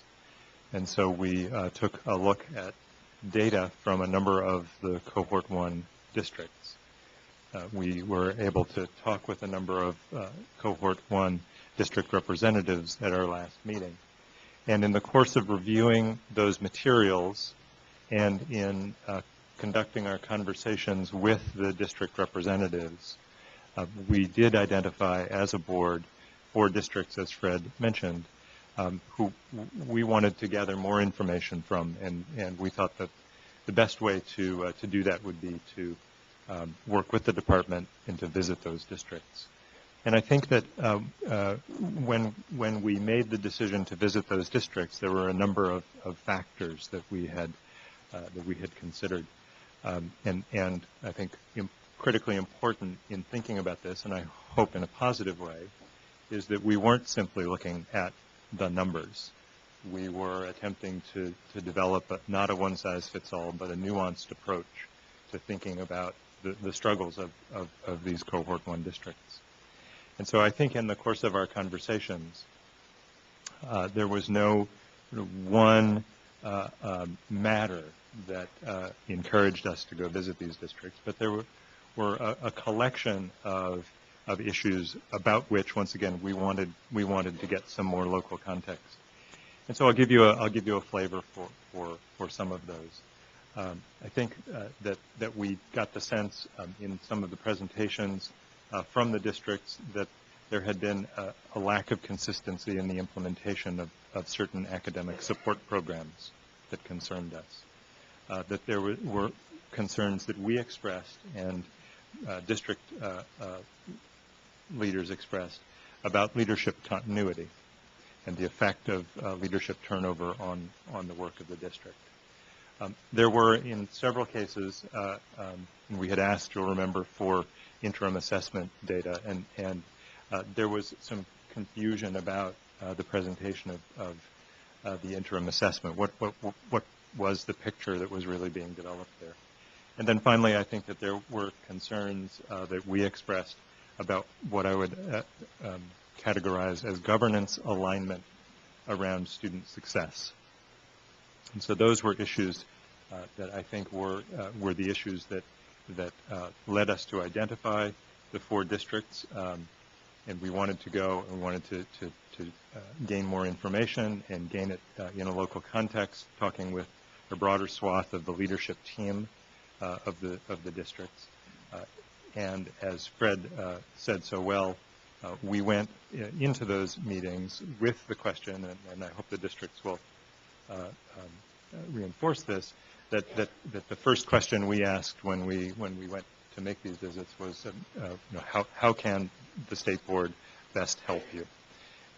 And so we have the opportunity now to hear more from those districts, and would like to do so in just a second. Patricia DeCoste was a part of the visiting team, Laura Wagner as well. I represented the board in those meetings, and I know that I speak for all of us in thanking the districts for their absolute graciousness in hosting us, their forthrightness, their directness, and their honesty.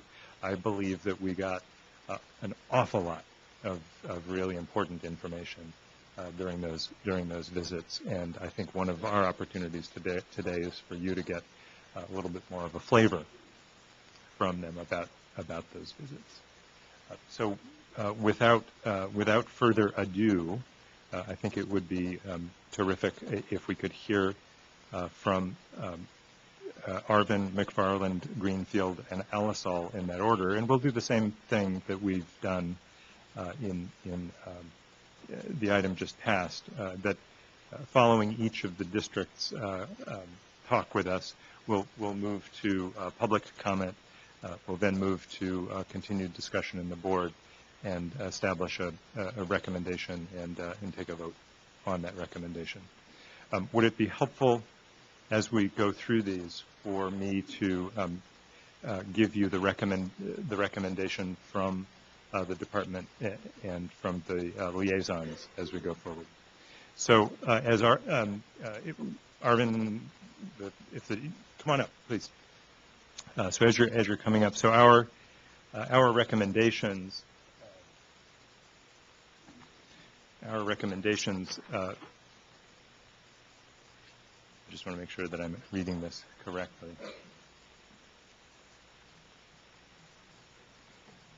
Yeah.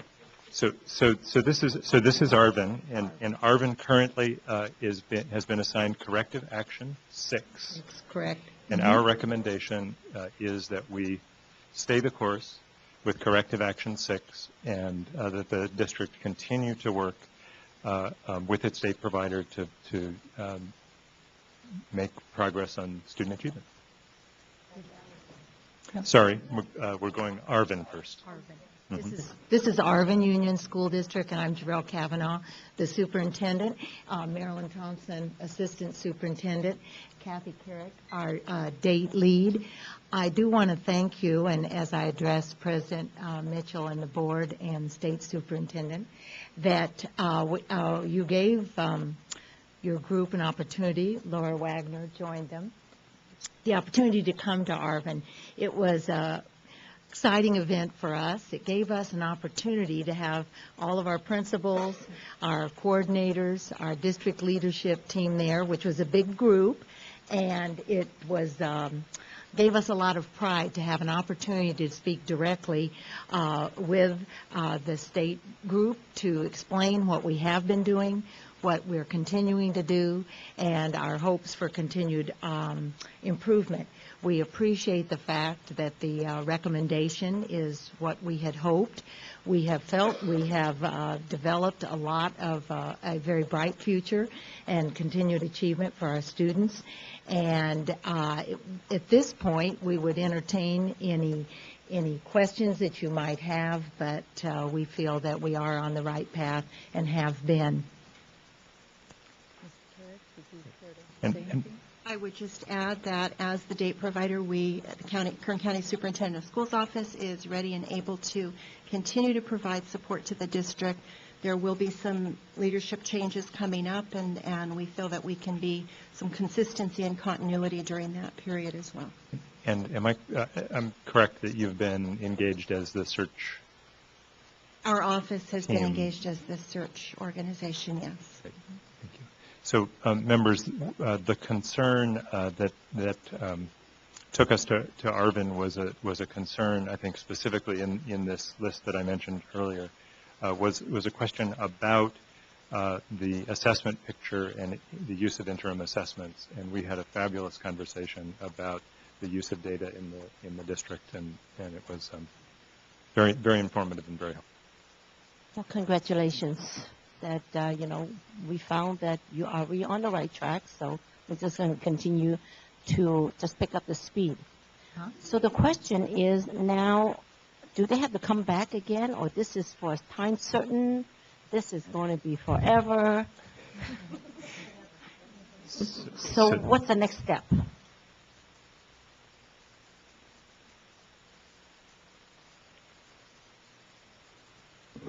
In cases where the date is assigned, we have provided funding for the date to operate for at least 1 year, sometimes more. And in the cases where the date is a county office, we have found that they have gone far above and beyond to continue to support these districts.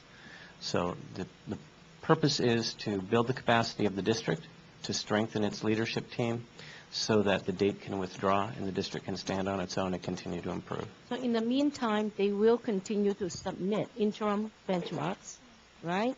That's right. We don't need them to come and talk to us in May or July or anytime soon. Although the 3-year period for the intervention is up next year, right? Right, the third data point, right? The 3-year period for you to reconsider their performance is next March. Okay, and then the last question is, Arvin does have 2 schools on the ZIC list. You have Bear Mountain, Sierra Vista. We hope that that's not going to change the momentum that you're building with these 2 schools that may go into any one of these models, correct? Okay. And this is a theme with each of the districts, is that we anticipated that there would be schools just by the math of being a low-performing district with these schools. And so we had the conversation in each of the districts, and I'm happy to report that in Arvin, you had been thinking about it and working on a plan for what to do. Well, somehow, with these 2 schools, whatever model you select, if you choose to apply, then we have kind of looked at if you meet the goals for the new application. Meanwhile, as a district, you're on this other trajectory. Somehow, I just want to make sure that it meets somewhere so that we can see you as a whole. Yes, we've, other people have addressed that. When you're in date and then looking at SIG, you do have to keep your focus on the correct improvement methods that work best for your community. I think as you look at the reports that you get from Arvin continually and the one that you received earlier this year in December, you see that if you look at the SIG grant requirements and the models in terms of the curriculum instruction elements, the alignment that they talk about, the use of data, the data system, all of that is part of SIG, and it's already in their date plan. So those pieces are already moving forward in the district, and should they decide to apply for the SIG money, it will not be difficult for us to integrate any new things that they do with what they're doing now. I have a question. Last time when you were here, Superintendent, when you were here last time, you were a little concerned about going back and telling the district about this whole process. When you went back, I mean, did you communicate with especially the parents about what was going on, and what kind of interaction, what kind of process is in place to engage the parents? And my second question is, I know a little bit about Arvin. You have probably a very high English language learner population. What are you doing to kind of address their needs? And maybe the date team could also help answer that question, because we're always looking for best practices, especially when it comes to instruction. Because we got world-class standards, obviously, and as our superintendent likes to say, Jack O'Connell, and he's right. We have assessments that are aligned and materials that are standards-based. But we really need to look at that instructional piece. And just wondering what you're doing there in that regard to address those English language learners. So you'd like a little more information about our English language learners and our parent community, is that correct? Yes. Well, first, when we did return, the first group I spoke with, very heartfelt feelings, was our staff. And we met with all the teachers to make sure that they understood what had happened here and to renew our focus. And then it went back to the school sites, and each one of the principals has worked with, of course, their staff upon return, but also with their parents. We've always had a real active parent training component, and particularly our school sites have had opportunities where the teachers have worked with their grade level parents and increased their awareness of what is expected and the importance of working with their students at home. We have very active and viable school site councils and date meetings, and we also our parents, we had to move to a bigger facility for our regular board meetings because they come on a lot of issues, bus routes to instructional programs and staffing needs. So, but particularly the training that has been done by the teachers at, say, third grade. They have a third grade parent meeting and work directly in that way. We also have some other things going on in the community through the endowment, which is a private, nonprofit type of opportunity where parents are being involved in the entire community with a little bit more intensity than before, and part of that is education. Marilyn, do you have anything else to add? Just with the teachers, as far as the classroom and our English learners, we have made it a primary focus to get all of our teachers trained in ELPD. They've started, a lot of them are launching off of the previous RLA textbook, and that allowed them to go into the ELPD, as well as we adopted the new math series for 2007-8 and began implementing the new math this year. And so most of our teachers are eligible for ELPD, and we are really highly encouraging our teachers to attend that training to make sure that all of our staff in the district really has the strategies in place to work with the ELs. Great. Thank you. Any other questions? Jim? I'm prepared to move recommendation for corrective action 6, continue on as you move forward. Great. Motion's been made and seconded to continue with corrective action 6 and the typical reporting requirements there. Thanks.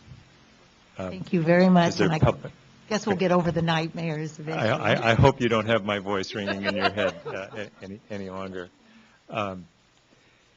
Any public comment on Arvin? They didn't list it like that. Seeing none. But I don't think there's any. Okay, great. Well, and thanks again for your hospitality. We have a motion on the floor. It's been seconded. Without further conversation, all those in favor of continuing corrective action 6 in Arvin, please raise your hand. Ruth. Thank you. Unanimous vote. Let's now move on to McFarland, please. And once again, I want to express my thanks, the board's thanks, and the department's thanks for the warm welcome and honest and forthright conversation we had in McFarland the day we visited. Welcome back. Thank you so much. And our recommendation with regard to McFarland is the same recommendation with regard to McFarland as regard to Arvin, that we continue the course with corrective action 6, and that we work with the superintendent and with the board to continue the good work that's begun there.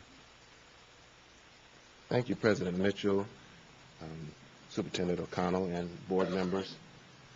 I'm a pastor also, not only a superintendent, so when I have to walk down or have people walk down an aisle like that, it's for altar call, and so I'm glad this is not an altar call.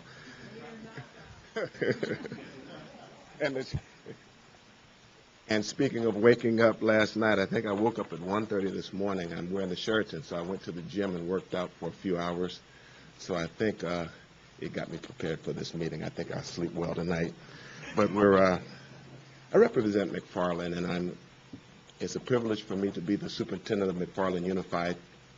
My roots, I physically live in Ventura, California. I work in McFarland. McFarland is a small rural town in the Kern County, the Bakersfield area. When I leave Ventura, I see restaurants, I see malls. When I go to McFarland, we have a McDonald's, we have a Subway, and that's it. I see stoplights in Ventura. We have no stoplights in McFarland. And so my heart really goes out to the town because I recognize that I'm one of the few people that can really articulate what happens in a town like McFarland. When I became superintendent 4 years ago, we were receiving first 5 funds. And they called me to a meeting, and they had canceled it. They said, you guys, financially, you're so bad, we're canceling this. And I stood before them as I stand before you, and I said, please, I'm the only one that can fight for these young Latinos and Latinas that many of them cannot speak English. I said, I'm the only one that can articulate for them.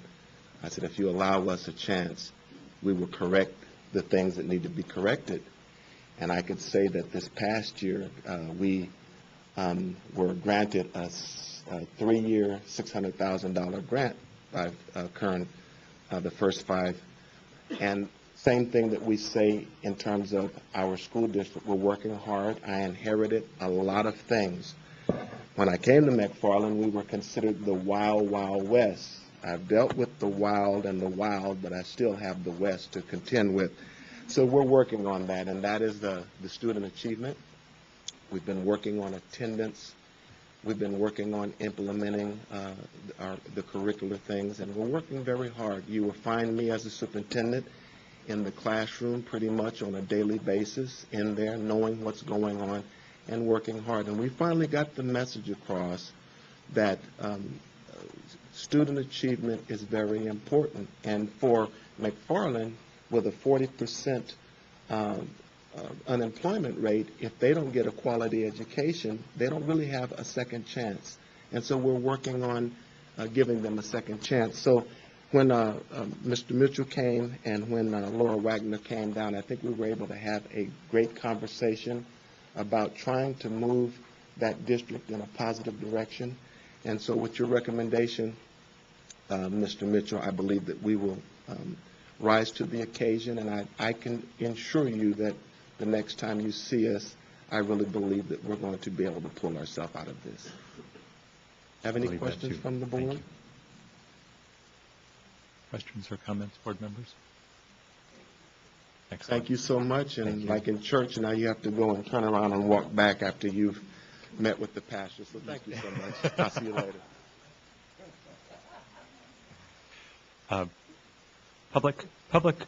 Members of the public have come to talk to us about McFarland? Excellent.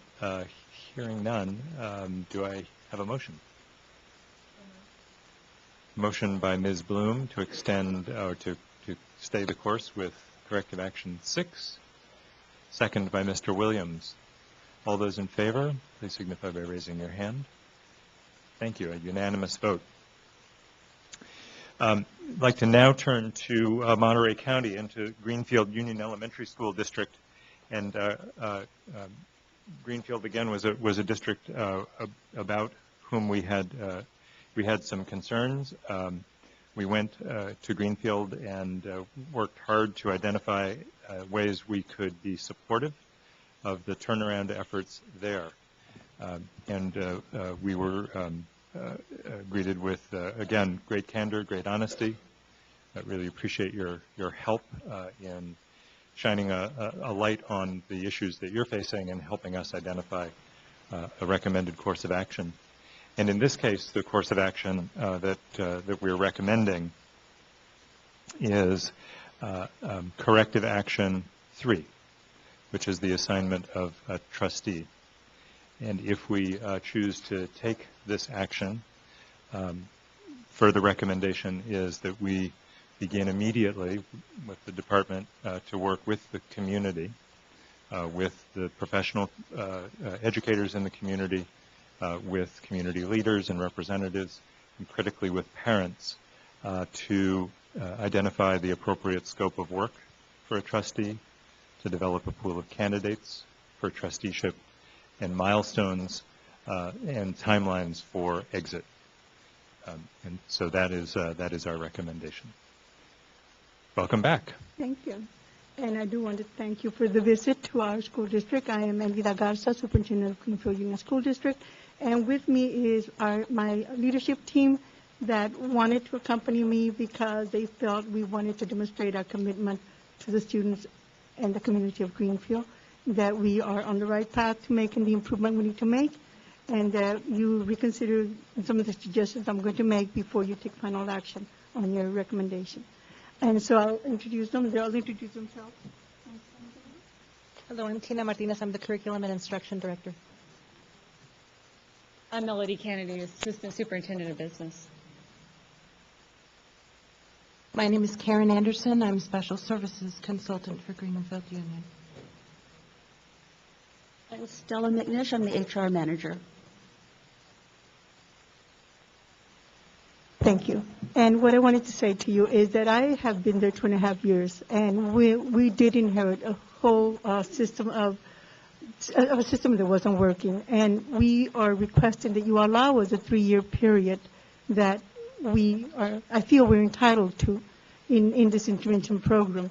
And I would ask you if you would please consider two things: that we be allowed to do this work for 1 more year, and that we be allowed to hire the date consultant that we can select for ourselves.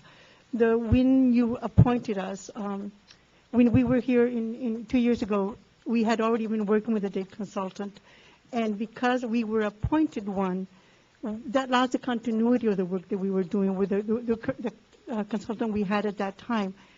We are requesting once again if you will allow us to choose our consultant for the rest of this year and next year, and then see if we do not turn things around. I feel we're already making progress. 2 of our schools were on the list of the 5% persistently low achieving. Those schools, at our board meeting last night, the board voted to reassign the 2 principals, so we will be looking for new leadership at those sites. And just take our earnest plea that we feel we are on the right path to the work that needs to be done, and that you trust us that we will do it, and that This is the leadership, and we are committed to that, and we would like the 3-year period. Thank you. Yeah, I'm ready for questions. If you have questions for me. Thanks. And so the 3-year period would mean finishing out this cycle And with 1 more year. yes, Right. please. And at the time, that would allow us also to put in plan one of the models. There are 2 schools that need to be put in plan and that in place, and that needs to be aligned with the date work that we're doing already. So we are moving forward with doing the models for the. We had also signed the RTTT MOU to be for the Race to the Top MOU. So please consider those, and we're here. Any more questions? So I'm going to ask Ms. Bloom to take the chair. Okay. So that we can effectively differentiate the role of the chairman of the meeting from my work with you, which was as liaison of the board in our assessment and accountability work. Thank you. Thank you. All right, are there questions from the board? Yvonne? Okay, first question on the date. I'm still not sure that you started with a date team of your choice 2 years ago. When I first took Right. over, yes. And then we assigned a different date team B. Correct. Now your request is to go back to date team A. Possibly A or another one, if you would allow us, we can do a search for another date provider. The first one we were working with helped us in that process. Like I said, one of our schools made 50 points, but they were working specifically with that one school. I wanted to make a point in the community of what's possible when you focus the work. And so when we got that date provider, they were working under SATE because we had one school that was in SATE. So are you saying that the date team that we assigned is not a good match, or? It was a different style of approach than the one I took. When I first took that position, I knew the work that needed to be done. And I knew that come March, I would be standing in front of you to see what sanctions you were going to put in place. So when I came in July, I started looking for a SATE provider for one of our schools, but I chose someone that was also a date provider. So that when we came in March, you would allow me to keep that same one to maintain the continuity of the work. Instead, we were assigned a date provider, and that was the mismatch then after that. Then the second question is, when you were here in January, correct, I remember that we did ask, what can we do? And there's a very evident to me from the interaction or our conversation that it seems that you have a difficult time working with your board. And that's kind of stuck in my head and for the last 2 months. And I have to acknowledge that. How can we help you to be able to be, to set free? I mean, and things like that. Well, this time they're listening. I asked them to please log on and listen to the conversation. Because, like, for example, yesterday we brought forth 4 resolutions for reassignment of personnel. On one of the ones, which was technically for reassigning the 4 principals, two of the principals of those 2 schools that were persistently low achieving, I didn't get the full support that I wanted. I got a 3-2, but I felt that was a success. I was able to get that. I had previously brought forth one of those individuals in the prior year, and I had not gotten a 3-2 vote. This time I did. I feel that's a success, and I feel that if they're listening now, they will know that we are serious about the work that needs to be done there, including implementing the models for the persistently low achieving schools, and willing to face the hard questions from the public, and then saying this is what's good for kids, and we're going to make that decision based on what's good for kids. Right. Let me follow up on Yes. that. And I'd like to ask Ted Mitchell to maybe give us information. Assigning a trustee then would mean what, and what kind of action or power would that trustee have in regards to the situation that was just described by the superintendent? Mm-hmm. So typically, and Jack or others will correct me if I'm wrong, but my understanding is that typically the assignment of trustees has entailed stay and rescind power that then would essentially allow the trustee to review decisions that are made at the district level and to put them back, push back on them if the trustee does not believe that they are appropriate. And it's a power, if I'm not wrong, is a power over the board as well as Correct. the staff. Correct. And what I want to make clear is that a part of the recommendation that's coming forth from the liaisons is that the specific duties and scope of authority of the trustee be defined in a process that would engage the community itself. So where there are particular places where the trustee would need to work, we would work with the community to identify those. Okay. And Dave, we have some experience in this area, not so much on the academic side, but on the fiscal side, where the trustee has really been able to work hand in glove, with the superintendent, with the board. And for whatever reasons, the board may not be able to, politically make some difficult decisions and really absorb some of the heat, quotes, from some of the decisions that have to be made. So it shouldn't be viewed, my opinion, as a threat, usurpation of authority or power over a district, but really can be used collaboratively with a sound structure that's in place. So maybe I want to ask a clarifying question. My experience with our next door neighbor, King City, they are under a trustee right now, a receivership based on fiscal management. This is the first time that the state board will be, kind of like uncharted waters, doing trustee for a academic underachieving. My question would be, does then that trustee entail the same thing that it entailed when somebody goes in as a trustee for fiscal? Well, it's the King City is not a trustee. Gavin, tell me if I'm wrong. It's a state administrator. And the state administrator has all of the authority. Okay. And that's where the board becomes advisory only. And that's not the case with Wonderful. the trustee. So the trustee, as Dr. Mitchell accurately stated, is the stay and rescind power. Okay. Basically veto what a board may do. And then, but in an administrator, when you have the loan from the state, which was your neighbor, right, you then do lose your authority to operate until you have the loan paid back. And so King City, much different than what Greenfield and some of the others. Thank you for clarifying that. Big difference between administrator and trustee. So would, not so much that it's important that I remain there to do the work, but I would like to stay there to do the work. Would I then be working with a trustee? Is that what this means? I think it's appropriate now, Ted, for you to talk to the board about your role and your visit. You bet. And so I think that I don't want to leave this important question hanging, lest you be sweating bullets. Right No, there. it's fine.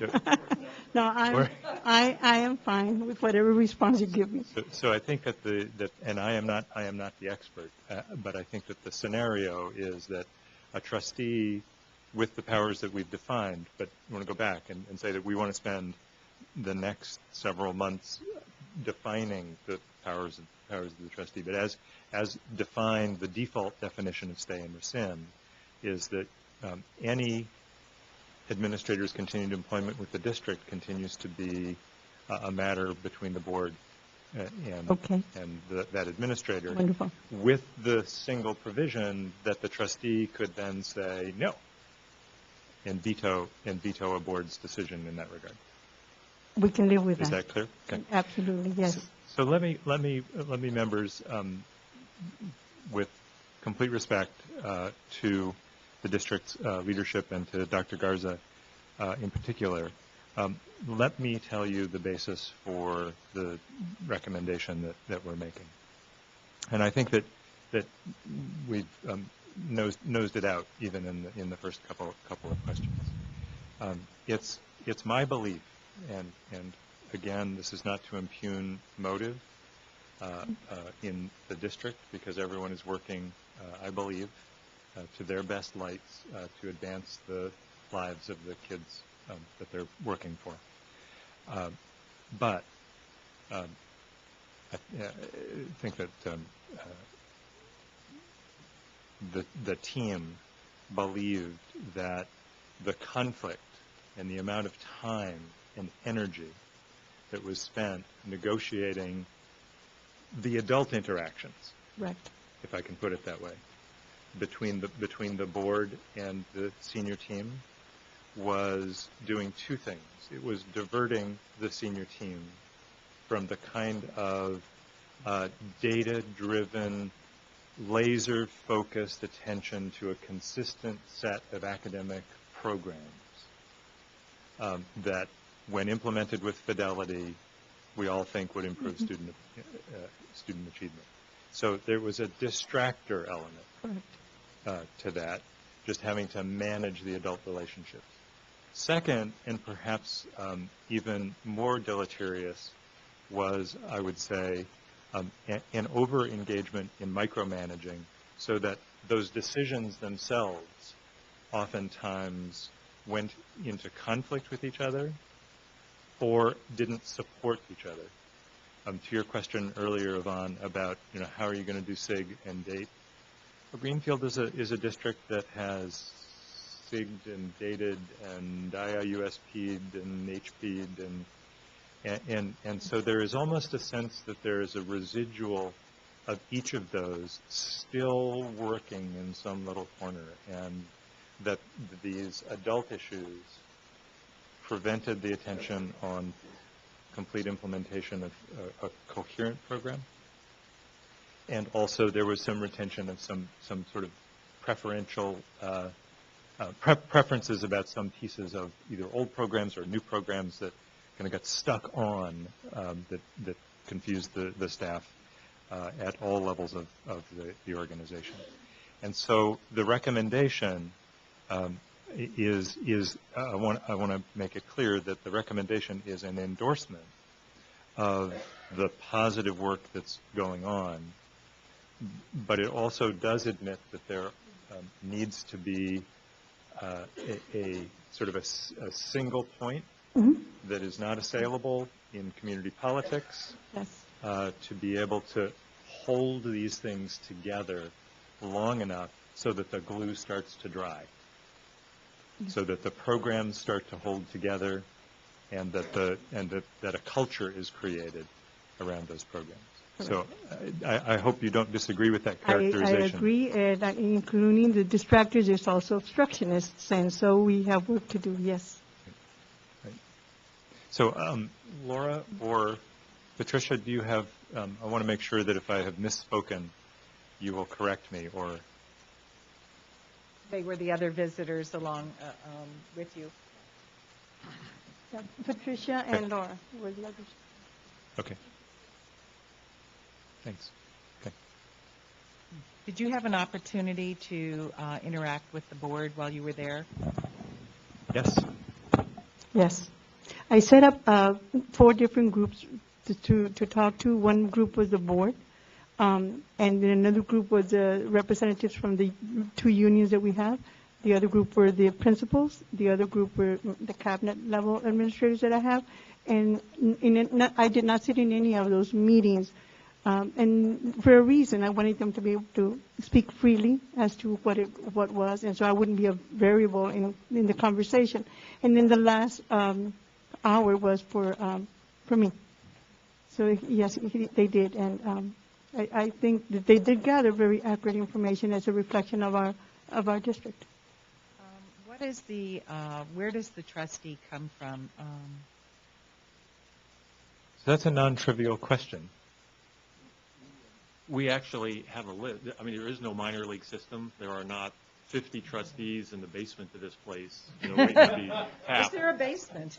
No, I haven't found it. We call it the dungeon. And we're there now. But we do have a list of, for the most part, it's retired administrators, some superintendents, some business, and so you try to link up the strength of the experience of that individual with the needs of the particular district. And then the trustee is at that district for how long or when? Once a week, once a month, or Depends. every day? Depends. When we were doing Oakland, that was the administrator, and he was there, 12 hours a day, 8 days a week. And then in West Fresno, we had somebody there a couple of days. Contra Costa was a couple of days a week. So it really depends on the need of the district. And this is the first one we've done that is not financially based? Yes. Because I thought, no. Which one? Yes. Coachella. We're involved in Coachella. Coachella, Right. in this Right. same manner? Yes. Okay. Any others? I can't think of any others. So I do want to point out that the recommendation comes in two parts.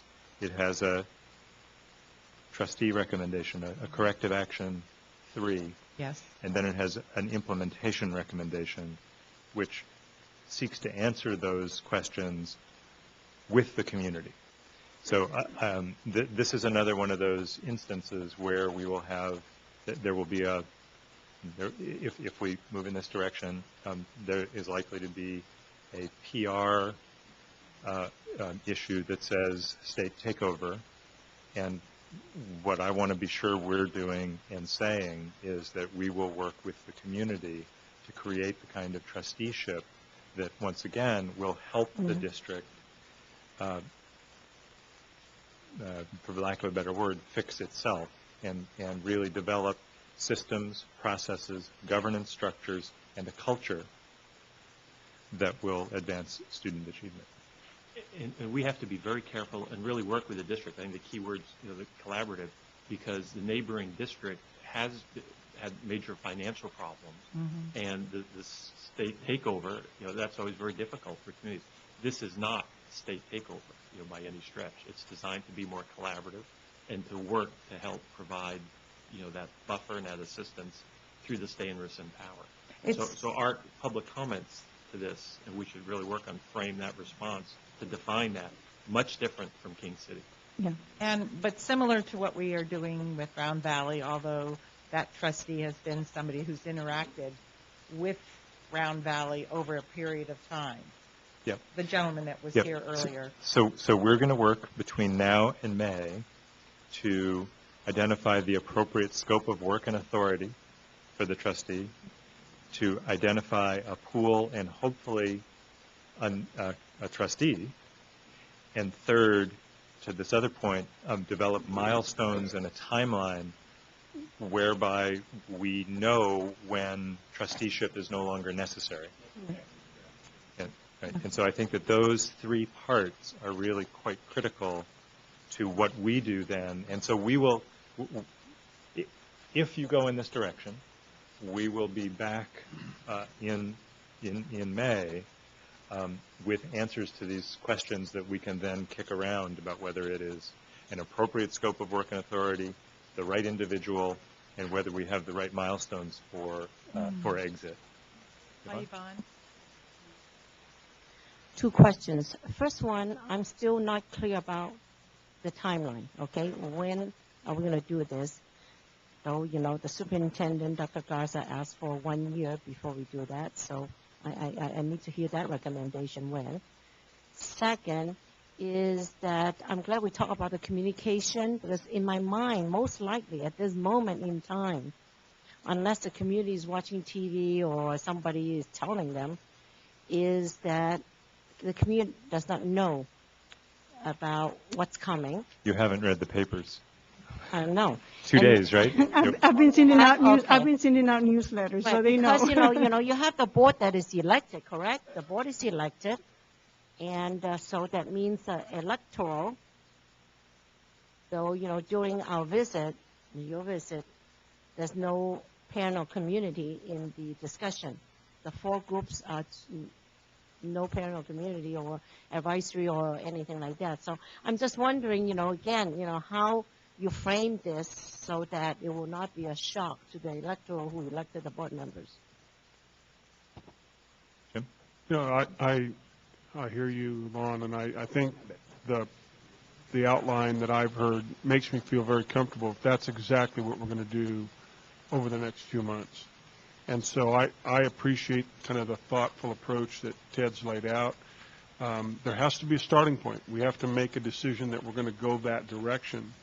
And I'm at that point. I would move that we adopt the recommendation for corrective action 3 with the understanding that over the next 2 months that we will work with the district and the department to really make sure that this is a very positive, a well-communicated act that everybody understands. And so I'm, again, thank you for the comments you made and for the spirit, I think, in which they're made. I hope that the superintendent and her team can go back and feel good about what's coming and knowing that it's going to be a positive thing for their district.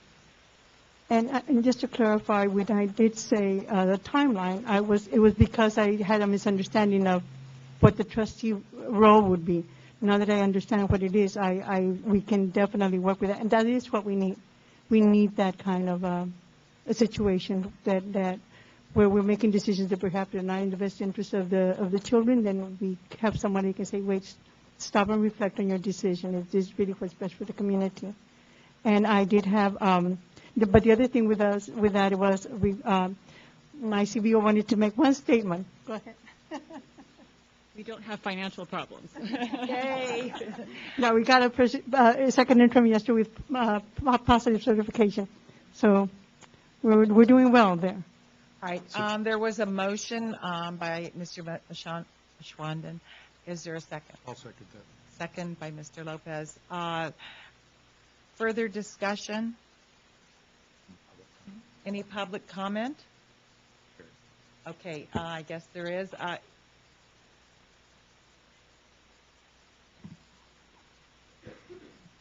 Sherry Griffith with the Association of California School Administrators. We are not speaking to the particulars of this district. We're speaking with grave concerns with process. We have concerns that this item, in our view, is not adequately publicly noticed for the purposes of any member of the community of this district to come before this board. We've had this challenge before. It's been a legal challenge that you faced, particularly with Algebra 1, where the agenda item was quite broad, and then you took a specific action, and then the courts rendered that you were in violation of the Open Meeting Act. We would ask you to, just like you did in the previous item, have a board item that includes the actual action that you're taking. You just did that with Round Valley. That makes perfect sense to us. It allows for the full conversation, both of the action and for the public that cannot be here today nor are aware, even with the press that's provided, that would not be considered, in our view, a formal notification to the public. Secondly, in statute, and we sent you a letter, if you look at Education 52055.57, the requirements in this section of law, while you have acted in previous items to take any necessary action, it's actually the superintendent of public instruction that recommends alternative sanctions. And that part of the law has not been enacted up to this point. We think that you have to include that part of the code as part of your action. Now, if the superintendent chooses not to make a recommendation, then you can then react to that, perhaps, but you do not have it publicly noticed thoroughly, in our view, and a process that the public can understand. In our letter, we recommended to you that you have more of a mediation process that's fully developed and transparent, so that all the parties, in which some of these districts have done that for you in the informal visits, which is great, that it's more formal, because any district could face this, and I think that they deserve to know what that process will be in advance. So we have to oppose the process that you're using. Thank you, Sherry. Ben, do you have comments? I do.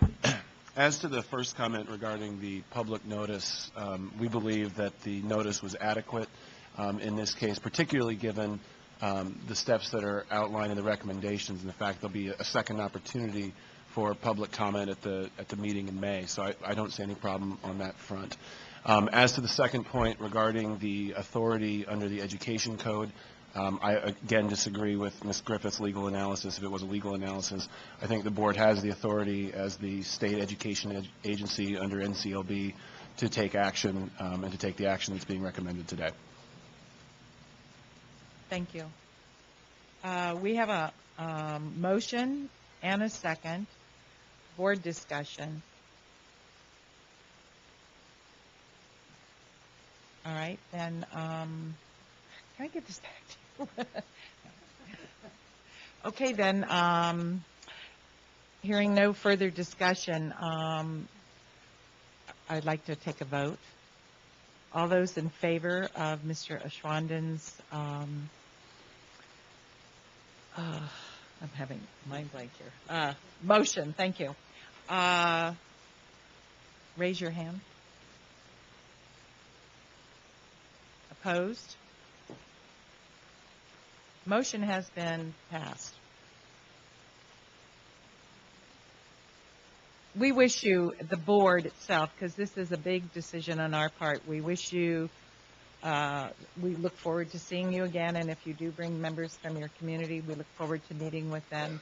But most importantly, we look forward to a better situation for the children of your district. Thank you. Thank you. What? Oh, the next district, I'd like to invite Alisal Union Elementary School District to come forward.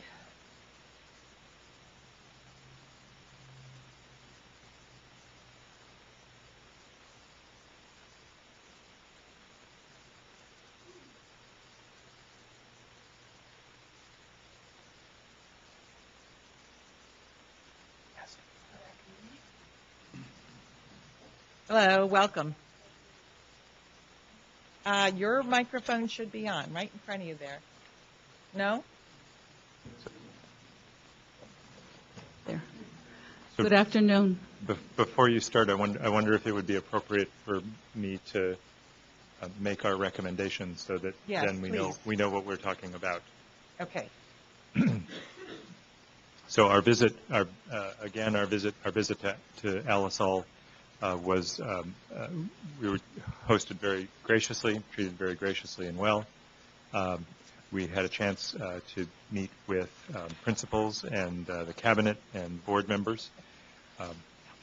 We also had a chance to meet informally outside with members of the community, and be happy to talk about the specifics later. But here, as in Greenfield, our recommendation is to apply corrective action 3, the assignment of a trustee in Alisal. Okay, and hopefully you, being in the audience, understand what that trusteeship means. And if you have questions about that, please don't hesitate to ask them during your time up here. So please introduce yourself. Good afternoon. My name is Esperanza Sendejas, the superintendent of the Alisal Union School District. Good afternoon, President Mitchell, Superintendent Ocano, and board members. With me are members of the school board, and I would like to ask them to introduce themselves. Board President Jose Castañeda. Good afternoon. Board Vice President Meredith Ibarra. We also have our date. Tina Burkhart. David Alvarez. And in the audience, we also have 2 principals. I'd like for them to stand up, please.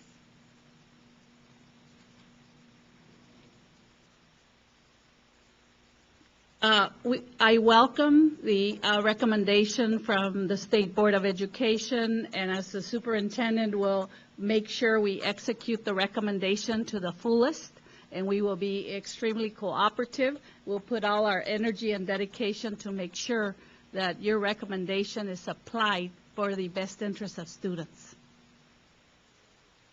Thank you for that remark. I'd like Dr. Mitchell to discuss his visit, if that's possible. Sure.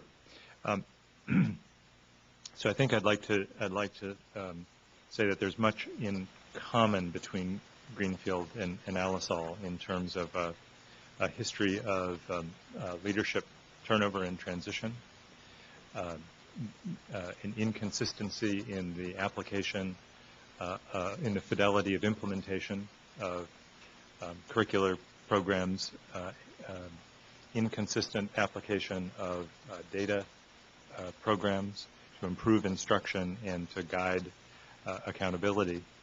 And as in Greenfield, but to an even greater degree, a degree of permeability between the roles of board and administration that, quite frankly, we found disturbing. And we found it disturbing not only for the two reasons that I indicated in Greenfield with regard to creating a lot of transaction cost for the administrative team and preferences for particular programs that the board members had a fancy for that may have been inconsistent with the overall structure and direction of the district. To those two, I would add a third, which is the creation of a culture of intimidation that permeated the district from the superintendent's office to the classroom. And so for that collection of reasons, we felt strongly that the appointment of a trustee would be an appropriate step for this board to take. And again, to try to make, maybe this is oversimplifying it, but to try to move from a district consumed with adult issues to a district focused, as it should be, on the achievement of its students. Thank you. Questions from the board? Good afternoon. Go ahead, Yvonne. And I think, David, didn't you have... Thank you for being here. I'm so glad to see a whole complement of leadership here, your board members, superintendent, date team, and site principals. So my question is, this seems to be a much more, severe need than the one before, because of not just lack of the coordination and the distraction, but a lot of kind of negative drifting apart of different people on adult issues. So having said that, then these two school districts on trusteeship returning in May, hypothetically at that time may or may not already have someone assigned and correctly matched to the type of work needs to be done. Then what are we asking them to present? Are they going to come and do some kind of plan? Do we need them back in May? If so, what's the purpose? What do they need to do? How do we can be assured that, so now you get, assign a trustee, go and do it. Do what? That's a very good question, Yvonne, is, timetable-wise, since this is all new to us and new to the department other than on financial issues. Dr. Mitchell, do you have something to say on that? So again, what we would be doing in May, if you approve the recommendation, between now and May, we would be working on the same three tasks. The definition of a scope of work and authority for the trustee, the identification of a pool or an individual, hopefully an individual, who would be able to come and talk with us at that point. And third, to your point, a set of milestones and timelines by which that trustee would, among other things, report back to this board about changes or challenges that are made, and milestones that would lead to an exit of the trustee where the district, where we and the trustee and the department would agree that, the culture had been built, the structures had been built, and the systems had been implemented, and the glue dried between those to enable the district to move forward strongly on its own. And so the question of do what is probably the first job of the trustee, is to come in and do, if I were a trustee, and I'm not, just want you to know, it's not, it is that we would, that the trustee would develop an assessment, a plan against that assessment, would perhaps work with us to revise some of the timelines and milestones accordingly. If I may finish this. See, in a fiscal type of situation, the trustee may be able, easier time because you're looking at numbers, black or white, positive or negative, moving 10% here, whatever it is. But when you're dealing with all this human capital and years of the negative culture, I do not know when we can be realistic, when we can really raise the bar, And then meanwhile, I think I had the conversation with superintendent is, in the meantime, before the trustee can come in, get the needs assessment, would there be mechanism to, or do we want to, stabilize the situation, or they go back and then the board starting, okay, change personnel, layoff? I mean, I do not know whether, we can kind of say from this moment on, just wait until the trustee come, or let all heck break loose and then we'll see what happens. Not to make light of it, but I don't think that we can play freeze tag. I mean, I think that the board will make its decision now, and if we decide to go in this direction, it will be May when we are able to come back together and sign off, again, with an opportunity to hear from the public about each of these, the scope of work and authority, the pool of candidates, the timeline and milestones, and that will be an important opportunity for us to hear from a variety of stakeholders. And I would think that the timeline has to be developed by the district along with the board. What kind of timeline do they see in terms of, bringing, well, we would be deciding, I guess, if they could, when the person, the trustee, would come on board, but the timeline in terms of what would need to be done by that trustee would have to be thought out by you and your staff and your team. Would the trustee be only for the superintendent? No, the trustee is for the district. Including the board. Including the board. That trustee is I heard President Mitchell say from the superintendent down. No. Oh, sorry, I was describing the culture of intimidation and mistrust. So it would have to include all the elements that make up the district. The superintendent, the staff, the support staff, and the school board. Correct? Yes. Yeah. Yeah, and I want to be really clear because I think you might have misheard me, and I want to say it again. When I talked about the culture of intimidation and mistrust, I didn't mean that it came from the superintendent.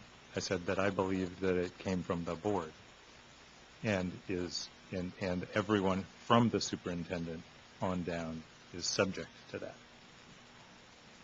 May I add to that, Ted? As you described the situation, obviously there needs to be some intervention.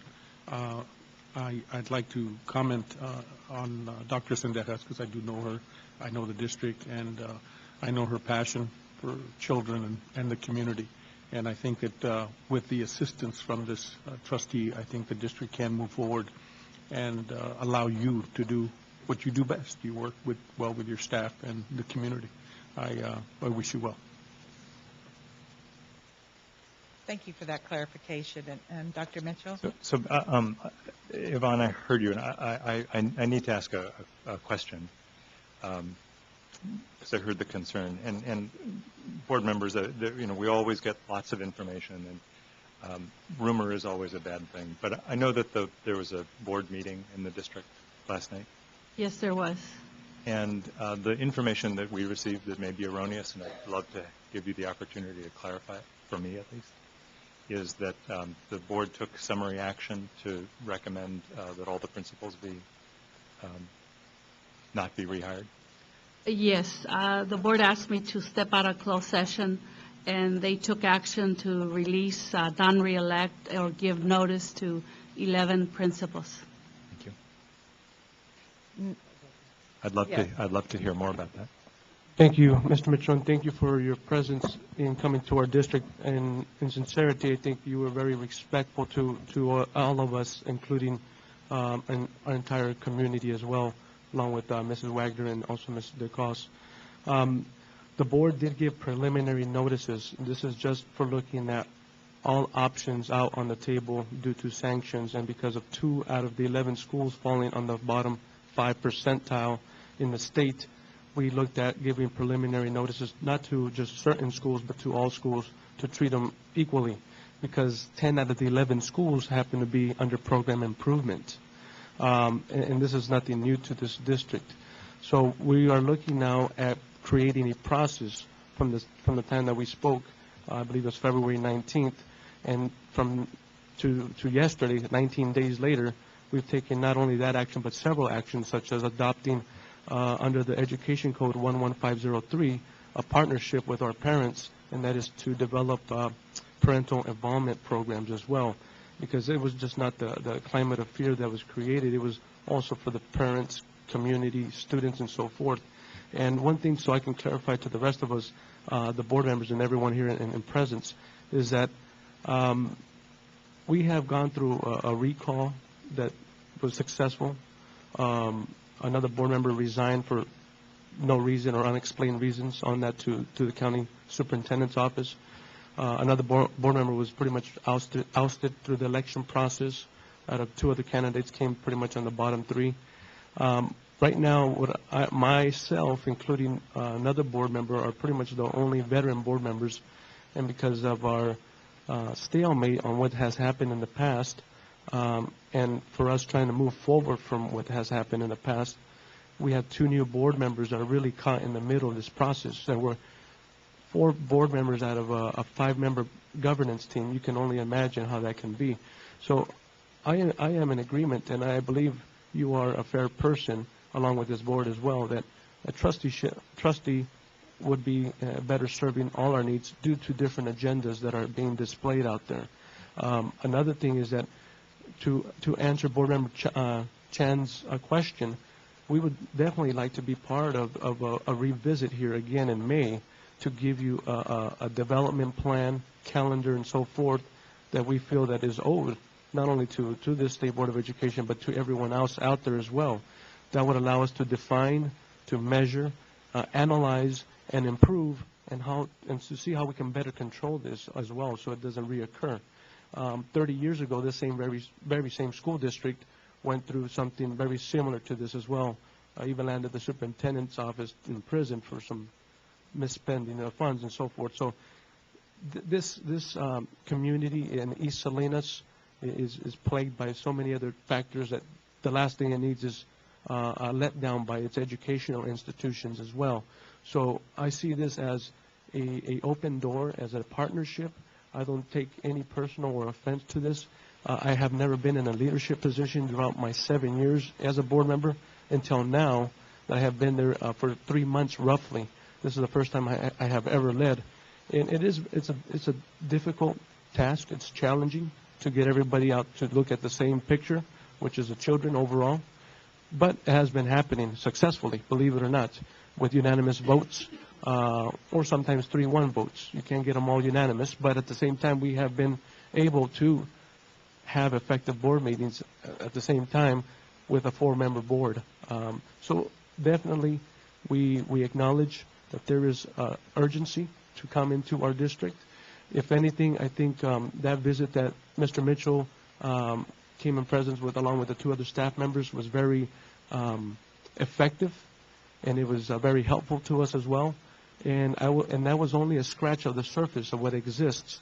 If a trustee were to come in, or any other resources, because I also mentioned that all resources we would like to have available to us, funding, we're very healthy in the reserve, we're in the green, not in the red. And right now, I think it's more of the academic needs that our students will need the most. And definitely all resources available to us would be helpful. The date team that we have here as well have been exceptional. They've been very helpful to us. They're very frank. They tell us the previous board gave the boot to the date team previous to that for being too honest to them, and they did not like that as well. So I think Mr. Mitchell is presenting a very fair picture to everyone here. At the same time, we open the doors to the State Board. We look at this as a partnership, and it's for the ultimate goal. The ultimate goal is for the better service of our children, and that's what we welcome as well. I appreciate that. The board appreciates very much that from you. And I'd like now, I think, do we have a motion on the board? No. Can we have a oh, first before motion, I'm sorry. We need any other public comment? Excuse me, there's 2 people, or 3 people, 4 people. Public comment? Please introduce yourself. Good afternoon. My name is Dora Lopez.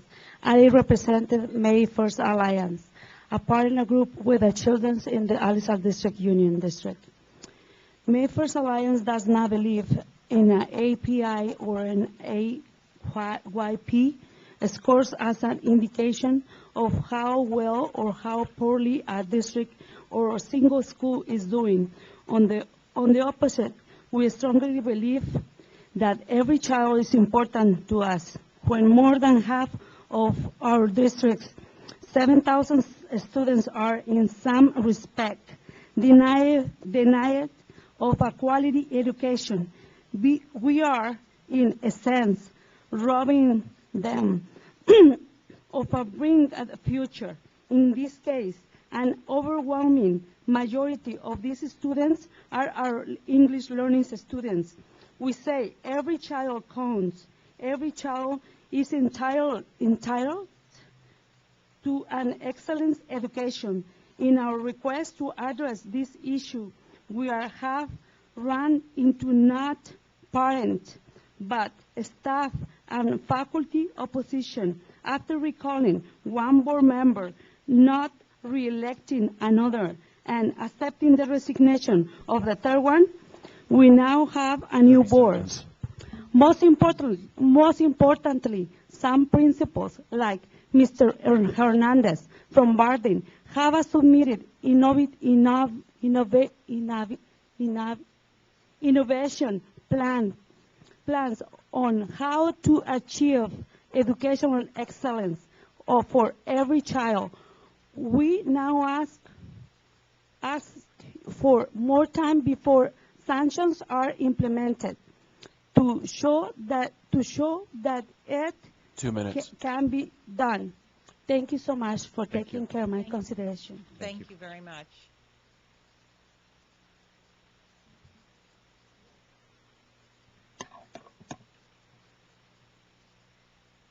First of all, good afternoon, Board President Dr. Mitchell, honorable board members, Superintendent O'Connell, nice to see you.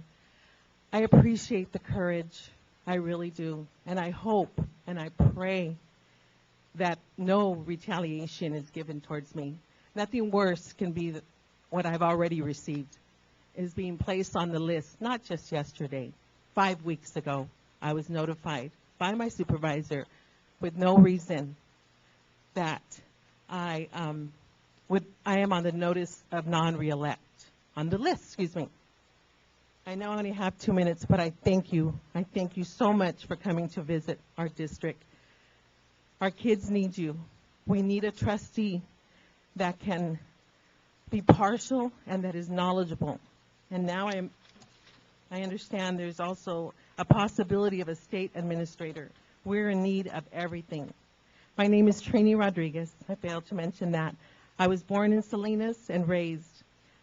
I am a product of the Alisal School District and very proud. I left my community to become an educator. I've been an educator since 1981, a teacher for 13 years, and a principal for 14. I am 30 currently seconds. the principal at Fremont Elementary School. I've been there 8 years. Our API is 701. When I got there, it was 401. But it's not about me, believe me. Whether or not I'm there, I will be on the sidelines. It's about my kids, my nieces and nephews, that I plead that you please help us. We're dysfunctional. We have a board president and a board that is micromanaging, not leading anyone or allowing anyone to lead. We have no one at the district level to support our principals that are working hard. They're in the trenches, believe me. We need you. I'm pleading. 2 Thank minutes. you.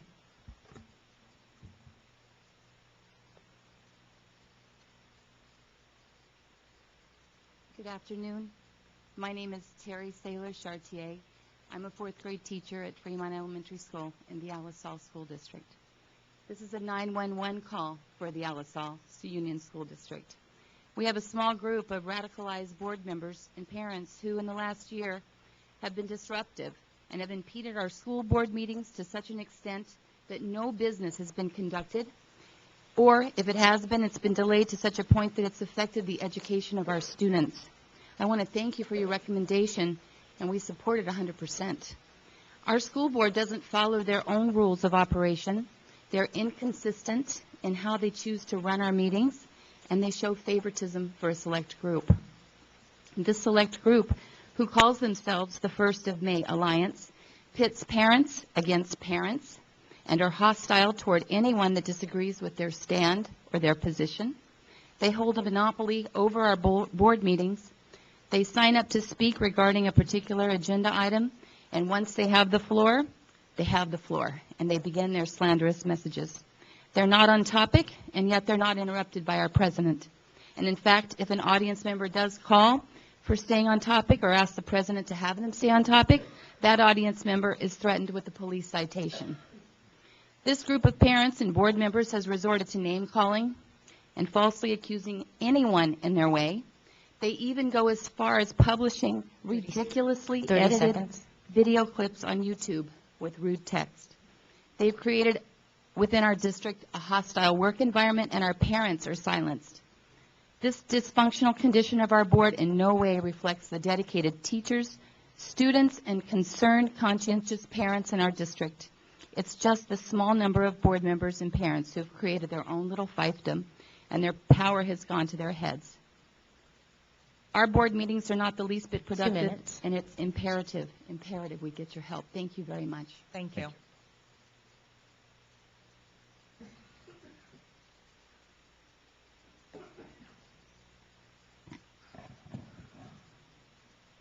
Ken Bird on behalf of the California Teachers Association. And while anecdotal stories are sometimes compelling, the law is the law, Mr. Mitchell. And I rise to the occasion that I have some concerns as the process that's being used here. There are differences between, I don't believe there are differences between a board member and a super board member, in all due respect. And secondly, I do not believe it has been properly noticed.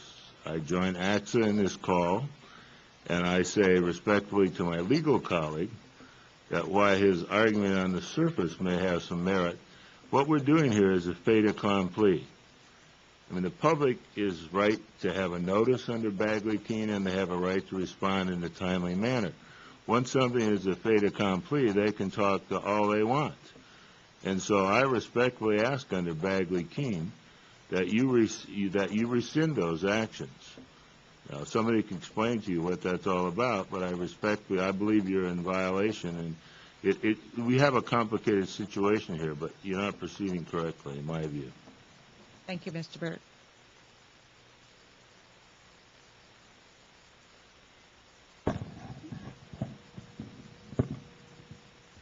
My name is Jose Ibarra. One of the parents came by here and spoke to you. Her name was Dora Lopez. She's from the May 1st Alliance. It is called the May 1st Alliance. About a year and a half ago, we began to raise awareness about the issue of low academic achievement in the district, Alice Union School District. At that point, when the parents began to address some of those concerns, they were met with intimidation that hasn't ended until even nowadays.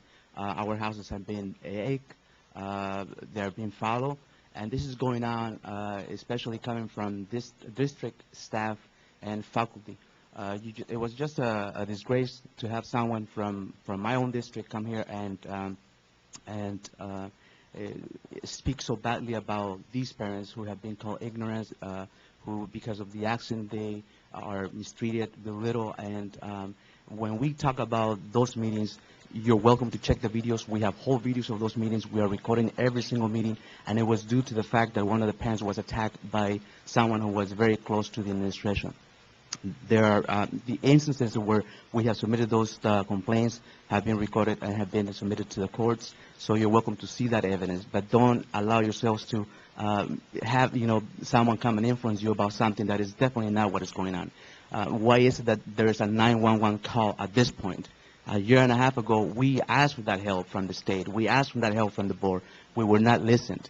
And now we have this new board, actually a new board that is, in fact, we're going to have so much that, a new board that you guys are not allowing this new board the chance to work on this issue. And it is so unfair to now blame this new board for what is going on, when in fact, for 16 or 10 years, we had a board that was not being challenged or was not even questioning any proposals made by the superintendent. Thank you for your time. Thank you. I appreciate the public comment. Could I hear from the board? Mr. Ashwaubenon? Thank you, Ted, for having the courage to make the recommendation you did. I guess my only question right now is whether or not we can find a trustee that's going to be able to do this important work, and I hope we can. At this point, I am prepared to move to adopt the recommendation that Alice L. be placed in corrective action 3 with a trustee, and then we come back in May with the details and hopefully have those issues, the 3 issues that we have already heard well in hand. This district needs help, and we need to move forward. All right, it's been moved and seconded. Is there any further conversation or questions, discussion? Second was Dr. Chan.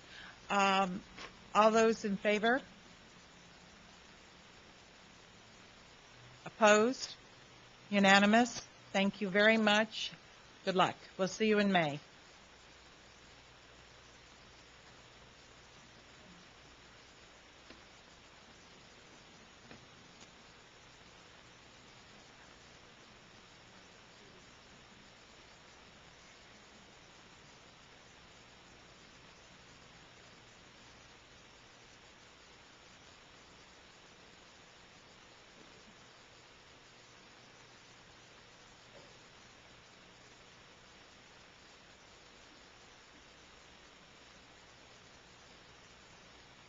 We're going to move to the waivers, Judy, and members of the public. We're watching our clock here. That's the one. We want to do all the business that's come before us.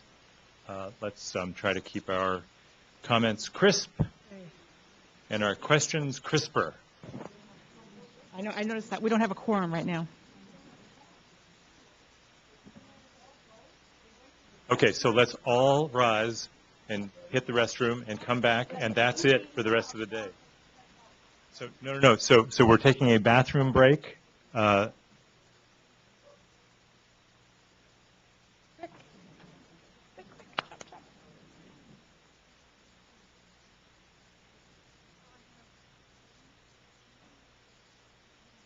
do it? Okay. All right.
Okay, Judy, world record time. Yvonne is behind you.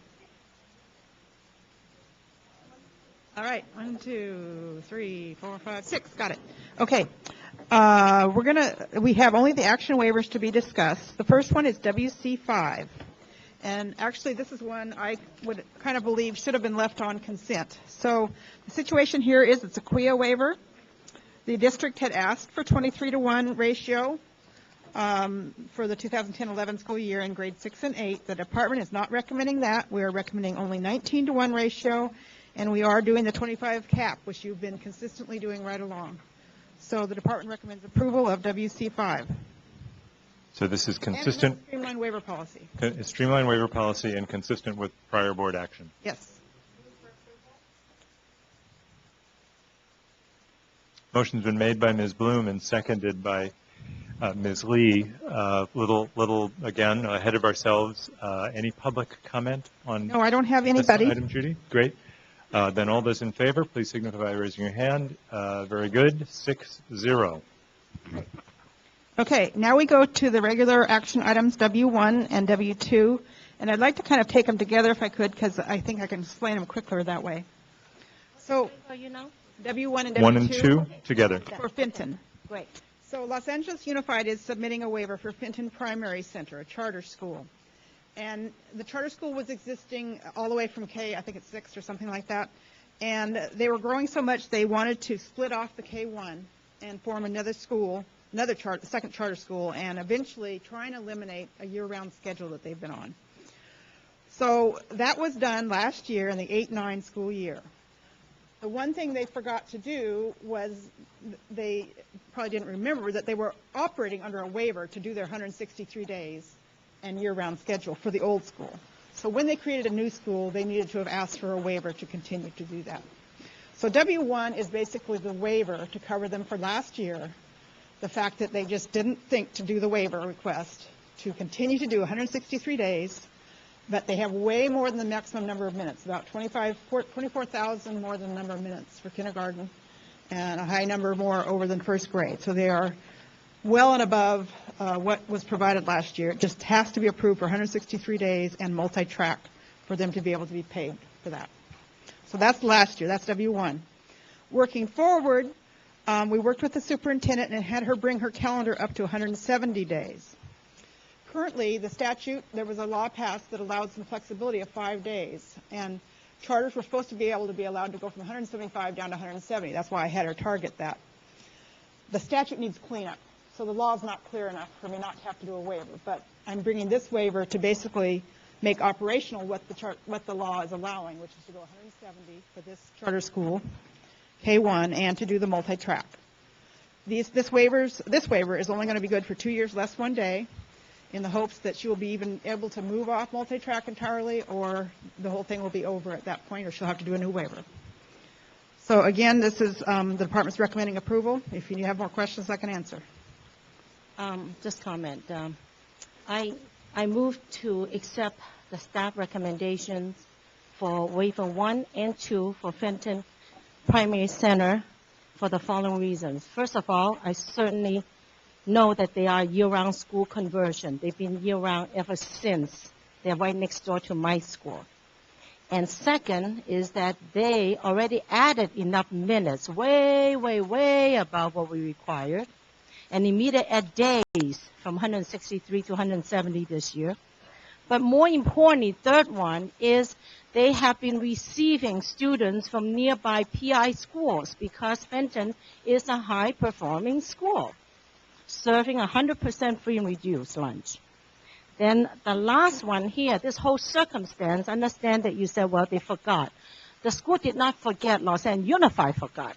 That's true. Actually, I would admit to that myself. And also, in addition to that, as we watch this waiver in the next years to come, is that we hope that the district will come up to their commitment by providing the school with Prop 39 space, which they have not, and they should. And by getting the Prop 39 space, this conversion charter has been year-round because Los Angeles Unified put them on year-round. They have a geographic boundary. They take the kids and live there. And so there has to be some kind of commitment from the district, later on as we look at more waivers, to get the school off year-round because the state require all schools get off the modified concept 6. So with that, I encourage my colleague, I know there's only 6 of us, to approve waiver 1 and 2 with the conditions. The conditions, as you understand, that they have more than adequate minutes, and they do have the dates by statute, and they are a high-performing school. Second. So that's the staff recommendation. Thanks, Yvonne. Jonathan Williams seconded the motion. Do we have public comment I on? have a supporter, but if you don't need to hear from them. That we don't? Thank you. Great. All those in favor, please signify by raising your hand. Excellent. Okay, so I'm going to go to HIMIT, I guess, W3. This is a class size penalty waiver. You've done a number of them, about 5 so far, and a number more will be coming in. Judy, can we do this one at the end? You want to wait for this one? Fine. Thanks. I didn't know for sure. Okay, so let me go to W8. This is a waiver that I also don't know what the question is. It's regarding PE testing. This district requested that we give them an 8-month time period to do the PE testing.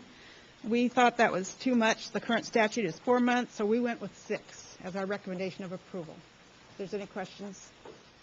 To clarify, this does not in any way water down the requirements or make it easier for people to pass the fitness test. All it does is it extends the window when they can take for push-ups. Thank you. All those in favor? Oh, sorry. Any public comment, Judy? Nope. Good. All those in favor? Thank you. Okay, now we want to go to W9 and 10? Okay. W9 and 10, I think you can take them together. Again, they're very similar. They're both about Los Angeles Unified, allowing the funds from the Roosevelt School to follow the students into 7 different schools. So if you want to hear more about it, you've seen this. I can explain more, or I do have people from Los Angeles to talk about it if you'd like.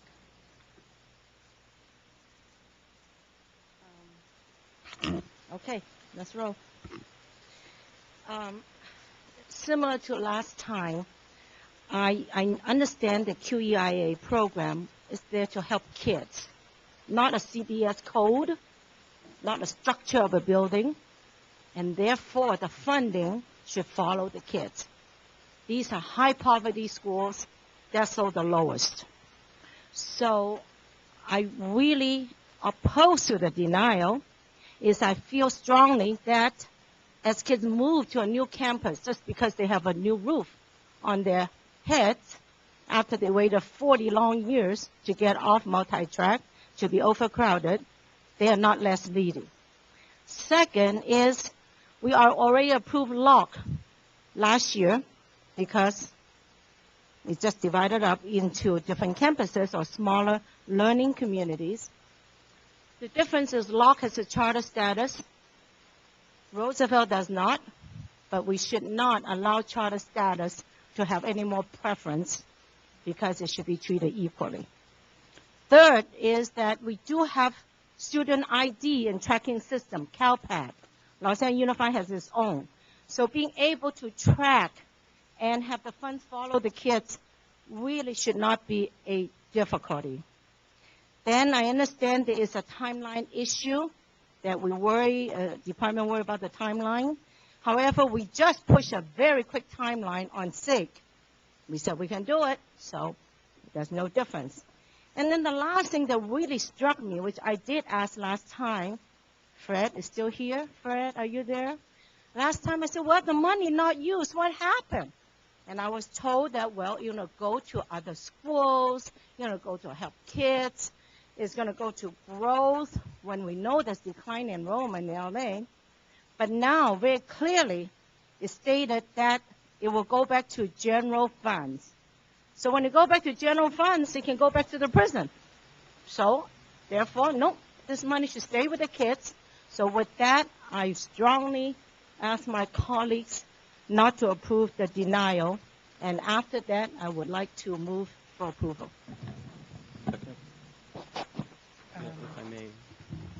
The statute requires the funds to revert and go back and be redistributed to other CUIA schools. That's what the statute requires. The Department of Finance and the legislature swept the money in the last round. Thank you. So we want the money to stay in education. Already we don't have enough. So Yvonne, if I can take the double negatives and turn it into a positive, so you're moving approval of the waiver request. Of W9 and W10 for now. Okay. Are we doing 11? If we're doing 11, fine. No. Okay. Okay. So there's been a motion. Is there a second? Second. Great. Judy, is there public comment? I know that I'd like to. I know of only indicate- supporters. Is there anyone so- opposing? So I At least we should have them stand up. I'd love to hear from them. Well, shall I have the people? Come on up here. But so I have a question for the district. Parker Hudnut would be the addressing. Okay. Parker Hudnut would be the district's representative. Hello, Parker. Hello.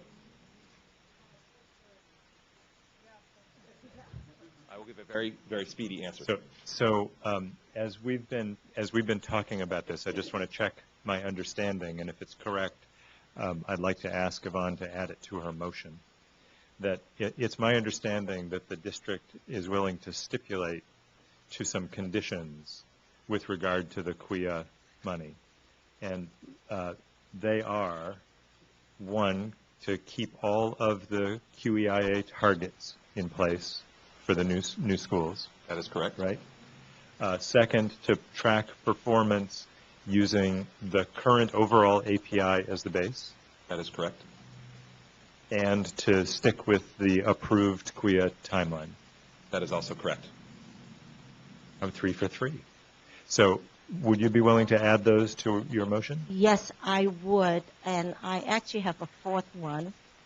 Because your superintendent and board committed to whatever it takes to match the funding, because there is that stipulation when the kids move, let's say 60% move across the street.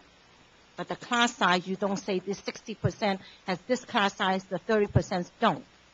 Right? It's all. Was it pretty clear on that? Okay, I'm fine with that. You're good there? Accepted. Okay. Great. So the motion's been made to approve the waiver.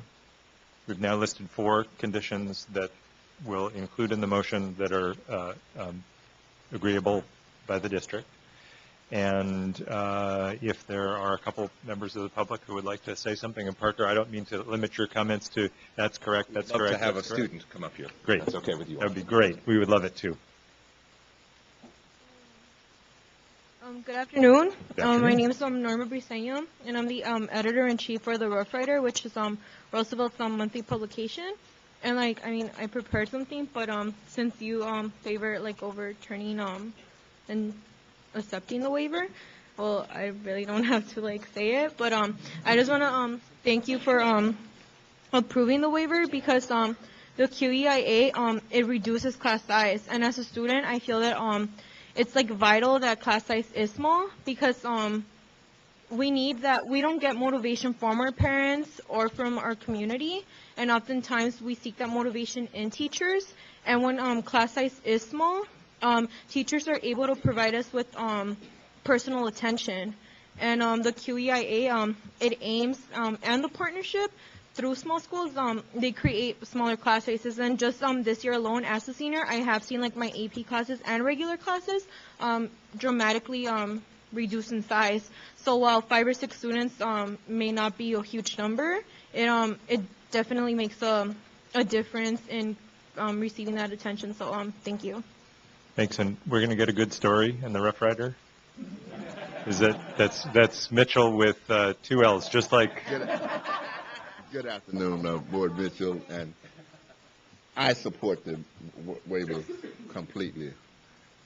Just had one question of concern, because parents have come to me with that, and the concern is that was the advisory committee of the SSC, was they involved or made recommendations? part of all waivers. Okay, so that's the concern, and I told them that I would air that out. Great. But we support the waivers. Great. I know Belmont very well, and I know the students need this, okay? Thank you. Thanks. Marshall Tuck, Mayor's Office. Hello, I'm Marshall Tuck. I'm the CEO of the Partnership for Los Angeles Schools, which is the effort launched by Mayor Villaraigosa in Los Angeles. One of our fundamental tenets of transformation for Roosevelt High School is to turn into small schools in order to really create a personalized environment for these young people. We've been working with this school for a year and a half. We're expecting to get those small schools this fall, and we've seen early success and positive success, and we think it's just very important that we're able to continue this reform, and without the KIA dollars we can't. And so it's all of the students from Roosevelt, it's all the same KIA dollar students. We want to have our teacher from Roosevelt just say one quick thing also. We know you're rushed. Great. Good afternoon, board members. My name is Ricardo Chavez.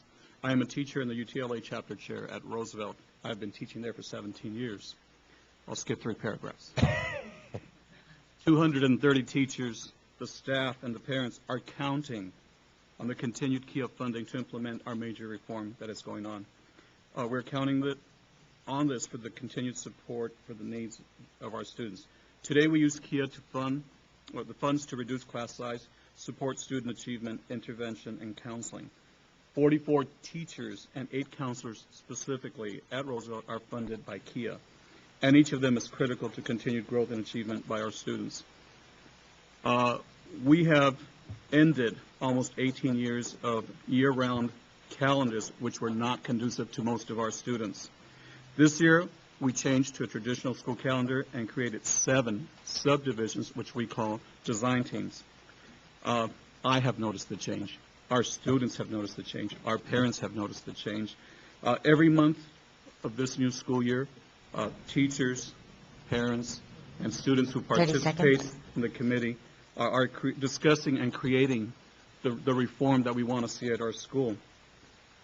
And in the classroom, class size reduction is helping us better serve the students of our community.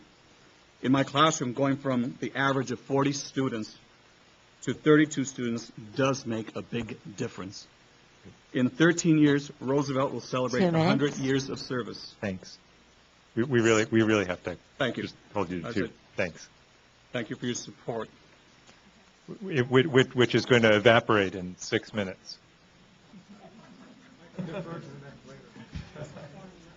Okay. You've earned my eternal gratitude and several $100,000 for the district. Okay. There is a motion on the floor. It's been seconded. We've heard public comment, however crazy that our process has been. I apologize for that and for the rush, but all those in favor? Excellent. The 2 waivers pass unanimously. Okay, W11. Let me just say this one is a renewal, basically, of the waiver that was approved last January to allow the shared funds from 7 KIA schools to go to 9 new schools, so 16 total. It was approved last time from lack of action, if you remember. It's tattooed I figured it on was. several parts of my body. I do have speakers from the district, and I believe CTA has signed up. Ken Burt. Great.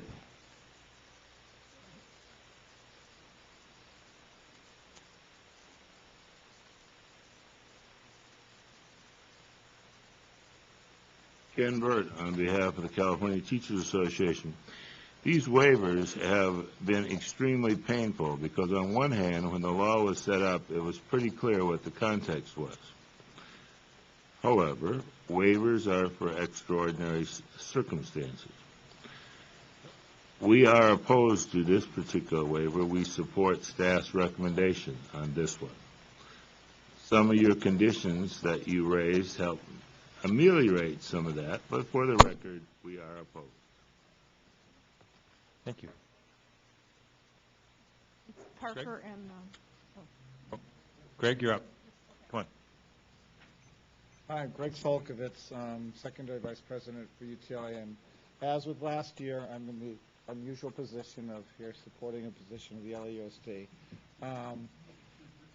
As I argued last year, this is just the right thing. We have kids who literally went from one campus that had 5,000 students, walked across the street, and they should not have to suffer reduced services and bigger class sizes just because the district actually did the right thing and built new schools. So I urge you to support the waiver. It's a somewhat pain to be disagreeing with my colleague from CTA because we love CTA dearly. But in this case, I urge you to support the district in its waivers. Thanks. Parker, you have a, so it looks like there are a couple others back We there. have a teacher and a student who came from Los Angeles, so if you could give them 1 minute, they would love to just say We'd be few happy to. quick words. Be happy to. Good afternoon. My name's Ambi Sakurai, and I'm a teacher at West Adams Preparatory High School, and I was a graduate of Occidental College under President Ted Mitchell. Thank you thus far for the key funding that you've provided for our school.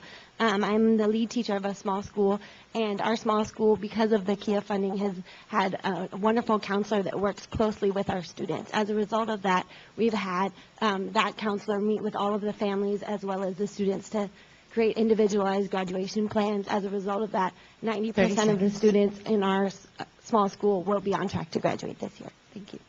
Great to see you again.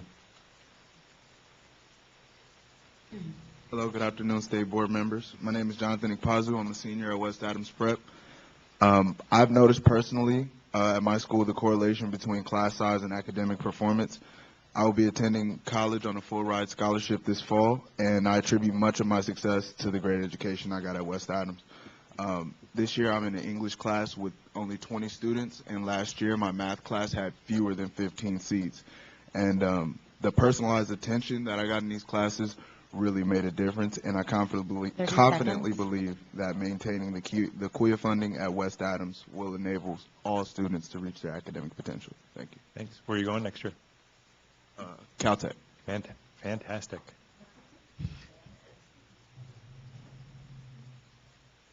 Okay, members? No. Move. Do we need to do this now first, or we can move for approval? No, you can just move. You can just move for approval. Okay. Go ahead.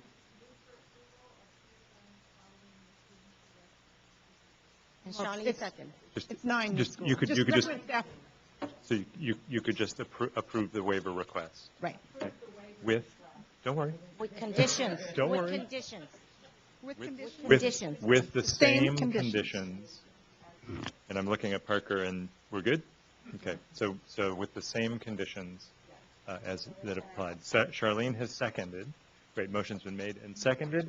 Further conversation or questions, members of the board? Hearing none, seeing none. All those in favor, please raise your hand. This then approves the waiver from waiver request from Los Angeles Unified School District.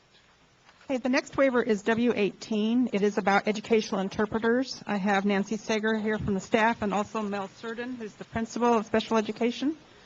The one unusual thing about these waivers is that these staff members have had a waiver more than once, but Nancy will point out to you, or you can see in the charts, that they have been improving in their scores. And if you want to hear from the speakers, we can go there.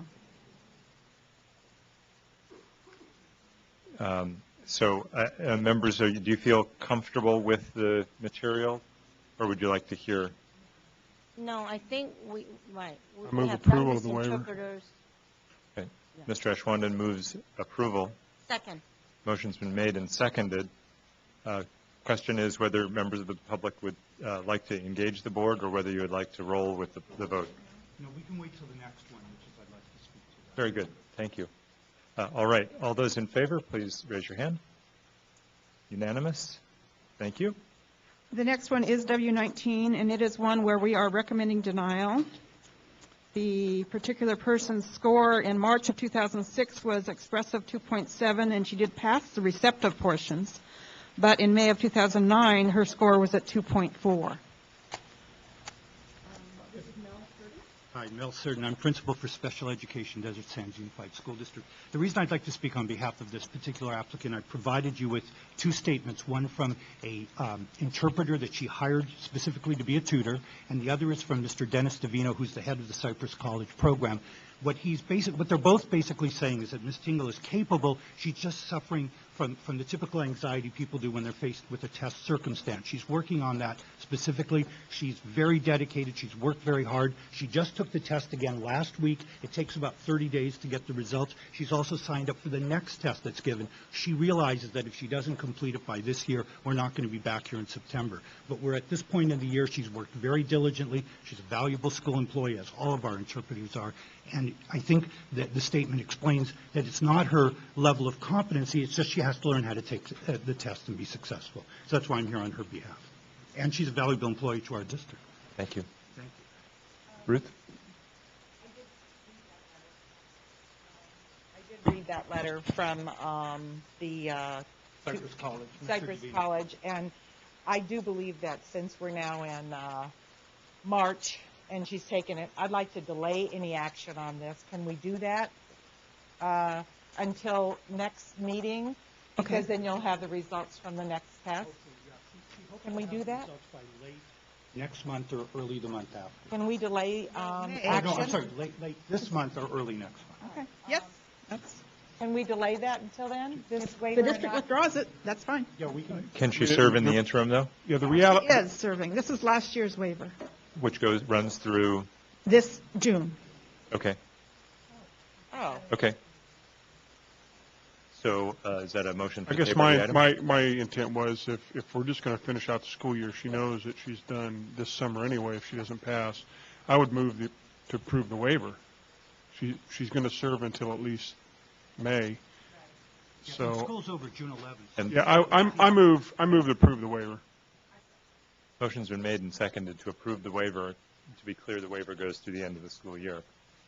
I have just two more waivers. Well, wait. Voting would be good. So any other public comment? Hearing none. All those in favor? That's good. Thanks. W20 is a new waiver that we've had, but you know about it because you've already approved the request to the federal government. This is pertaining to Title I funds that come because of ARA. And you can see from the template the types of waivers and the districts that are applying. I had thought there was a speaker. So Judy, Okay. so there are no speakers on this one? I guess not. I don't see her here. Okay, so this actually, and I'm watching the packing behavior, which I remember from my teaching days, and so this relates to an issue that we spent some time talking about at our last meeting, about the conditions under which schools could apply for waivers within the waiver context that we had to do things like start the clock over again. So I'd actually like to put this off until the next meeting because I think that it's important to connect the dots for board members. I think we'd have to consider it a no action, but I think it certainly could be put off because the districts aren't here to withdraw. Well, actually, it doesn't matter. It's not a general waiver. Go ahead. Right. We'll put it off. Yep. Thank you. Sorry, I'm just worrying. No, that's good. That's good. You should. Okay, I need vote. Which one is it? 3. Yes, I have one more. Just one more. W3. Oh, Hemet. Sorry. I did ask you to put that at the end. What we have here is a class. Oh, Jesus. I'm sorry. You didn't get to vote. Oh, are they really going? You need to vote this one, too. Quickly, Judy. Okay. W3 is a request by Hemet Unified School District to waive class size penalty. They're currently at 29.9. They asked to increase to 36-1. But the department is only recommending 33-1, and for 2 years, less 1 day. This is a similar recommendation that we've made on others. The wrinkle on this one is that the union is opposed. So I have both the district and the union here to talk. Great. Let's hear from them.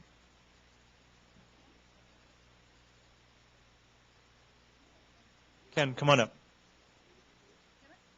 Ken. Okay. Come on. Time is of the essence.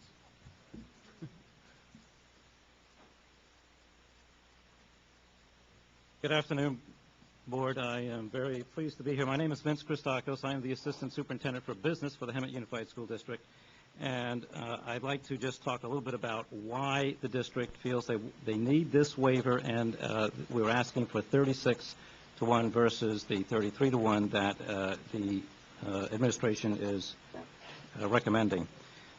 First of all, we understand that this is an unusual request, but these are unusual times that we're in. Why is the district asking for the waivers? Because we have a significant shortfall in revenues due to the state budget. Almost $20 million is a structural deficit that's formed in our district. And because of that, the board has actively pursued a budget reduction plan to the tune of about $19.7 million, which will fix this structural deficit. But part of that plan is there's two pieces. One is a non-personnel piece, about $11 million. The other is about $9 million that would have to incorporate personnel-type items. And as we know, in order to reduce salaries and benefits, there's only three ways you can do that. First is by reducing the work year, the number of days that people work. Well, we know that when you go from 180 to 175 days, there's not enough days in the work year calendar to get down to the number of days that we need. We would have to reduce 20 work days in order to make up this particular 30 seconds. Deficit. We have districts around us that are at 33, 34, and 38. We're just asking to be put into the same realm as those districts that are around us. The San Jacinto district at 34.2, Moreno Valley at 33.8, Val Verde at 38, Beaumont at 34.2. If we do anything, at least give us a 34 or 35 approval instead of the 33 approval. Thank you.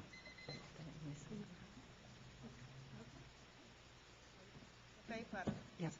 Members of the board and staff, my name is LaFay Platter, and I'm the Assistant Superintendent for HR for Hemet Unified. I'm here today to ask you to increase our class size cap to 36. Understandably, there is concern that Hemet Unified is in program improvement, and that the notion exists that if we are allowed to increase our class sizes, students' academic achievement will suffer.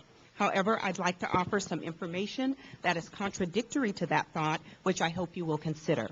Number one, since 2005, Hemet Unified adopted the CDE's Academic Program Survey as its guide to exit program improvement. There are 9 essential program components. None include class size reduction. Additionally, we're making growth in all academic areas with all subgroups due to our strict adherence to the factors that research has proven to make the difference in academic achievement, those 9 essential program components. Since 2008, additionally, Hemet Unified has adopted the report of Superintendent Jack O'Connell's California's P16 Council Closing the Achievement Gap. The report does not mention class size reduction in K-12. I respectfully request that you honor our request to increase the class size cap to 36 with the understanding that Hemet Unified will continue to implement the research-based strategies that are allowing us to increase the academic achievement of our students. Thank you for your time. Thank you. Ken?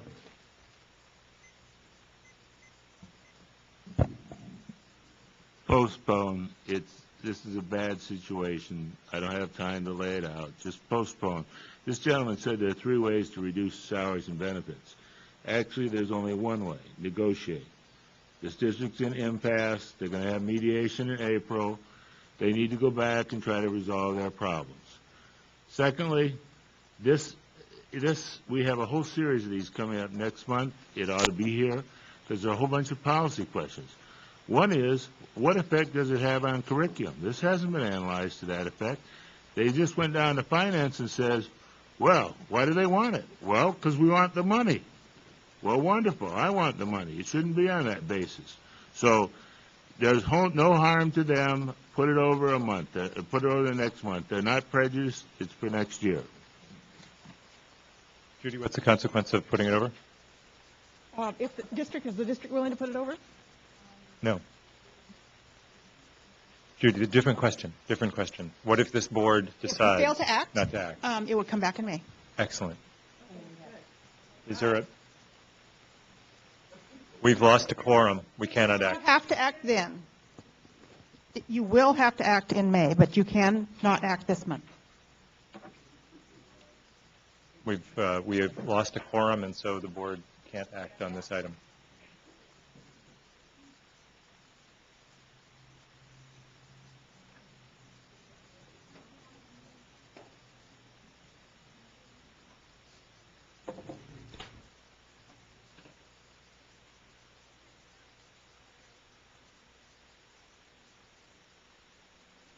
For lack of a quorum, the meeting stands adjourned.